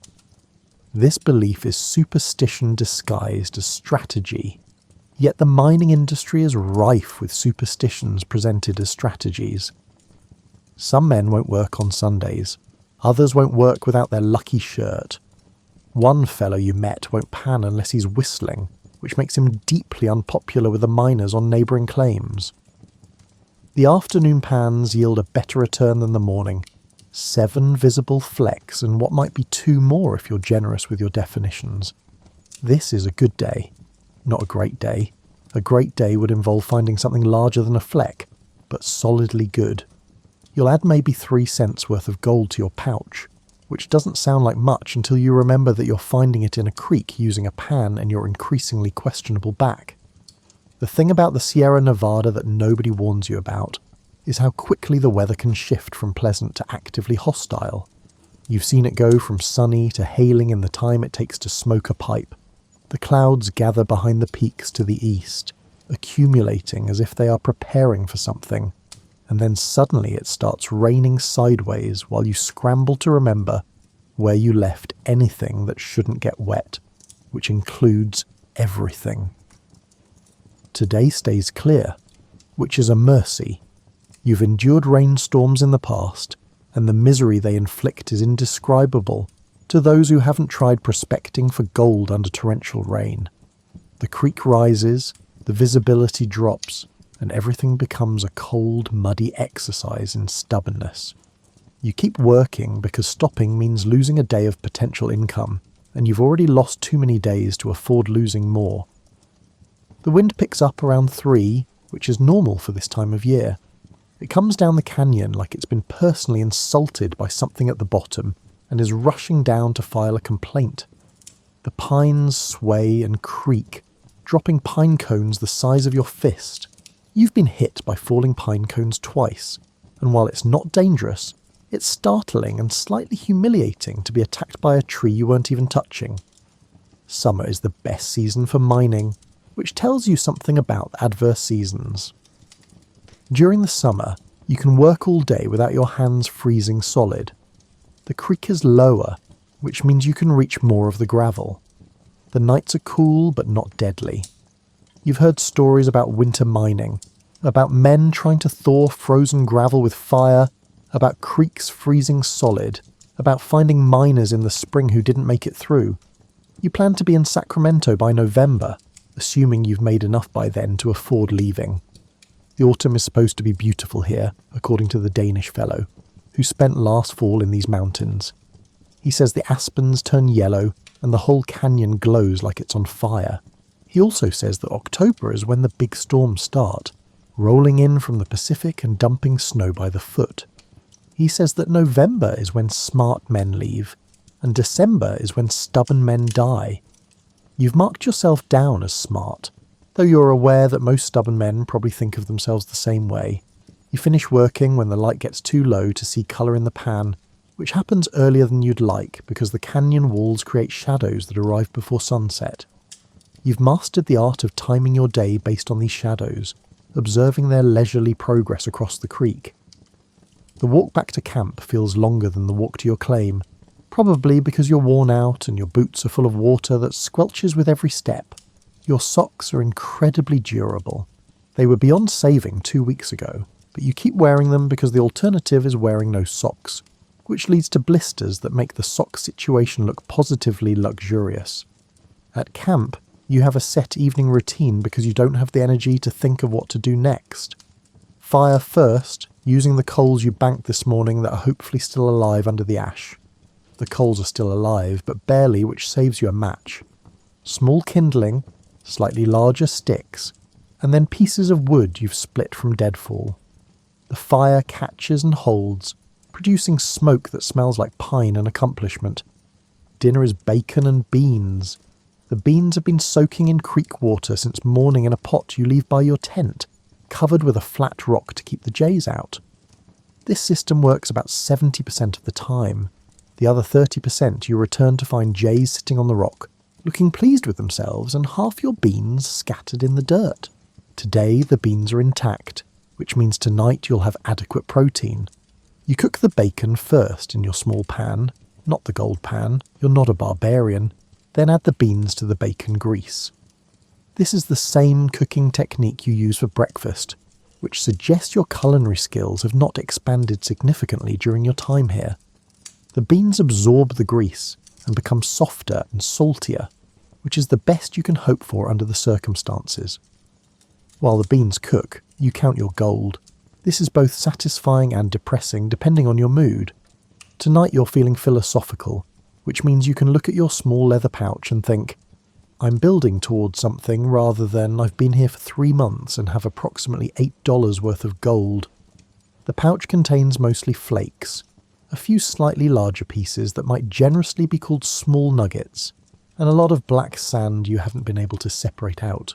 Separating gold from black sand is an art form that involves mercury, which you don't have, or tremendous patience, which you have but prefer to use elsewhere. Most miners just sell their gold with the black sand still mixed in, accepting a lower price in exchange for not spending hours trying to clean it. You estimate you've got about a quarter ounce total. In Sacramento, the price of gold is $16 per ounce, indicating that you have a total wealth of $4 plus or minus. $4 after 3 months of work would be depressing if you thought about it directly, so you think about it sideways instead. You're learning a trade. You're improving your technique. Tomorrow's pan might be the one that changes everything. These are the lies you tell yourself that might actually be true. Mining attracts a specific type of person. Someone comfortable being alone but perhaps not skilled at it. The distinction matters. You spend your days working by yourself, but you're surrounded by other men doing the same thing, all of you existing in this strange state of communal solitude. There's the Danish fellow, whose camp is upstream from yours. He has nodded at you approximately 60 times, but you've never learned his actual name. He's methodical in a way that suggests either previous mining experience or a personality that can't help being methodical. His camp is neat, his tools are organised, and his morning fire starts without the cloud of smoke that yours produces. You find this simultaneously admirable and annoying. Downstream there's a group of 3 Chinese miners who work together in a way that seems both more efficient and more pleasant than working alone. They've built a rocker box, a larger contraption for processing gravel, and they take turns operating it in shifts. You've watched them work and they seem to find more gold than you do, which suggests their technique is better, their claim is richer, or both. They've never been unfriendly, but they keep to themselves, which you respect because you do the same thing. There's a French Canadian who showed up 2 weeks ago and hasn't stopped talking about the nugget he found in his first week, which was apparently the size of a pea. You've seen the nugget. It's legitimately impressive. It's also the only significant gold he's found since, which he mentions less often. He's starting to develop the look that men get when they realise their luck might have run out on day 3. The nearest town, calling it a town is generous, is a 6-hour walk, which means you go there approximately never. The town consists of a trading post, a place that sells whiskey, and a collection of tents that serve various purposes, none of them particularly interesting. You went there once in July to buy supplies and found the prices so inflated that you seriously considered just eating pine bark for the rest of the summer. Mail comes through the town twice a month, carried by a man on a horse who looks like he's reconsidering his life choices every time you see him. You haven't gotten mail because getting mail requires having sent mail first, and sending mail requires either admitting how things are going or lying about it. You've decided that writing home can wait until you have something worth reporting beyond still here, still poor, creek still cold. The thing that keeps you going isn't the dream of striking it rich. That dream died somewhere around week 6. What keeps you going is the small, regular victories that arrive just often enough to feel like progress. A good day of panning, a flake larger than usual. The satisfaction of improving your technique to the point where you can process gravel faster than you could last month. You've gotten better at reading the creek. You've learned to spot places where the water slows down, where obstacles create eddies, where the bedrock comes close to the surface. These are the places gold accumulates, if it accumulates anywhere. You've learned to test a spot with a single pan before committing to hours of digging. You've learned that the gravel right against bedrock is worth checking first, because that's where the heaviest particles settle. Your panning technique has improved to the point where you rarely lose visible gold over the rim of the pan anymore, which used to happen with embarrassing frequency. You've learned the right rhythm of shaking and swirling, the right angle to tilt the pan, and the right amount of water to keep in it. These skills are worthless anywhere except right here in this creek, doing this specific thing, but here they matter. There's a rhythm to the work that becomes almost meditative when you let it. Fill the pan, shake it under the water, tilt and swirl. Watch the lighter material wash away, check for colour, repeat. Your mind wanders during this process, which is good because otherwise you'd go crazy from the repetition. You think about home. You think about the people you left behind. You think about whether you're actually going to make enough money here to justify having left. You think about dinner. You think about gold. The best day you've had was 3 weeks ago. when you found 5 flakes in a single pan. 5 flakes isn't a fortune. It's not even a really good meal. But it was encouraging in a way that made you want to keep going. You've had worse days since then, plenty of them. But that one good day sits in your memory like proof that luck exists, and might occasionally remember you exist too. Your equipment consists of your pan, a shovel, a pick, a blanket, a tent, 1 cooking pot, 1 frying pan, 2 shirts, 1 pair of pants, 1 hat, assorted other items of questionable utility, and a rifle you've fired exactly twice since arriving here. Once was to scare off a bear who was investigating your camp. The bear left, though you're not convinced the rifle had anything to do with it. The bear seemed more annoyed by the noise than threatened by it. The shovel is the most important tool after the pan. You use it to move gravel, dig down to bedrock, create channels in the creek, and occasionally as a seat when you're too tired to stand but the ground is too wet to sit on. The handle is worn smooth where your hands grip it, and the blade is starting to show signs of serious wear along the edge. You'll need a new shovel by next summer, assuming you're still here next summer, which is an assumption you're not ready to examine too closely. The pick breaks up hard-packed gravel and chips away at bedrock when you need to clear a hollow where gold might be hiding. You're not great with the pick. It requires a specific kind of controlled violence that doesn't come naturally to you, but you're better than you were. You've learned to let the weight of the pick do most of the work, rather than trying to muscle it down into the rock. Your shoulders are grateful for this lesson, though they wish you'd learned it sooner. Your tent is canvas, supposedly waterproof, and actually water-resistant at best. When it rains hard, small drips develop in predictable spots, and you've learned to arrange your belongings to avoid them. The tent is tall enough that you can sit up inside it but not stand, which means you spend a lot of time hunched over. Your back has opinions about this arrangement. The blanket you sleep in is wool, which was expensive but worth it. Wool stays warm even when wet, which is important because everything here is always at least slightly wet. The blanket smells like campfire and sweat and pine needles, which is to say it smells like you've been living in the mountains for 3 months. September arrives without ceremony, marked only by the fact that the Danish fellow mentions it's September while walking past your claim one morning. The days are still hot, but the nights are starting to get properly cold, the kind of cold that makes you burrow deeper into your blanket and consider whether you've made good decisions. The creek is lower now than it was in July. The snowmelt has slowed to a trickle, which means you can reach gravel that was under water a month ago. This is theoretically good news. In practice, it means you're doing the same amount of work to access slightly different gravel that contains the same disappointing amount of gold as the previous gravel. The aspens are starting to turn, just like the Danish fellow said they would. The canyon walls are developing patches of yellow that catch the afternoon light and make everything look like a painting. It's beautiful in a way that would be more enjoyable if you weren't worried about winter coming. Beauty is easier to appreciate when you're not concerned about freezing to death. The birds are changing their patterns. The jays are still around. Jays are apparently immortal. But other birds are starting to move through on their way to somewhere else. You've seen geese flying overhead in V formations, heading south with what seems like excessive enthusiasm. The geese know something you know. Winter in these mountains is not a theoretical problem. You're starting to see other miners pack up and leave. Every few days another tent comes down, another camp gets abandoned, and another claim becomes available for whoever's desperate or optimistic enough to take it over. You've watched maybe a dozen men leave in the past 2 weeks. None of them looked happy, but some looked more defeated than others. The French-Canadian left last Tuesday. He stopped by your claim to say goodbye, which was more social interaction than you'd had in weeks. He said he was heading to Sacramento to find work that paid in actual money rather than tiny flecks of hope. He said the nugget he found in week 1 would cover his travel costs, but nothing more. He said he'd learned an important lesson about luck and diminishing returns. He shook your hand and left, and you haven't seen him since.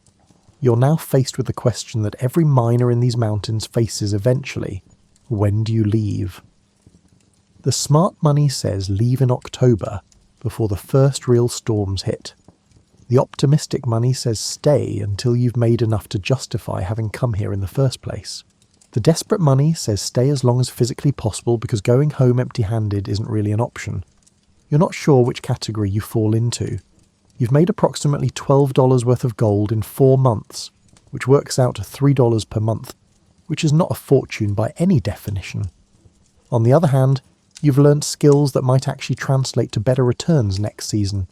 You've learnt where gold hides. You've learnt how to read a creek. You've learned how to survive in the mountains with minimal supplies and maximum stubbornness. There's also the question of what you'd be going home to.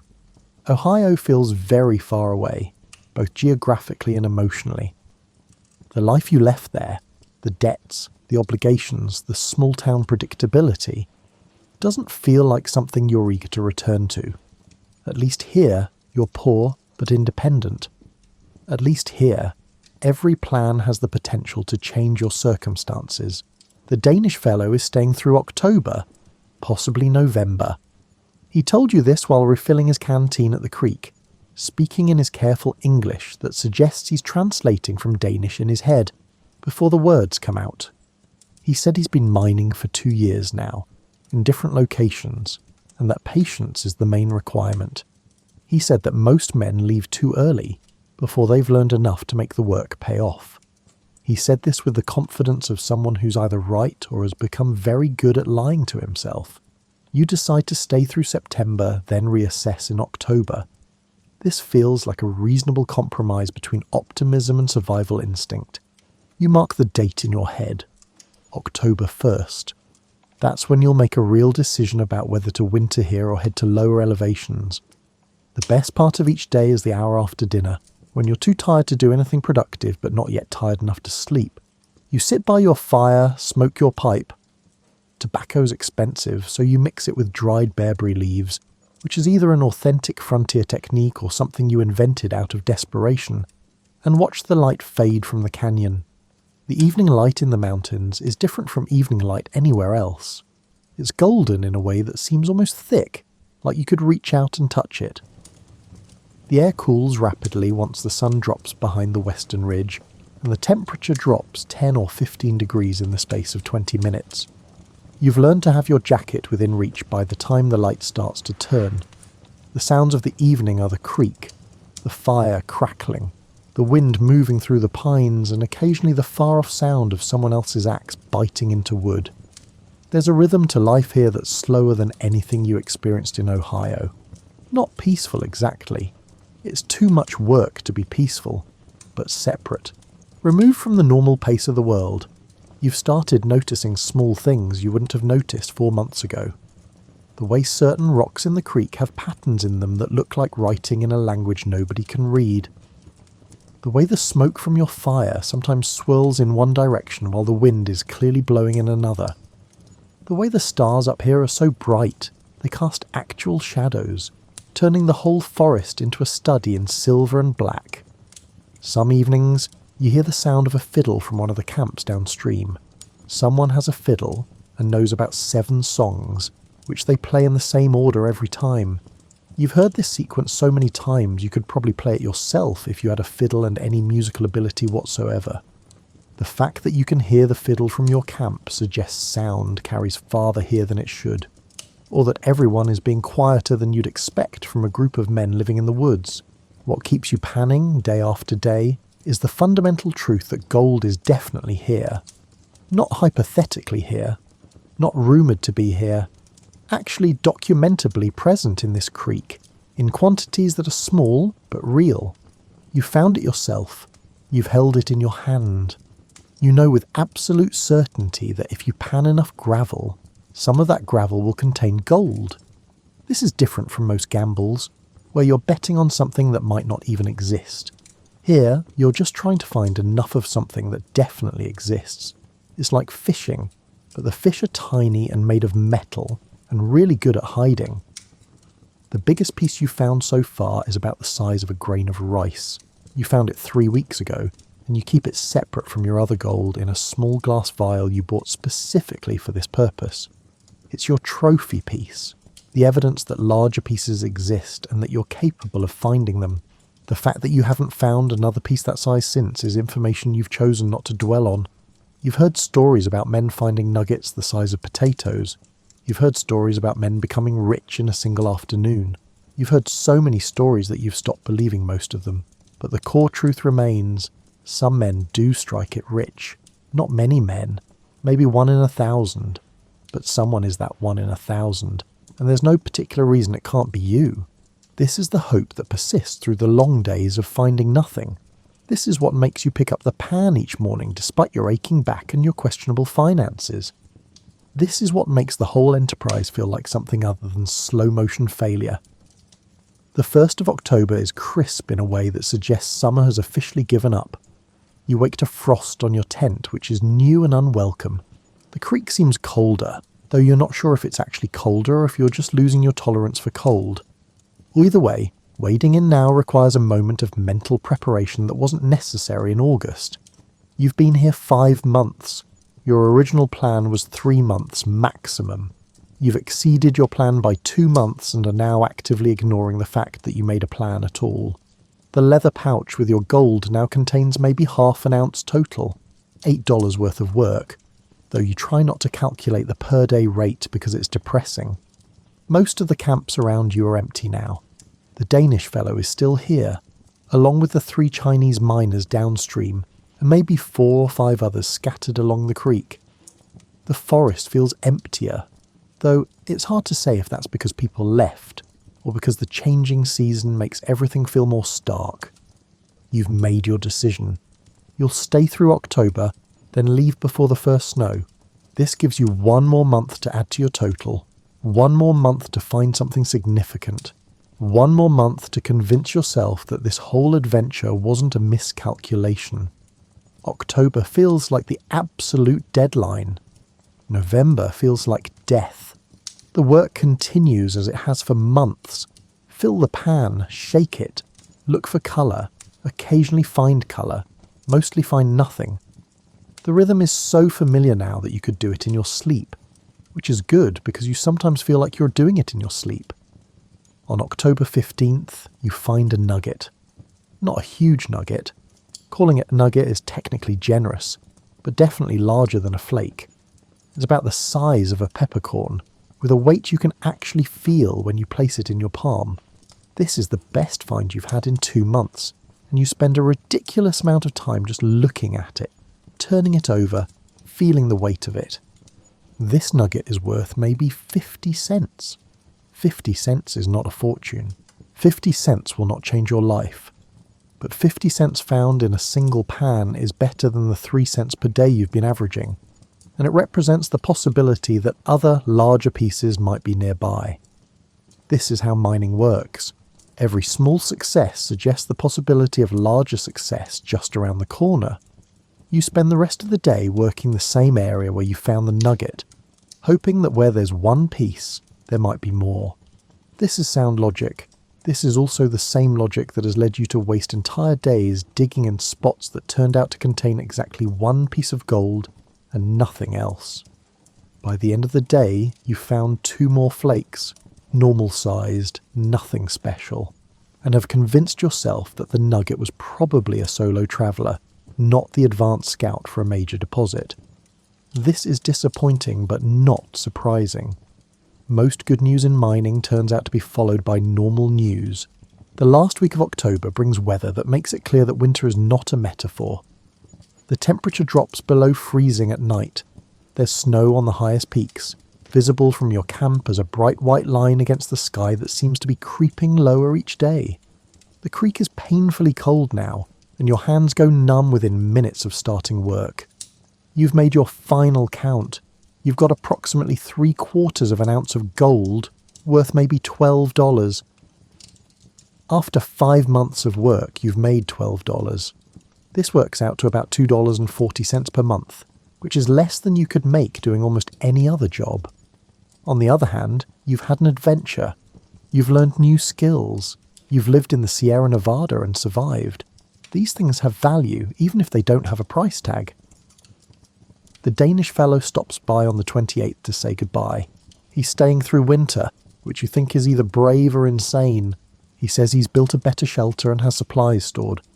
He says winter mining is difficult but possible, and that most men who die in the winter die because they're unprepared, not because the winter itself is unsurvivable. He wishes you luck. You wish him luck. You shake hands with the warmth of men who've been neighbours without quite being friends. On October 30th, you break camp. You take down your tent, pack your tools, and take a last look at your claim.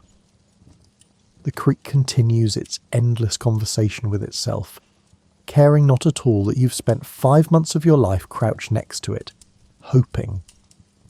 The gold is still there, somewhere in the gravel, waiting for the next person desperate or optimistic enough to come looking for it. The walk back to Sacramento takes 3 days. Your gold pouch sits in your pocket, heavier than you expected for something so small. $12 worth of gold is not the fortune you hoped for, but it's real money, earned by your own labour, pulled from a creek one tiny flake at a time. You're not sure if you'll come back next spring. You're not sure if 5 months of work for $12 represents failure or education. You're not sure if you're a miner who's taking a break, or a man who briefly tried mining and is moving on to something else. What you're sure of is this. You know how to read a creek now. You know how to survive in the mountains with minimal supplies. You know what it feels like to find gold, and you know what it feels like to spend hours finding nothing. These are things you didn't know 6 months ago, and they're yours now, worth more than $12 because they can't be taken away. The Sierra Nevada recedes behind you as you walk, the mountains holding their gold close, patient and indifferent, waiting for the next wave of dreamers to arrive with their pans and their hope and their willingness to spend months in cold water for the chance at something better. Your time as a gold panner in the Sierra Nevada is one story among thousands, most of which ended roughly the same way, with modest returns, valuable experience, and the knowledge that sometimes the real discovery is what you learn about yourself in the process. The gold remains where it's always been, waiting in the creeks, a constant invitation to those willing to bend their backs and numb their hands for the slim chance that today's pan might be the one that changes everything.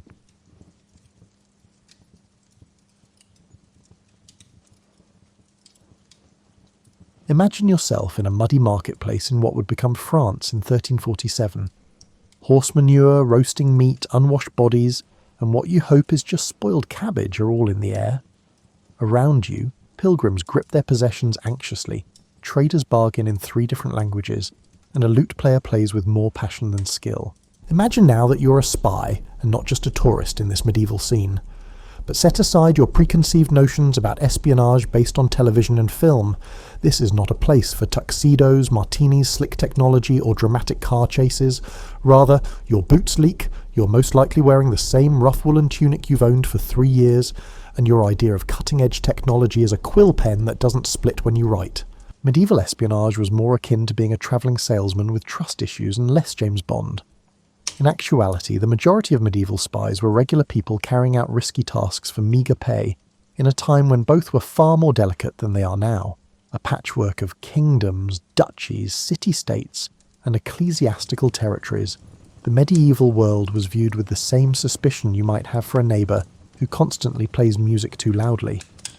Although information was powerful, it spread quickly, and obtaining it frequently required someone to travel hundreds of miles through areas where being caught asking the wrong questions could land one anywhere from incarceration to being stretched on a rack. Medieval rulers had to rely on human intelligence networks that functioned with the efficiency of a medieval postal service, meaning that letters arrived when they arrived, assuming they arrived at all, and often contained information that was already outdated by the time they reached their destination. This was in contrast to our modern world of instant communication and satellite surveillance. The individuals who became medieval spies were not chosen for their advanced degrees in international relations or recruited from prestigious academies. They were traders who could track troop movements, priests who could learn about noble families from confessions, servants who worked in high-profile homes and could listen in on conversations, and travellers of all stripes who could move between areas without drawing too much notice. In the world in which these early intelligence officers worked, the distinction between espionage and lawful business was as hazy as that between magic and medicine. Military fortifications may also be noted by a merchant collecting information about trade routes. A pilgrim visiting places of worship might notice political unrest in other areas. Correspondence containing diplomatic secrets could be discovered by a scholar copying manuscripts in different monasteries. The work required a certain kind of courage, not the heroic heroism of combat glory, but the quiet bravery of someone who was prepared to lie convincingly, keep up a false identity for months at a time, and accept that being discovered could mean not just death, but a particularly unpleasant death that was preceded by intense interrogation about exactly what you knew and who you'd told. The majority of medieval spies were always aware that they were balancing on a tightrope over a very deep abyss. Their life and career could end in an instant if they say something inappropriate, act suspiciously, or are recognised by someone from a past assignment. It was a job that required psychological fortitude in addition to courage, which most people just lacked. There was very little truth to the romanticised portrayal of the enigmatic medieval spy, slinking through shadows and luring information from unwary nobles. The majority of espionage work involved living conditions that would make modern backpackers complain, pay scales that hardly covered basic survival needs, and long stretches of boredom interspersed with genuine terror. Yet these ordinary individuals built the networks of intelligence that influenced the outcome of wars, moulded medieval politics, and sometimes altered the path of history. Their work was dangerous, necessary, and nearly unacknowledged by the societies they served. Their tales should be told because they were the unsung heroes of medieval statecraft. Imagine managing a medieval intelligence agency, which is essentially the same as attempting to set up a neighbourhood watch program in multiple nations, where the majority of people are illiterate and everyone speaks a different language. For this unachievable position, who would you hire? Almost anyone who could travel without drawing suspicion, had a good reason to ask questions, and had the emotional strength to keep up a false identity, while constantly running the risk of being caught was the answer, it turned out. Medieval spy masters needed people who could complete the task, regardless of their background or social standing, so they weren't very picky. It makes sense that medieval intelligence networks were anchored by merchants.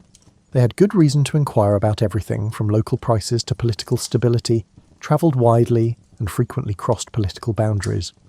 While conducting perfectly normal business operations, a wool merchant travelling from England to Flanders could observe military preparations, record changes in fortifications, and learn about diplomatic relationships.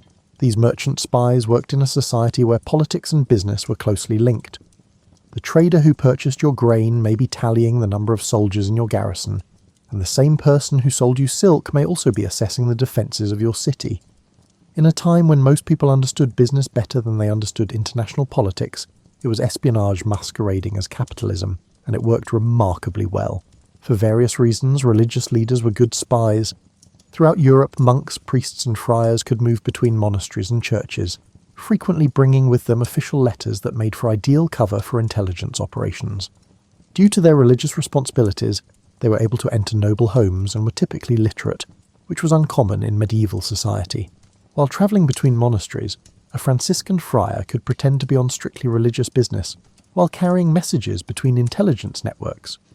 Confessions could reveal political secrets about a family to a priest. Letters exposing diplomatic schemes may be found by a monk copying manuscripts in a noble's library. Intelligence services made full use of the freedom with which religious leaders moved through medieval society. Although historians have frequently ignored their contributions, women played important roles in medieval espionage. While women from lower social classes could work as servants in important households, where they could listen in on conversations and watch activities that provided important information, noble women had access to court circles and family networks that were closed to men. A duchess's lady-in-waiting may gain knowledge of marriage talks that could forge new political connections. In a bishop's home, a kitchen maid may overhear conversations about church politics. In order to provide information about military movements, a tavern keeper's wife might overhear conversations between travelling nobles. Because of their alleged lack of visibility in medieval politics, women were actually very good spies. In the multilingual political environment of medieval Europe, the ability to read and write in multiple languages made scholars and clerks valuable recruits for intelligence work. While a clerk who handled correspondence for a noble household might copy confidential documents or add false information to communications, a scholar who could read Latin, French and German could also act as a translator and analyst. Most unexpectedly, a large number of medieval spies were what we might refer to as freelancers, people who obtained information and sold it to anyone who would pay for it. These included artisans who worked on military fortifications, itinerant entertainers who entertained in aristocratic courts, and even beggars, who were so prevalent in medieval society that they were practically invisible. A minstrel could convey messages between various factions and observe political relationships while performing in different courts. Detailed information about defensive capabilities could be obtained from a mason working on castle fortifications. It's possible for a beggar outside a noble's home to overhear conversations that contain crucial information. Their capacity to integrate into medieval society while retaining the psychological fortitude required for espionage work was what bound these disparate recruits together. They needed to be at ease with lying, able to retain complicated information without writing it down, and prepared to live with the ongoing possibility that their actions would be caught. The actual hiring procedure was typically opportunistic and informal. An agent seeking a messenger may approach a merchant who demonstrated intelligence and discretion. During his travels, a priest who showed loyalty to a certain political faction might be asked to collect information. A servant who demonstrated exceptional insight could be developed as a source of information about their employer's operations. The majority of medieval spies were regular people who took up espionage as a side job, rather than professional intelligence officers. While working covertly for intelligence networks, they carried on with their regular lives and careers, which gave them the ideal cover for their operations, but also meant that they were rarely given the support and training that professional spies might anticipate. Medieval espionage's amateur status had benefits and drawbacks. Intelligence networks could, on the one hand, easily integrate into medieval society. However, it meant that the majority of spies acquired their skills through trial and error, frequently with deadly results for those who made mistakes. Shut your eyes and visualize organizing a business trip during the Middle Ages. No hotel reservations, no GPS to direct you, no AAA to call in case of an emergency, and no airline website to check. Instead, you may have to travel for weeks or months through areas where the local government may find you suspicious, the roads may be under bandit control, and your lodging will make a low-cost motel seem like a 5-star hotel. Travelling in the Middle Ages was a test of endurance masquerading as transportation. When roads did exist, they were frequently little more than dirt tracks that, in wet weather, became muddy quagmires and, in dry weather, dusty nightmares. After centuries of neglect, the well-known Roman roads that had once connected Europe were in disrepair, and the majority of medieval governments were more concerned with constructing castles than with keeping up with highway maintenance. Travelling was not only uncomfortable for a medieval spy, but it was also a continual risk management exercise. You might run into local officials who might insist on seeing documents you didn't have, fellow travellers who might recognise you from past assignments, or bandits who viewed travellers as mobile treasure chests every mile you travelled. Just getting from point A to point B could reveal your cover and put an end to your mission before it even started. Medieval spies had few options for transportation, and each had its own set of difficulties.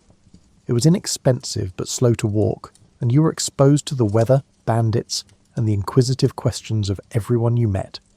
An individual travelling alone on foot was either extremely impoverished, extremely desperate, or extremely suspicious, all of which are not suitable cover identities for intelligence operations.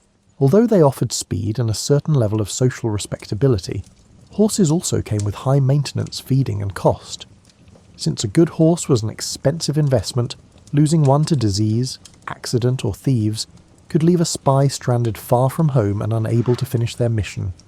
Additionally, horses required food, water, and rest, which meant making frequent stops at locations where inquisitive innkeepers might awkwardly inquire about your destination and line of work. Carrying supplies and keeping a merchant's cover identity were two benefits of travelling by cart or wagon.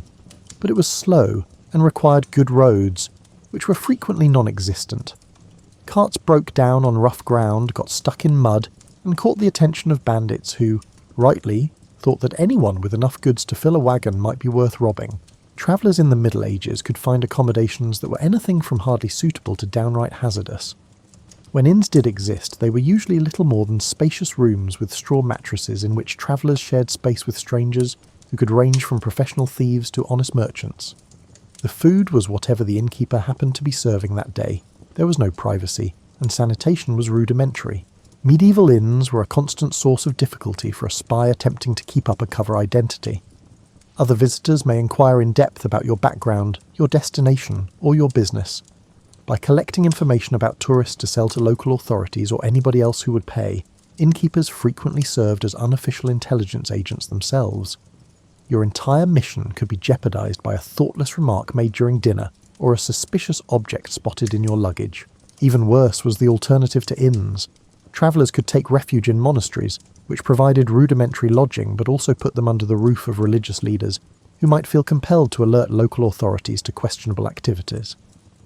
Although country priests had strong ties to local nobility and could provide information about odd travellers, rural churches occasionally offered sanctuary. Although camping outside had its own risks, it avoided the social complications of formal lodging. Travellers who were alone and vulnerable were the targets of bandit attacks, and sleeping outside exposed one to weather that could be anything from mildly uncomfortable to actually fatal. If a spy becomes ill or hurts themselves while camping by themselves, they might just vanish, leaving their mission uncompleted and their fate uncertain. For travellers in the Middle Ages, the weather was a continual enemy. Extreme heat or cold could kill unprepared travellers, snow made navigation impossible, and rain turned roads into impassable swamps. There were no emergency services to call, no weather forecast to refer to, and no assurance that assistance would be accessible in the event that conditions deteriorated. Travel conditions and political requirements had to be balanced, and medieval spies had to schedule their trips around seasonal weather patterns. In certain cases, the best travel times occurred during times when heightened security made espionage work more hazardous, and in other cases urgent intelligence had to be delivered in spite of hazardous weather. Medieval travel was as difficult on the mind as it was on the body. In addition to continuously assuming false identities and remaining on the lookout for potential threats, spies spent weeks or months away from their homes, families, and any emotional support systems. Even seasoned agents could become emotionally weary and prone to making potentially fatal mistakes due to the isolation and stress of medieval travel. Another ongoing worry on medieval travels was food. Long trips necessitated resupplying along the way, which meant relying on local markets that might not exist, local cuisine that might not be edible, and local prices that might be exorbitant for foreigners. Travellers brought what provisions they could. A spy's ability to finish their mission could be severely jeopardized if they became ill from eating poorly or were unable to find enough food. During the Middle Ages, even the basic task of navigation was difficult. When maps were available, they were frequently erroneous and depicted political boundaries that may have changed since they were created. The majority of tourists depended on locals for directions, who may have been helpful, deceptive, or entirely incorrect about routes they had never taken themselves. Medieval spies somehow managed to keep up intelligence networks that crossed continents, transmitted information across political boundaries, and updated their employers on political developments in far-off places in spite of all these obstacles. Their accomplishments demonstrated human tenacity, resourcefulness, and flexibility in the face of adversity that would have tested even the most advanced modern travellers. Imagine attempting to send a text message with just a quill pen, parchment, and the hope that it will reach its recipient within the next few months. Then, settle back in your cosy chair. Now picture yourself stretched on a rack, or hanging from a gibbet if someone reads that message and intercepts it. Greetings from the world of secret communication in the Middle Ages, when ingenuity literally meant the difference between life and death. Because they had no other option, medieval spies had to become experts at the delicate art of concealing information from the public. Intelligence officers created increasingly complex techniques to hide their actual communications within seemingly innocent correspondence because every message carried the potential for execution if it were discovered. The simplest method was invisible ink, which may sound fancy but was typically created using commonplace ingredients like milk, urine, or lemon juice. These materials would become brown when heated, exposing hidden text between the lines of a regular letter. While the true message about troop movements was written in milk between the lines, invisible until the recipient heated the parchment near a fire, a medieval spy might write a perfectly normal business letter about wool prices. The problem with invisible ink was that the recipient had to be aware of the existence of a hidden message and know how to make it visible. In order to identify when letters contained classified information, medieval intelligence networks created complex signaling systems. Certain words in the visible text, a unique signature, or a certain wax seal could all be signs that the letter contained secret information. Book codes were more advanced, with references to particular words or letters in books that both the sender and the recipient owned indicating the true message. When a letter refers to the wisdom found in the third word of the seventh line on page 42 of the Chronicle, it may be referencing a particular book and providing detailed instructions on how to decode the message. This approach necessitated extensive preparation and cooperation amongst intelligence agents, because books were scarce and costly during the Middle Ages. Null ciphers were especially ingenious methods in which the actual message was concealed using preset patterns inside the text that was visible. The first letter of each sentence may spell out the secret information, or every third word may contain the actual intelligence. A business letter might hide military intelligence in the final word of each paragraph, or a love letter might have a secret message in the first letter of each line. Using religious texts as a cover for intelligence messages was one of the most inventive ways to hide information. A spy might copy out a prayer or a passage from the Bible, but with extra markings or slightly changed letters that would reveal the true meaning to someone who knew where to look. This method provided excellent cover, because religious texts were often carried by travellers, and religious copying was common. Steganography, the technique of concealing messages within other objects, was also employed by medieval spies. A wax tablet's wooden backing could have text written on it that would not be visible until the wax was removed. Messages could be inscribed on the inside of leather goods, stitched into garments, or even inked on a messenger's scalp and concealed by hair growth. Finding concealment techniques that would withstand the rough treatment of medieval travel was crucial. Medieval intelligence networks gave rise to coded languages, in which common words had hidden meanings that only network participants knew. While a letter from a merchant discussing the purchase of fine wool might be reporting on military fortifications, a discussion of grain prices might be revealing information about political alliances. To prevent detection, these codes needed to be carefully used and thoroughly memorized. In ways that are nearly impossible for modern minds to comprehend, physical objects were used as messaging systems. For someone who understood how to read these signals, the placement of a candle in a window, the way a cloak was hung, or the arrangement of objects on a table could all provide information. In order to transmit messages without leaving any written records that could be found and used as proof, medieval intelligence agents created complex non-verbal communication systems. The more educated members of medieval intelligence networks used mathematical codes. Basic security for written communications was offered by simple substitution ciphers, in which a different letter or symbol was used for each letter. More advanced agents employed polyalphabetic ciphers, which made it much harder for unauthorized readers to decipher the codes by altering the substitution pattern in accordance with preset rules. Medieval cryptography faced the difficulty of striking a balance between security and usefulness. Better protection was offered by complex codes, but they also took longer to encode and decode, increased the possibility of mistakes that could make messages incomprehensible, and placed more strain on the user's memory and education. It was worse than useless to have a code that was impossible to crack but impossible to use properly. The issue of key distribution, or making sure that senders and recipients had the data required to encode and decode messages, was another challenge faced by medieval intelligence networks.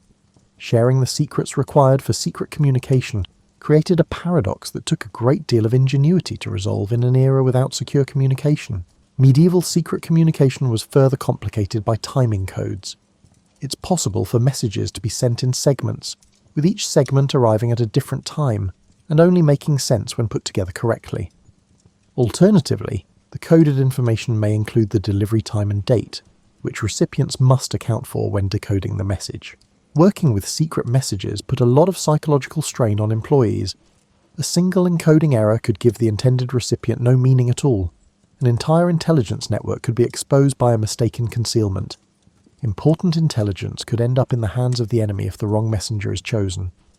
Under circumstances that made perfection all but impossible, medieval spies had to be flawless cryptographers.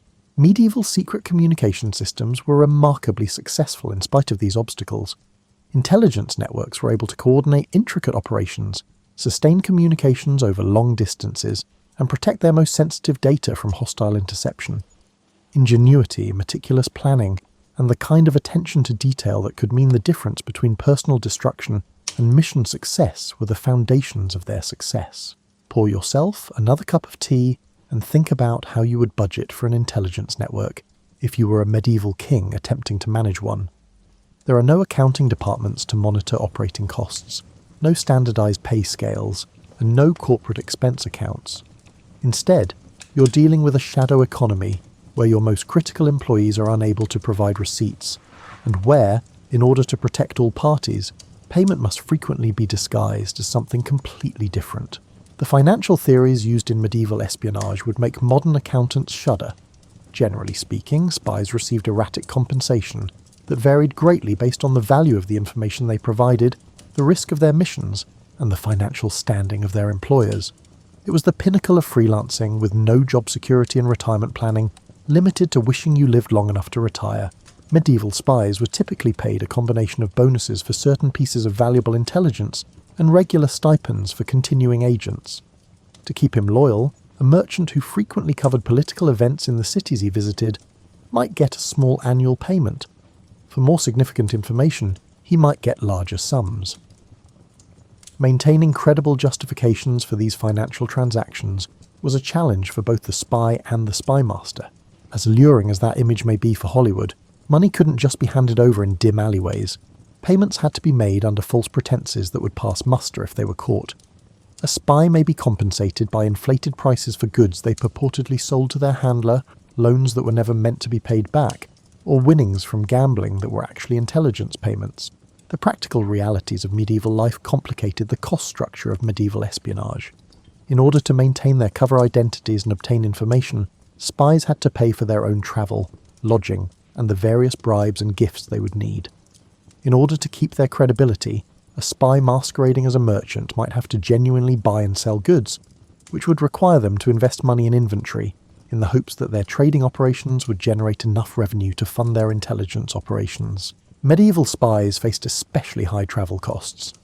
A spy's earnings from intelligence work could easily be outweighed by the costs of horses, food, lodging, and the numerous fees and tolls associated with medieval travel.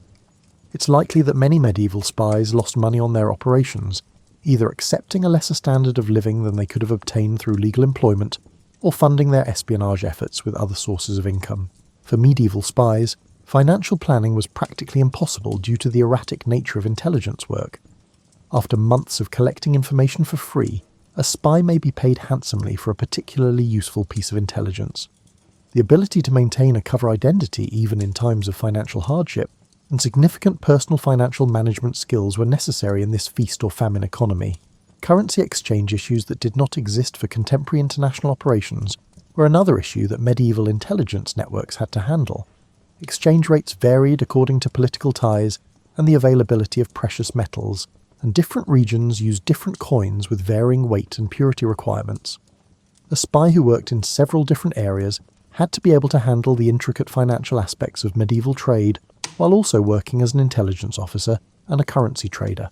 Medieval spies who were able to combine their intelligence work with legal business ventures that offered both cover and extra cash were frequently the most successful.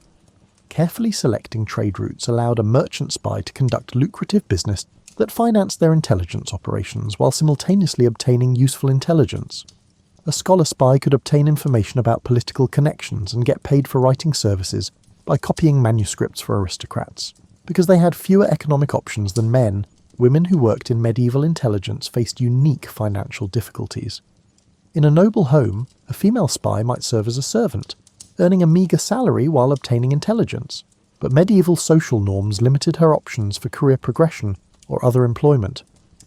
Because they frequently had to depend more on their handlers for financial support, female spies were more susceptible to abuse. For many agents, regular banking relationships were impossible due to the security requirements of medieval espionage. Operating under a false identity prevented a spy from keeping accounts under their real name, and from having financial records that could be used to expose their intelligence operations. Precious metals or gems were likely carried by many medieval spies, making them easy targets for theft while on the road. Medieval spies hardly ever planned for retirement. There were no social security programs or pension funds, and there was no assurance that an intelligence organization would keep paying agents who were no longer actively contributing. If they lived long enough to reach old age, successful medieval spies had to amass enough wealth during their active careers to sustain themselves in their later years. Medieval spies' families had to deal with financial instability that went beyond the agents themselves. There was no life insurance, no survivor benefits, and frequently no recognition that a spy had been working for their employer if they were killed or vanished during a mission. medieval spies' wives and kids could find themselves unexpectedly poor, with no way to support themselves and no reason for their loss. Medieval intelligence networks were able to recruit and retain agents who offered their employers valuable services in spite of these financial difficulties. People who found that espionage offered better opportunities than traditional employment in their social class, or who were prepared to accept financial uncertainty in exchange for the thrill of intelligence work, were drawn to the work. With its own payment systems, financial difficulties, and strategies for handling the interplay between money and secrecy, the shadow economy that ran concurrently with the legal medieval economy is revealed by the economics of medieval espionage. It was capitalism with a conspiracy twist, where information was the most valuable resource and the cost of discovery was frequently the highest. Turn down the lights a little bit and imagine what it would be like to get out of bed each morning and put on not just your clothes but a completely different persona. Imagine posing as someone else for months or years at a time, never being able to let your guard down, and never knowing if those around you are buying into your carefully crafted lies. In a world where authenticity was a luxury they couldn't afford, medieval spies had to learn not only the methods of obtaining intelligence but also the far more challenging art of psychological survival. Maintaining false identities for extended periods of time while residing close to people who might discover the deception was the main obstacle of medieval espionage. Compared to contemporary communities, medieval society was more intimate, smaller, and suspicious. Individuals inquired about strangers, knew their neighbours, and looked for clues that might indicate someone's true motivations or background. A medieval spy masquerading as a merchant needed to be familiar with the finer points that would persuade seasoned traders, in addition to the fundamentals of business life. They had to comprehend seasonal market swings, trade route challenges, regional price disparities, and the interpersonal ties between merchants in various cities. One discussion with an actual merchant could reveal knowledge gaps that could take years to fill on their own. There was no way to alleviate the psychological stress brought on by the ongoing attention to detail needed to maintain cover identities. While medieval spies frequently went months without speaking to their actual employers or co-workers, modern undercover agents can at least communicate with their handlers or take breaks from their duties. They maintained personalities that weren't their own, lived in total seclusion, and were surrounded by untrustworthy people. For medieval spies, memory became both a psychological burden and an essential survival skill. They had to recall the intricate fictional histories they had written for their cover identities in addition to the intelligence they had gathered. If the spy was unable to reliably recall the specifics of their fake background, a casual inquiry about early life or familial ties could turn into a risky situation. Medieval society placed a great value on social connections and community ties, making the social isolation of medieval espionage especially challenging. Suspicion was immediately raised against those who appeared to have no family ties, roots, or long-standing community ties. Spies in the Middle Ages had to establish credible social networks while steering clear of intimate connections that could expose their true identities. Medieval espionage was further complicated psychologically by religious conflicts. Spies frequently had to maintain cover identities that required them to support political causes they personally opposed, participate in religious ceremonies that might violate their conscience, or pretend to hold religious beliefs that were at odds with their true beliefs. Moral stress resulting from the internal struggle between one's personal convictions and professional obligations could jeopardize an agent's psychological stability. Medieval spies lived in a state of chronic anxiety that pervaded every part of their lives due to their constant fear of being discovered. They couldn't afford to unwind, they couldn't believe their gut feelings about people, and they couldn't make true friends with anyone they met while on missions. Physical fatigue was only one aspect of the exhaustion brought on by the hypervigilance required for survival. The moral ambiguity and guilt of their work were other issues that medieval spies had to cope with. In order to obtain intelligence, they frequently had to lie to people they thought were their friends, betray the confidence of those who had been kind to them, or support military and political initiatives that could endanger innocent people. Over time, the psychological toll of these ethical concessions mounted, resulting in internal strife that might be just as damaging as outside dangers. Medieval espionage's mental health issues were especially severe because of the inability to get support or assistance when experiencing psychological issues. When missions became too much to handle, there were no supervisors to offer support, no colleagues to confide in, and no counsellors to consult. In order to maintain complete operational security, Medieval spies had to create their own coping strategies. Medieval espionage put a tremendous strain on family relationships. Married spies were required to lie to their wives about their whereabouts, activities, and frequently their core values and allegiances. Medieval spies had fathers or mothers who were mysteriously evasive about their work and often absent. The most significant interpersonal relationships in an agent's life were tainted by the secrecy required for operational security. After completing intelligence missions, returning to normal life was frequently just as psychologically taxing as the actual espionage work. In addition to readjusting to their true identities, medieval spies had to make amends with emotionally distant family members and friends and somehow cope with months or years of deceit and seclusion without being able to talk about their experiences with others. Because of the ongoing danger, the psychological strain of assuming false identities, and the moral dilemmas that came with their job, some medieval spies most likely experienced what is now known as post-traumatic stress disorder. Medieval society lacked resources to assist intelligence agents in recovering from the psychological harm of their service because it lacked knowledge about mental health and effective treatment techniques. Those who were able to compartmentalize their emotions, keep a clear separation between their true and false identities, and find ways to defend the moral complexity of their work were likely the most successful medieval spies. However, even these psychologically strong people had to pay a price in terms of their capacity to build genuine bonds and sustain emotional ties with others. Medieval intelligence networks maintained operations throughout Europe for centuries and attracted new recruits in spite of these significant psychological obstacles. The thrill of doing meaningful work, the fulfillment of supporting causes they supported, or just the allure of a life very different from the few options available to the majority of people in medieval society, must have been the satisfactions that offset the psychological costs of the job.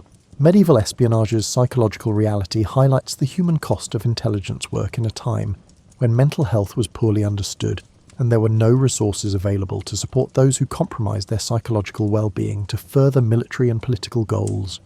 These forgotten heroes of medieval statecraft incurred psychological burdens long after their active service ended, in addition to the physical risks of their missions. Now, let's take a step back and examine the larger picture, much like when you examine a medieval tapestry, where individual threads come together to form patterns that are not visible when you concentrate on any one of them. Without computers, phones, or any other communication technology that we now consider necessary for organizing large-scale operations, medieval intelligence networks were organizational marvels.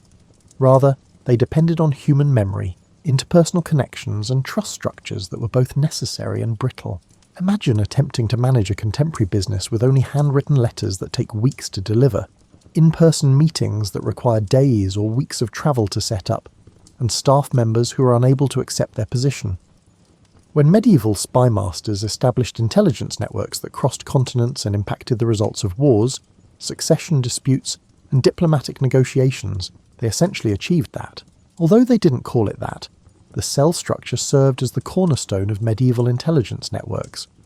Agents collaborated in small groups, each with a limited understanding of the larger network.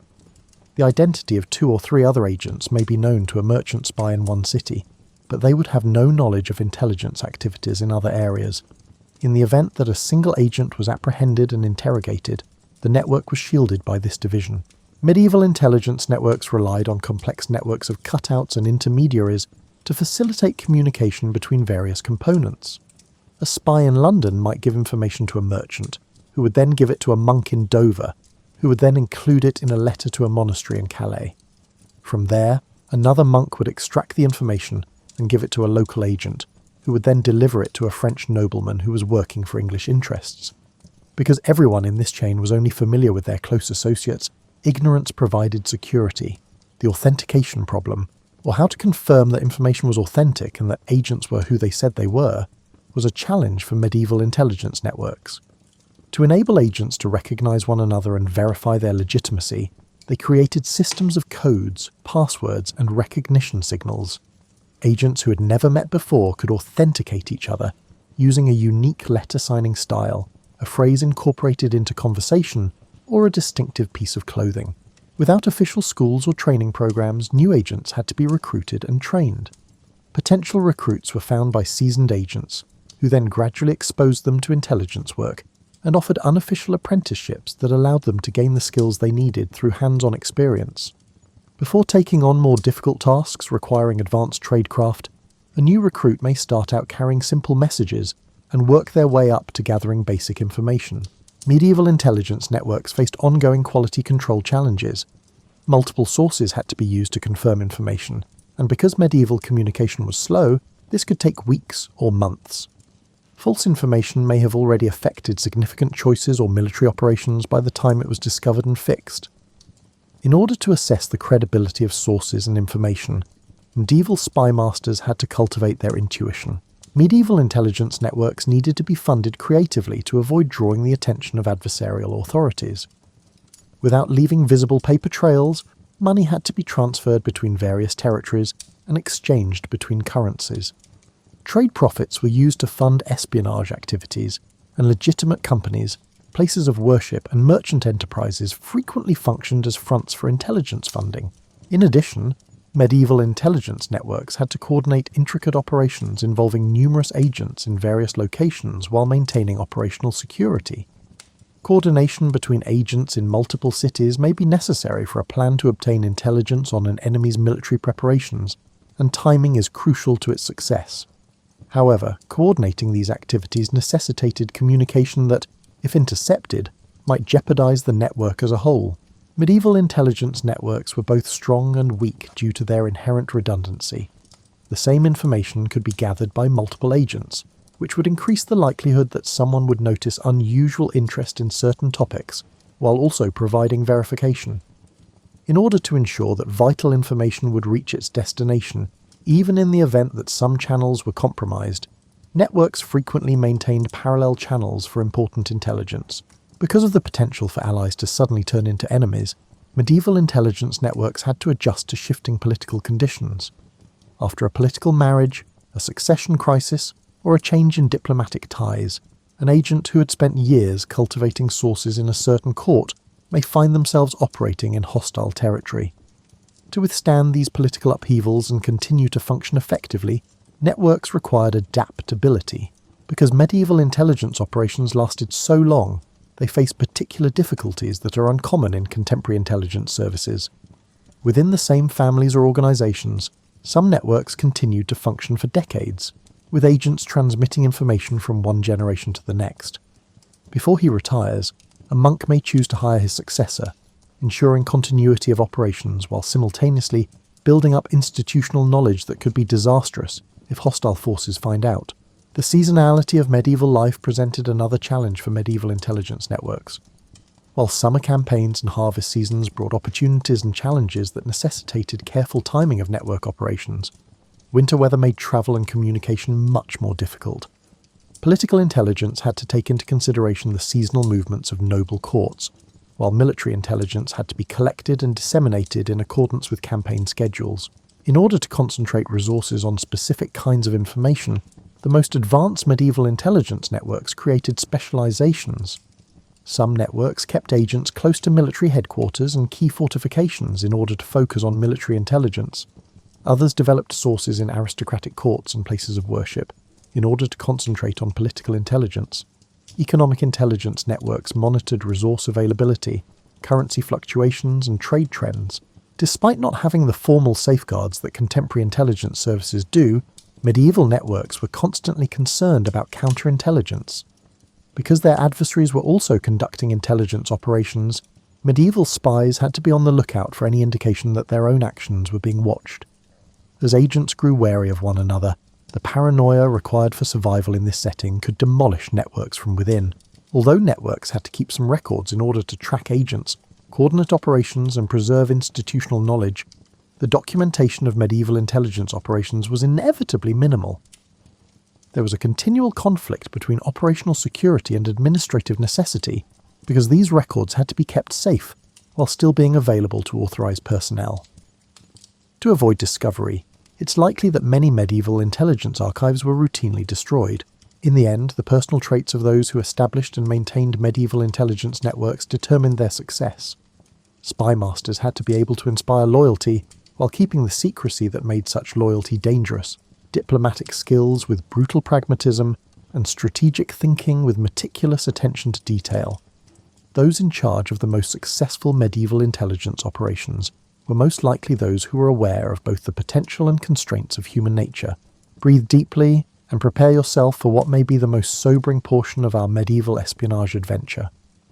Although we have discussed the achievements and innovations of medieval intelligence work, the truth is that many operations were a complete failure, frequently with immediate, severe and long-lasting effects on those involved. In the high-stakes world of medieval espionage, failure frequently resulted in torture, execution, and the dismantling of entire intelligence networks, in addition to professional humiliation or career setbacks. Months or years of meticulous network building could be undone by the discovery of a single spy. Even the most committed agents had a limit to how much suffering they could take before disclosing what they knew, and medieval interrogation techniques were intended to elicit information regardless of the subject's willingness to cooperate. A captured spy could jeopardize the identities and whereabouts of dozens of other agents, in addition to their own mission. The human propensity to grow accustomed to successful routines was one of the most frequent reasons why medieval espionage efforts failed. After years of using the same contact methods, travel routes, and cover story, an agent may become predictable enough for enemy counterintelligence to recognize and follow. Complacency was fostered by success, and complacency resulted in potentially lethal carelessness. When compromised, the authentication mechanisms that safeguarded medieval intelligence networks might also turn into a vulnerability. Enemy agents could infiltrate a network and feed false information while identifying legitimate agents if they learned the codes, passwords, or recognition signals that the network uses. Because it fostered false confidence while actually advancing the objectives of the enemy, a compromised authentication system was worse than none at all. People they trusted could betray medieval spies, sometimes for reasons unrelated to their intelligence work. In order to avoid being captured, a fellow agent may divulge network secrets. Personal grievances, financial strains, or shifting political allegiances could cause a contact to turn against them. If family members felt it was essential to their own survival, they might even turn on spy relatives. Medieval intelligence networks were susceptible to catastrophic failures due to their sluggish communication systems. By the time it arrived at its destination, information that was correct when it was collected could become dangerously out of date. When friendly commanders finally received military intelligence about enemy troop movements, it may have been weeks old, causing them to base tactical decisions on outdated information. Vulnerabilities created by currency and financial systems are not encountered by contemporary intelligence services. If enemy agents were able to identify odd coins or track down the origins of financial transactions, they could betray a spy using the very funds that were used to pay them. Medieval espionage employed irregular payment systems, which made it possible for agents to be recognized by their suspicious financial activity or unexplained wealth. Intelligence officers face particular risks due to the medical realities of medieval life. When working under a false identity, a spy who gets seriously ill may not be able to keep up their cover, particularly if the medical care they require reveals details about their true activities or background. If disease kept important agents from fulfilling their responsibilities or meeting their contacts, it could jeopardize entire networks. Medieval spies working across sectarian lines faced unique risks due to religious conflicts. If an agent made mistakes that exposed their true religious background, they could be exposed because their cover identity required them to take part in religious ceremonies. Due to the strong religious beliefs of the Middle Ages, religious deception was both essential for many operations and very risky if caught. Medieval legal systems produced unpredictable and challenging to manage risks. A spy working under a false identity could find themselves embroiled in legal proceedings that could reveal their true origins. Local regulations pertaining to travel, business, or religion could present unforeseen challenges that compelled agents to divulge more personal information than was safe. Agents or their handlers had no control over how weather and natural disasters could ruin meticulously planned intelligence operations. A spy may be forced to take an alternate route that exposes them to discovery if a bridge is washed out by flooding. Time-sensitive operations may be disrupted if scheduled meetings are impossible due to an exceptionally harsh winter. Over the course of long-term operations, spies developed personal relationships that could lead to both operational success and disastrous failure. When an agent maintained a false identity while forming real friendships or romantic relationships, they ran the risk of developing emotional issues that could impair their judgment. However, abruptly terminating these relationships may also raise suspicions that result in discovery. When led by astute and suspicious leaders, medieval counterintelligence operations could be surprisingly successful, despite being less organised than contemporary ones. A shrewd nobleman might see trends in the inquiries made by various guests or note that particular kinds of information appeared to leak to adversaries on a regular basis. Experienced medieval leaders were occasionally able to recognise and stop enemy intelligence operations even in the absence of official counterintelligence training. Failures in medieval espionage had far-reaching effects that went well beyond the specific agents involved. Inaccurate intelligence could cost military leaders battles, and thousands of soldiers could lose their lives as a result. Diplomatic choices made by political leaders who were tricked by enemy operatives could undermine their standing for decades. Failures in intelligence could have repercussions that affect entire kingdoms and the outcome of wars. Most tragically, failed medieval spies frequently suffered alongside their families and associates. The associates of spies who were caught may have been punished for their involvement in intelligence operations alone, as medieval justice did not always distinguish between major offenders and their families. Failures in medieval espionage could have a personal cost to those who were unaware of or did not participate in intelligence operations. Surviving network members faced additional difficulties as a result of the psychological effects of seeing or hearing about espionage failures. Agents who were aware that their co-workers had been taken prisoner and subjected to torture had to carry on with their own perilous work while dealing with the trauma of knowing that they could suffer the same fate. In addition to their other psychological burdens, medieval spies also had to deal with the fear of failure. Medieval intelligence networks persisted in functioning and growing throughout the medieval era, in spite of these significant risks and frequent breakdowns. Despite being aware of the possible repercussions of failure, the individuals involved were strong enough to persevere, and the accomplishments were noteworthy enough to offset the expenses. Their contributions to medieval statecraft are all the more noteworthy for their bravery in the face of such dangers. Pour yourself another cup of tea and marvel at this. Medieval spies' desperate inventiveness in trying to solve impossible problems with whatever materials they could find led to some of the most brilliant technological advancements in human history, not from universities or royal workshops. These were not science fiction devices, but rather workable solutions developed by individuals who realised that staying one step ahead of their adversaries was essential to their survival. Though most of it would seem laughably archaic by today's standards, the medieval era saw some amazing advancements in what we might call espionage technology.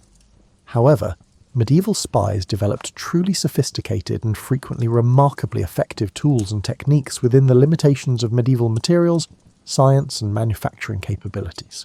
Spies pushed the limits of what could be done with pens, ink, and parchment, and writing technology was essential for intelligence operations during the Middle Ages. They created inks that, when heated or exposed to particular chemicals, could change colour, making messages appear or vanish as needed. Inks that were invisible until exposed to specific substances that only the intended recipient would know how to apply were made by some medieval spies. Another medieval invention that called for exceptional patience and skill was the production of microscopic text. In order to conceal entire intelligence reports in what seemed to be ornamental flourishes on common documents, spies learned to write messages so tiny that they were nearly imperceptible to the human eye. Only magnifying glasses, which were uncommon and costly during the Middle Ages, could read these messages. In the hands of medieval intelligence networks, sealing wax developed into a highly advanced security technology. In order to make it nearly impossible to detect tampering, spies developed methods for melting and resealing wax seals. They developed techniques for encoding confidential information into the wax itself and made unique seal designs with concealed elements that could confirm authenticity. By producing phony letters, official seals, and travel documents that could withstand close examination, medieval spies also made significant advances in the field of document forgery. This called for in-depth familiarity with the materials, methods, and administrative processes utilised in various regions in addition to artistic talent. A successful forger needed to be familiar with the writing styles, ink formulations, and paper-making procedures utilised in different administrative and court settings. Despite being archaic by today's standards, optical devices were crucial to medieval intelligence operations. Spies developed methods for using glass and crystal to magnify small text or images, made simple telescopes to observe activities in the distance, and used mirrors to send light signals over long distances. These optical advancements necessitated a thorough comprehension of medieval mirror-making and lens-grinding methods. Medieval spies were able to operate more effectively and with less chance of being caught thanks to the development of portable writing and message systems. They designed message containers that could be hidden in places where casual searchers wouldn't find them. They developed inks that could be quickly mixed from everyday materials, and they made writing kits that could be hidden inside everyday objects. Even though clock and timing technologies were still in their infancy during the Middle Ages, intelligence networks adopted them for security and coordination reasons.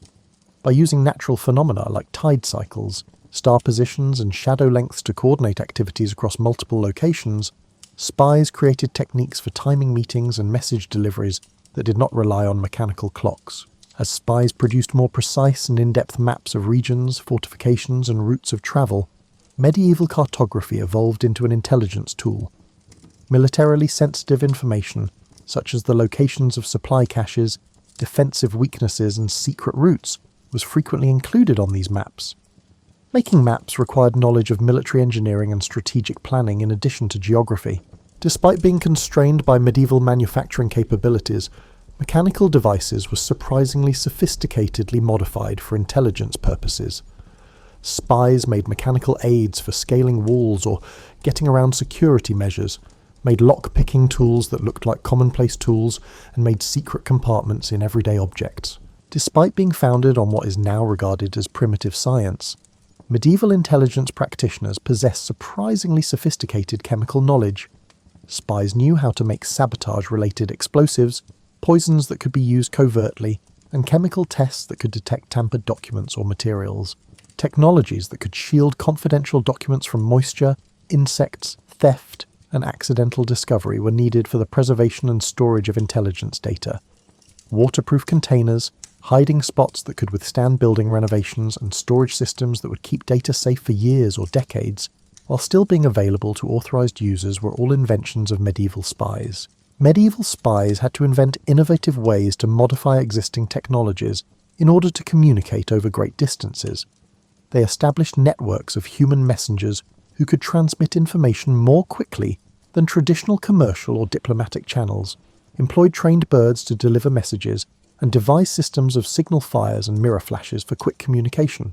Medieval spies were able to better conceal their activities and change their appearances thanks to technologies for disguise and concealment.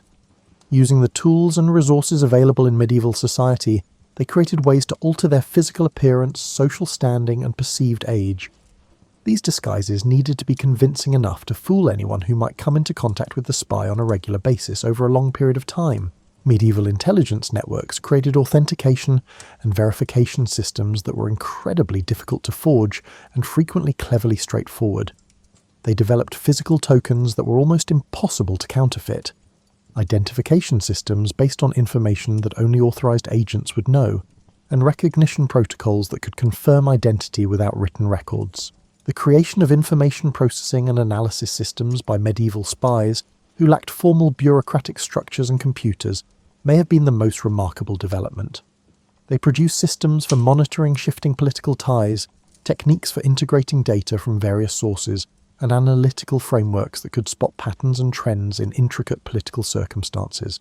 These technological advancements show how extraordinary creativity was driven by practical necessity in the field of medieval intelligence work. Medieval spies, operating under strict material and technological limitations, developed solutions that were sophisticated in their application, but often elegant in their simplicity. The intelligence technologies that would develop over centuries into the systems utilized by contemporary intelligence agencies were made possible by their innovations. Let's take a step back and track the unseen strands that link those mud-splattered medieval spies to the advanced intelligence operations of today as you approach the bottom of your cup and feel the soft pull of impending sleep. With the end of the medieval era, the methods, networks, and values they created did not vanish. Rather, they changed, adapted, and served as the cornerstone for intelligence operations that still influence our world today. The establishment of intelligence gathering as a crucial government function was the most fundamental legacy of medieval espionage. Initially considering spying a repugnant necessity, medieval rulers eventually realized that information was just as crucial to preserving political power as armies. As a result of this acknowledgement, permanent intelligence organizations were established, which later developed into the national intelligence services of contemporary nations. Medieval intelligence networks created recruitment guidelines that set trends that are still used by contemporary organizations. Intelligence recruitment still heavily favors those who could travel without suspicion, who naturally ask questions, and who have the psychological fortitude to keep up false identities. The most successful spies, as demonstrated by medieval spies, are frequently those who can blend in with the general population. The foundation for contemporary intelligence communications was established by medieval advances in secure communication and cryptography. The complex encryption systems that safeguard contemporary intelligence communications were developed from the codes and ciphers created by medieval networks. The fundamental concepts of secure communication, message authentication, and key distribution that medieval spies found difficult to grasp continue to be major obstacles for contemporary intelligence organizations. Modern intelligence services continue to employ the organizational principles established by the network structures developed by medieval intelligence organizations. Modern intelligence compartmentalization was based on the cell structures that prevented medieval networks from being totally compromised when individual agents were apprehended. One of the main challenges for contemporary intelligence operations is maintaining the operational security and coordination balance that medieval networks were able to achieve. The fundamentals of contemporary defensive intelligence work were established by the counterintelligence awareness that medieval spies developed in reaction to enemy intelligence activities. Modern counterintelligence doctrines, which assume hostile intelligence services are continuously attempting to compromise friendly operations, are based on the medieval understanding that intelligence services must defend themselves against deception and penetration. Modern forensic methods for examining intelligence materials are the result of medieval advancements in document analysis and verification. Modern intelligence analysis techniques, which employ technology but adhere to similar logical principles, evolved from the abilities that medieval spies developed for identifying forged documents, evaluating writing styles, and confirming the reliability of information sources. Modern knowledge of intelligence operations incorporates the psychological understanding of human motivation, deceit, and loyalty that medieval intelligence practitioners acquired. Medieval spies acquired skills in motivating agents, evaluating the credibility of sources and preserving operational security while fostering fruitful collaborations. These realizations continue to be essential to contemporary human intelligence activities. Medieval networks' successful integration of military and diplomatic operations with intelligence work created models that contemporary governments continue to adhere to. The effective coordination of military action, diplomacy, and intelligence was a lesson learned by medieval rulers that is still applicable to contemporary national security strategy. Modern intelligence funding and financial management have their roots in the economic principles that guided medieval intelligence operations. Just as it was for medieval spy masters attempting to pay agents covertly, the problem of financing covert operations without leaving audit trails that hostile services could use is still present today.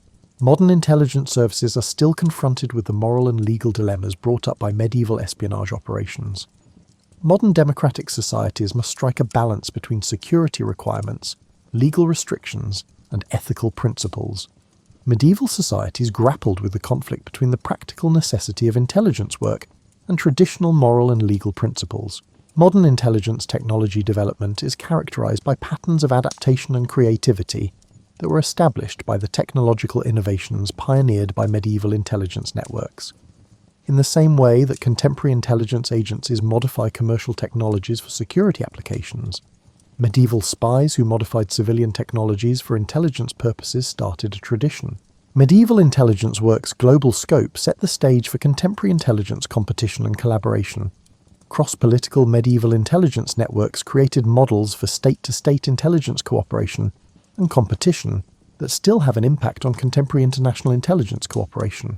Literature, entertainment, and the general public's perception of intelligence work all reflect the cultural influence of medieval espionage and continue to shape how contemporary societies view spies and intelligence organizations. The way intelligence work is portrayed and understood in popular culture is still influenced by the narrative patterns created by medieval tales of spies and secret agents.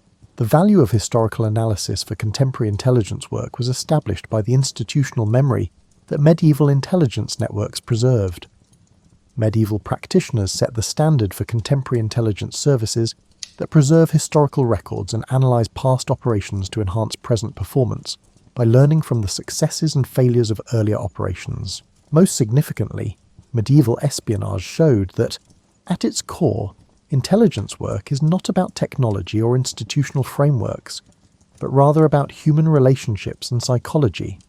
The success or failure of medieval spies was determined by their capacity to comprehend and influence human behaviour, a skill that is essential to intelligence operations even with all of the modern era's technological advancements. Modern intelligence services are still influenced by the moral and professional standards set by the bravery and commitment of medieval intelligence agents. Modern intelligence professionals are still inspired by the traditions of service established by medieval spies who risked their lives for causes they supported, upheld professional standards in the face of personal danger, and served their societies without much credit or compensation. The principles and techniques that were initially developed by those anonymous medieval agents who travelled muddy roads, slept in flea-infested inns, and risked their lives to gather information that would shape the course of history, are still used by modern intelligence agencies as they confront new challenges from international terrorism, technological change, and evolving security threats. Think about the amazing people whose stories we have told tonight as you get ready to close this chapter of history and go to sleep.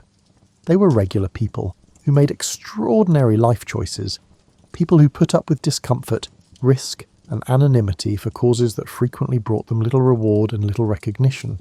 The glitzy characters of contemporary fiction were not the medieval spies whose stories we have examined. Rather, they were perhaps more admirable, actual people who bravely, creatively, and resolutely faced real challenges. They contributed to historical advancements that shaped the world we inherited, solved problems that would have challenged contemporary professionals, and upheld their integrity in situations that would have broken many others. These underappreciated heroes of medieval statecraft serve as a reminder that history is shaped by the innumerable people who labour silently in the background to maintain communications, gather information, and provide the intelligence necessary for effective leadership, not just by kings and queens, conflicts and treaties. Their contributions should be honoured because they were the unsung heroes of their time.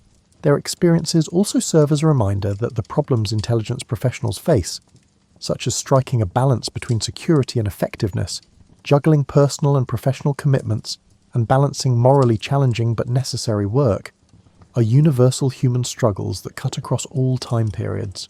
Dreams of moonlit castle walls, coded messages concealed in merchant letters, or courageous people walking perilous roads in support of causes they believed in may come to mind as you drift off to sleep. These dreams introduce you to a never-ending tale of selflessness, service, and unsung bravery that has influenced our world in ways we hardly ever recognise. Although the lives of the medieval spies we've met tonight were frequently uncomfortable, dangerous, and little known, their work was vital to the societies they served.